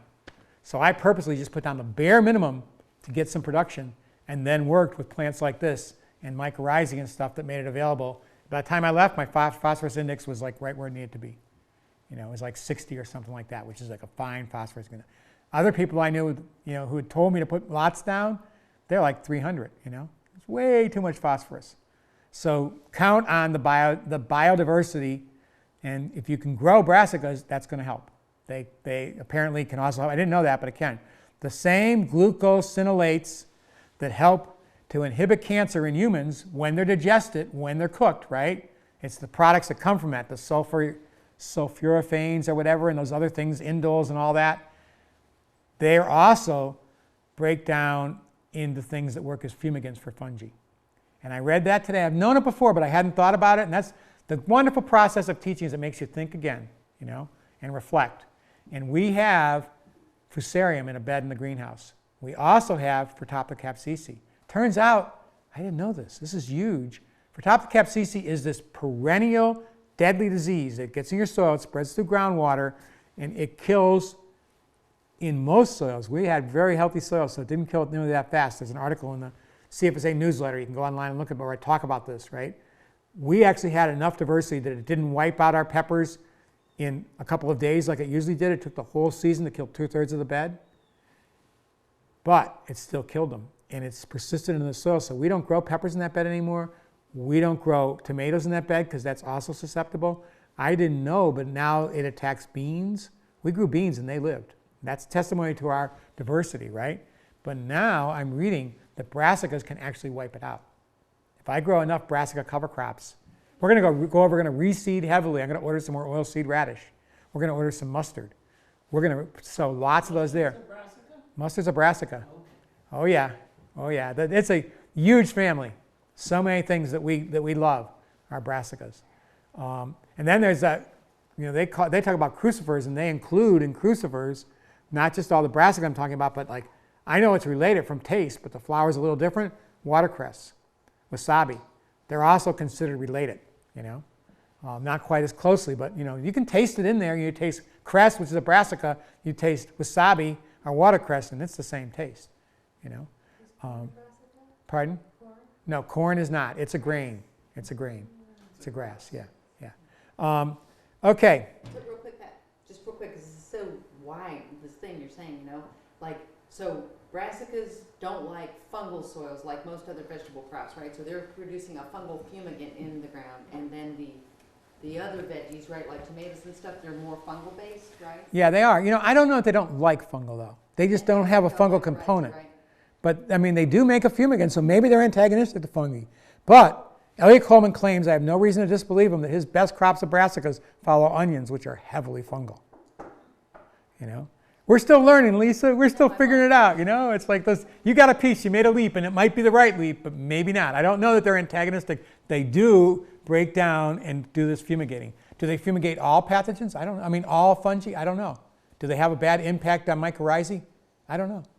I wouldn't want them to, that's for sure.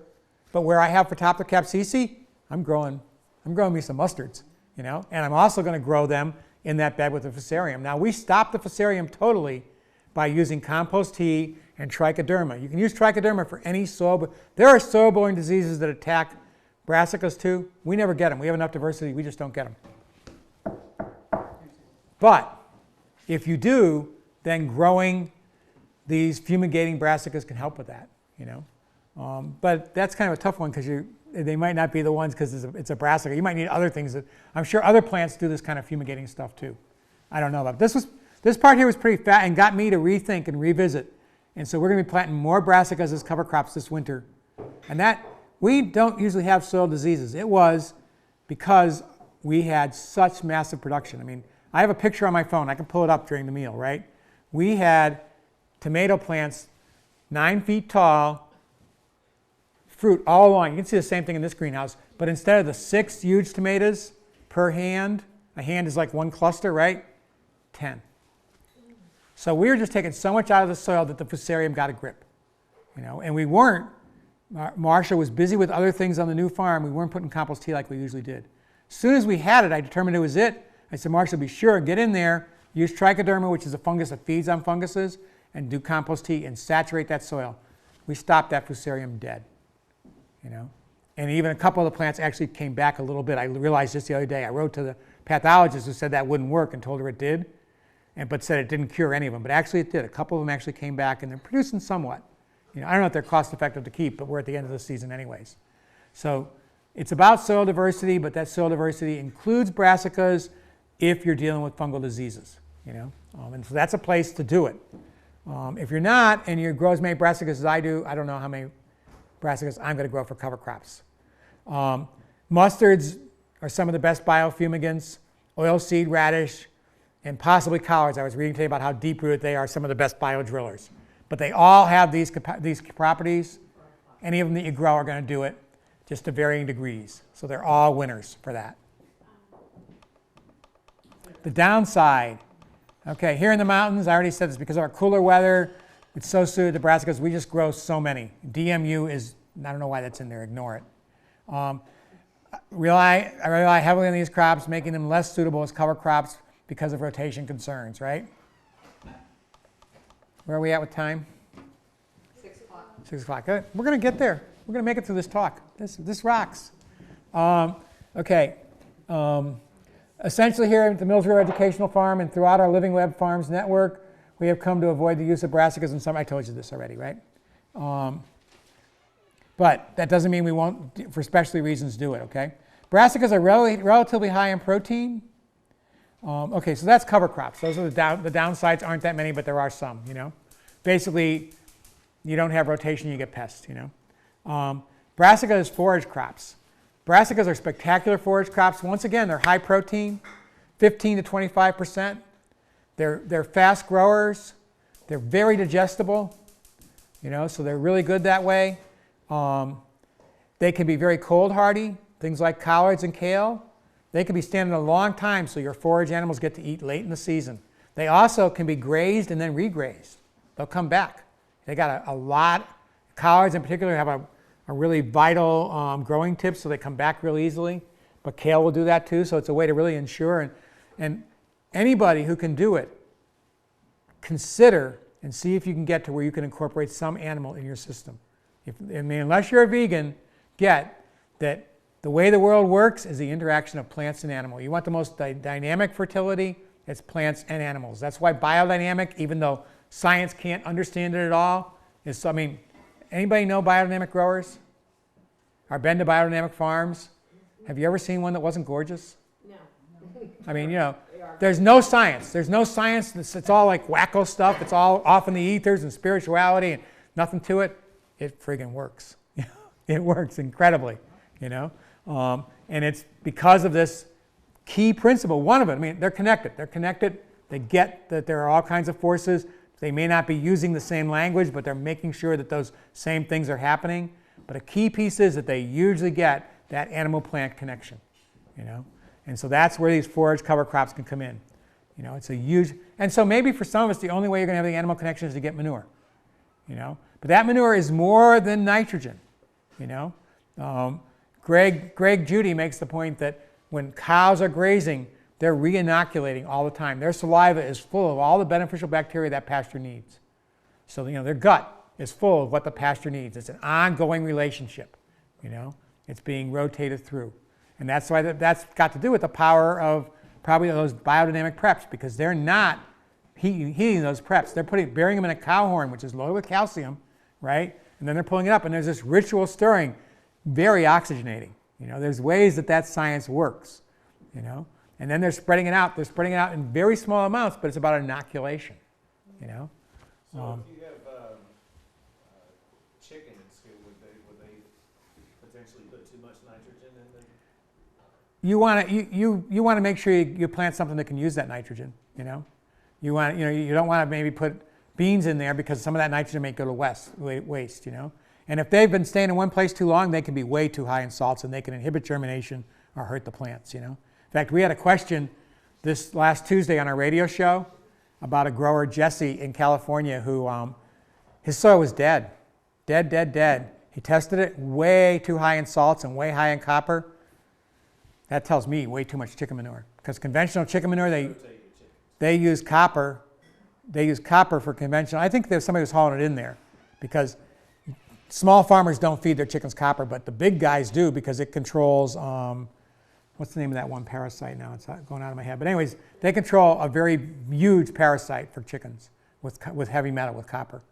And so if you're using a lot of commercial chicken manure, you can get high levels of copper. And of course you'll have... They're not using it as a nutrient for the chicken, they're using it as a pesticide. Yes, yeah. Well, that sucks.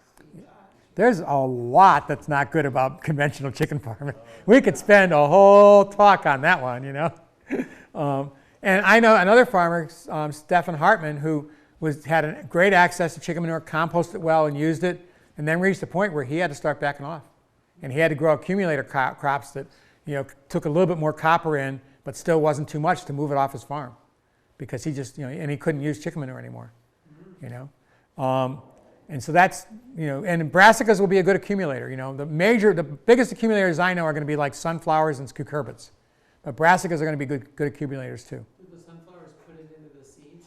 No, most every plant puts it in the leaves, because then they can get rid of it. The seed is vital to their future, so we put it in our hair and our nails. Life is brilliant. Life has it figured out. Okay, so highly digestible, can be very cold hardy. Function very well as a nurse crop. So if you're trying to establish a pasture or some other crop, like a cover crop or something, they grow so fast that they provide shade, they protect the soil from rain, but then they get tall enough that the plants are making it below them. So you saw how those cover crops are making it despite the fact that those brassicas were out there. So they work well as a nurse crop. They're easy to establish, they grow fast. That counts for a lot with a cover crop. You want stuff up that's going to beat the things. Some, such as rape, they must be grown to full maturity to avoid health problems. Skip the help in there. Health problems. And some of those problems can include photosensitivity rather. So if lambs, for example, are eating rape that is not mature, been growing for at least 14 weeks, I think, and starting to show purplish bronze coloring, they can actually have reactions that cause them to be very sensitive to sunlight, and they'll see blistering and stuff on their uncovered parts. So Is that the oil seed? rape is what they originally made canola from, but they bred canola to get the uric acid. It's not uric like URIC that causes gout, but EUR something, and that acid, which is not very good for us, and then some other thing which I'm forgetting right now out of it. And canola has been developed that way, and it is not that good a green for animals to eat. Plus, it's all genetically engineered now too. So this is rape. Rape, by the way, I didn't mention it in salad greens, and I don't grow it anymore because I'm worried about genetic engineering. But if you're growing dead of the winter greens, you want to have rape in there if you can find clean seed, because when it gets really cold, it's hot and sweet and delightful. It's just this little burst of not too hot, but a little vegetable hot, and then really, really sweet, and it is really good. But I don't trust that it's not, contaminated with GMOs, because they can cross with canola, and there's a lot of that crap out there. So I don't trust it. I might be wrong about that. I'm not well informed on that. That's my suspicion, though. And I could do without it, you know. So rape seed is a brassica. It's a brassica, been grown for greens and for forage for a long, long time. And I used to grow it as a salad green. Baby rape was a spectacular salad green. And then along came GMOs, and I'm not going to go on about that, but I sure could. Okay, let's see here. Others, such as turnips, kale, and collards, can be eaten at any time. So you get them in there, and as soon as you think you have enough, you could graze. And you could graze it lightly so they come back, you know. You could also let them come through and graze that to release the being nursed cover crop or pasture underneath. And if you control your grazing right, that can work really well. It's important to balance these very rich forages with hay, or they can get way too much of it and get bloat and stuff. So I know Jimmy down in Florida has that really figured out. He's always playing with the balance, you know. And his solution, by the way, for that radish that killed him was simply to move them to hay for a certain part of the day, so they got less of it and it was diluted, you know. They say in here, and I might mention it the next thing, but I'll mention it now because it's on my mind. You want to be sure if you're moving cattle or chickens or anything to these brassicas to move them after they're well fed. So they can't just be full of the brassica. That could cause colic, that could cause problems, that could cause bloat. So you want them to get used to it slowly. Maybe not let them on there for more than an hour or two a day and have them going there well fed. They don't want to have slept the night in a pasture that they ate down, you know, and then got there first thing for breakfast, because that could be problems.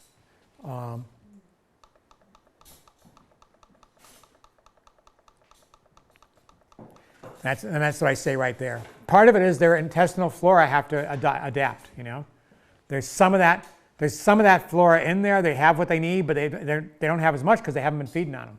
So they have to eat some so they multiply, and then the balance changes. And so this one here talks about exactly what we talked about, you know. And I saw literally the example of a cow being killed because of too much nitrogen.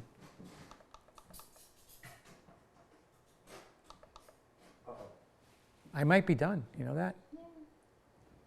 So do they show nitrogen levels on soil tests? Yeah, you buy little kits. Jimmy's got his own little kit.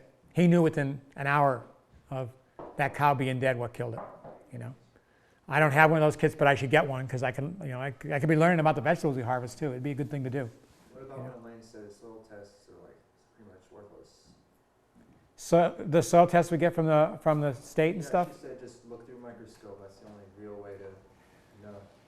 Yeah, there's information I want from the soil test. You know, it tells me what my cat, I don't, it's not my only, you heard me, I said I do them once every few years. I want to see if my pH is way off, even though Elaine will tell you, and I'll completely agree, if you're using good organic practices, it doesn't matter what your pH is.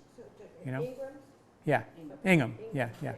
Yes? What was the vegetable test, the one that you were saying your friend used to check the radish? I can hook you up with him and he can tell you, you know. He can tell you where to get it, I'm sure. And I'm glad to do that. You love talking to Jimmy. He's a genius. He presented here in late August. He'll be back in January, and then he'll be back in the summer to teach all that grazing stuff. And he just he's a savant. He's also inspired. You know, if you're not doing what need to be done here, just say why until you just are going to yourself, why? Why am I not doing that? You know, what's wrong with me? You know. But yeah, no. And other things that I can get from that, Taylor, I get the cation exchange capacity. And that's I mean, John has done research now to learn that it's not even that accurate, but it gives me some idea. I can see improvements, you know.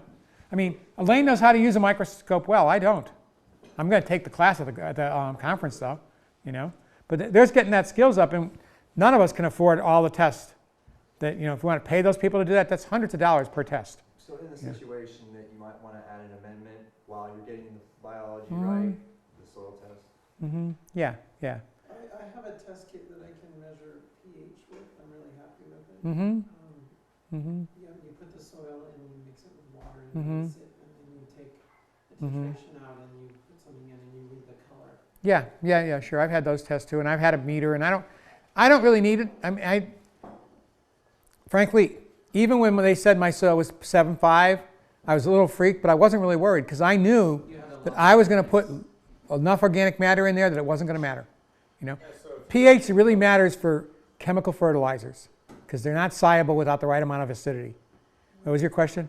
Well, I was just going to, I'm just not much of a chemist, so if you don't test hardly at all and you just keep putting organic matter in there. Are your plants doing good? Yeah. Yeah, if you start to see like purple on the bottom of your leaves, that's a phosphorus deficiency. One that's pretty important to know, but you can tell by looking at it, like if your beets never do well and you get hollow stems in your broccoli, it's a boron deficiency. Doesn't take very much, but boy, the difference is huge. When I learned that from Mark Schoenbeck right here in this classroom, light bulb, and we started putting the boron down, and our beets went from this size to that size, like that. Is there a way to get boron in the soil? Yeah, you can buy organic amendments. You can also use borax. Is pretty, I don't know that it's certifiable, but you can certainly use it, and it is just boron. Is there something you can do, a cover crop you can get? It's a micronutrient. Maybe I'm sure deep-rooted cover crops will pull some up, but it's a trace mineral and it's easy to grow stuff that concentrates a lot of it and it gets out of whack. It doesn't cost very much at all. You get a pound, it might be $20. A pound will last any one of us our lifetime. You're using tablespoons at a time.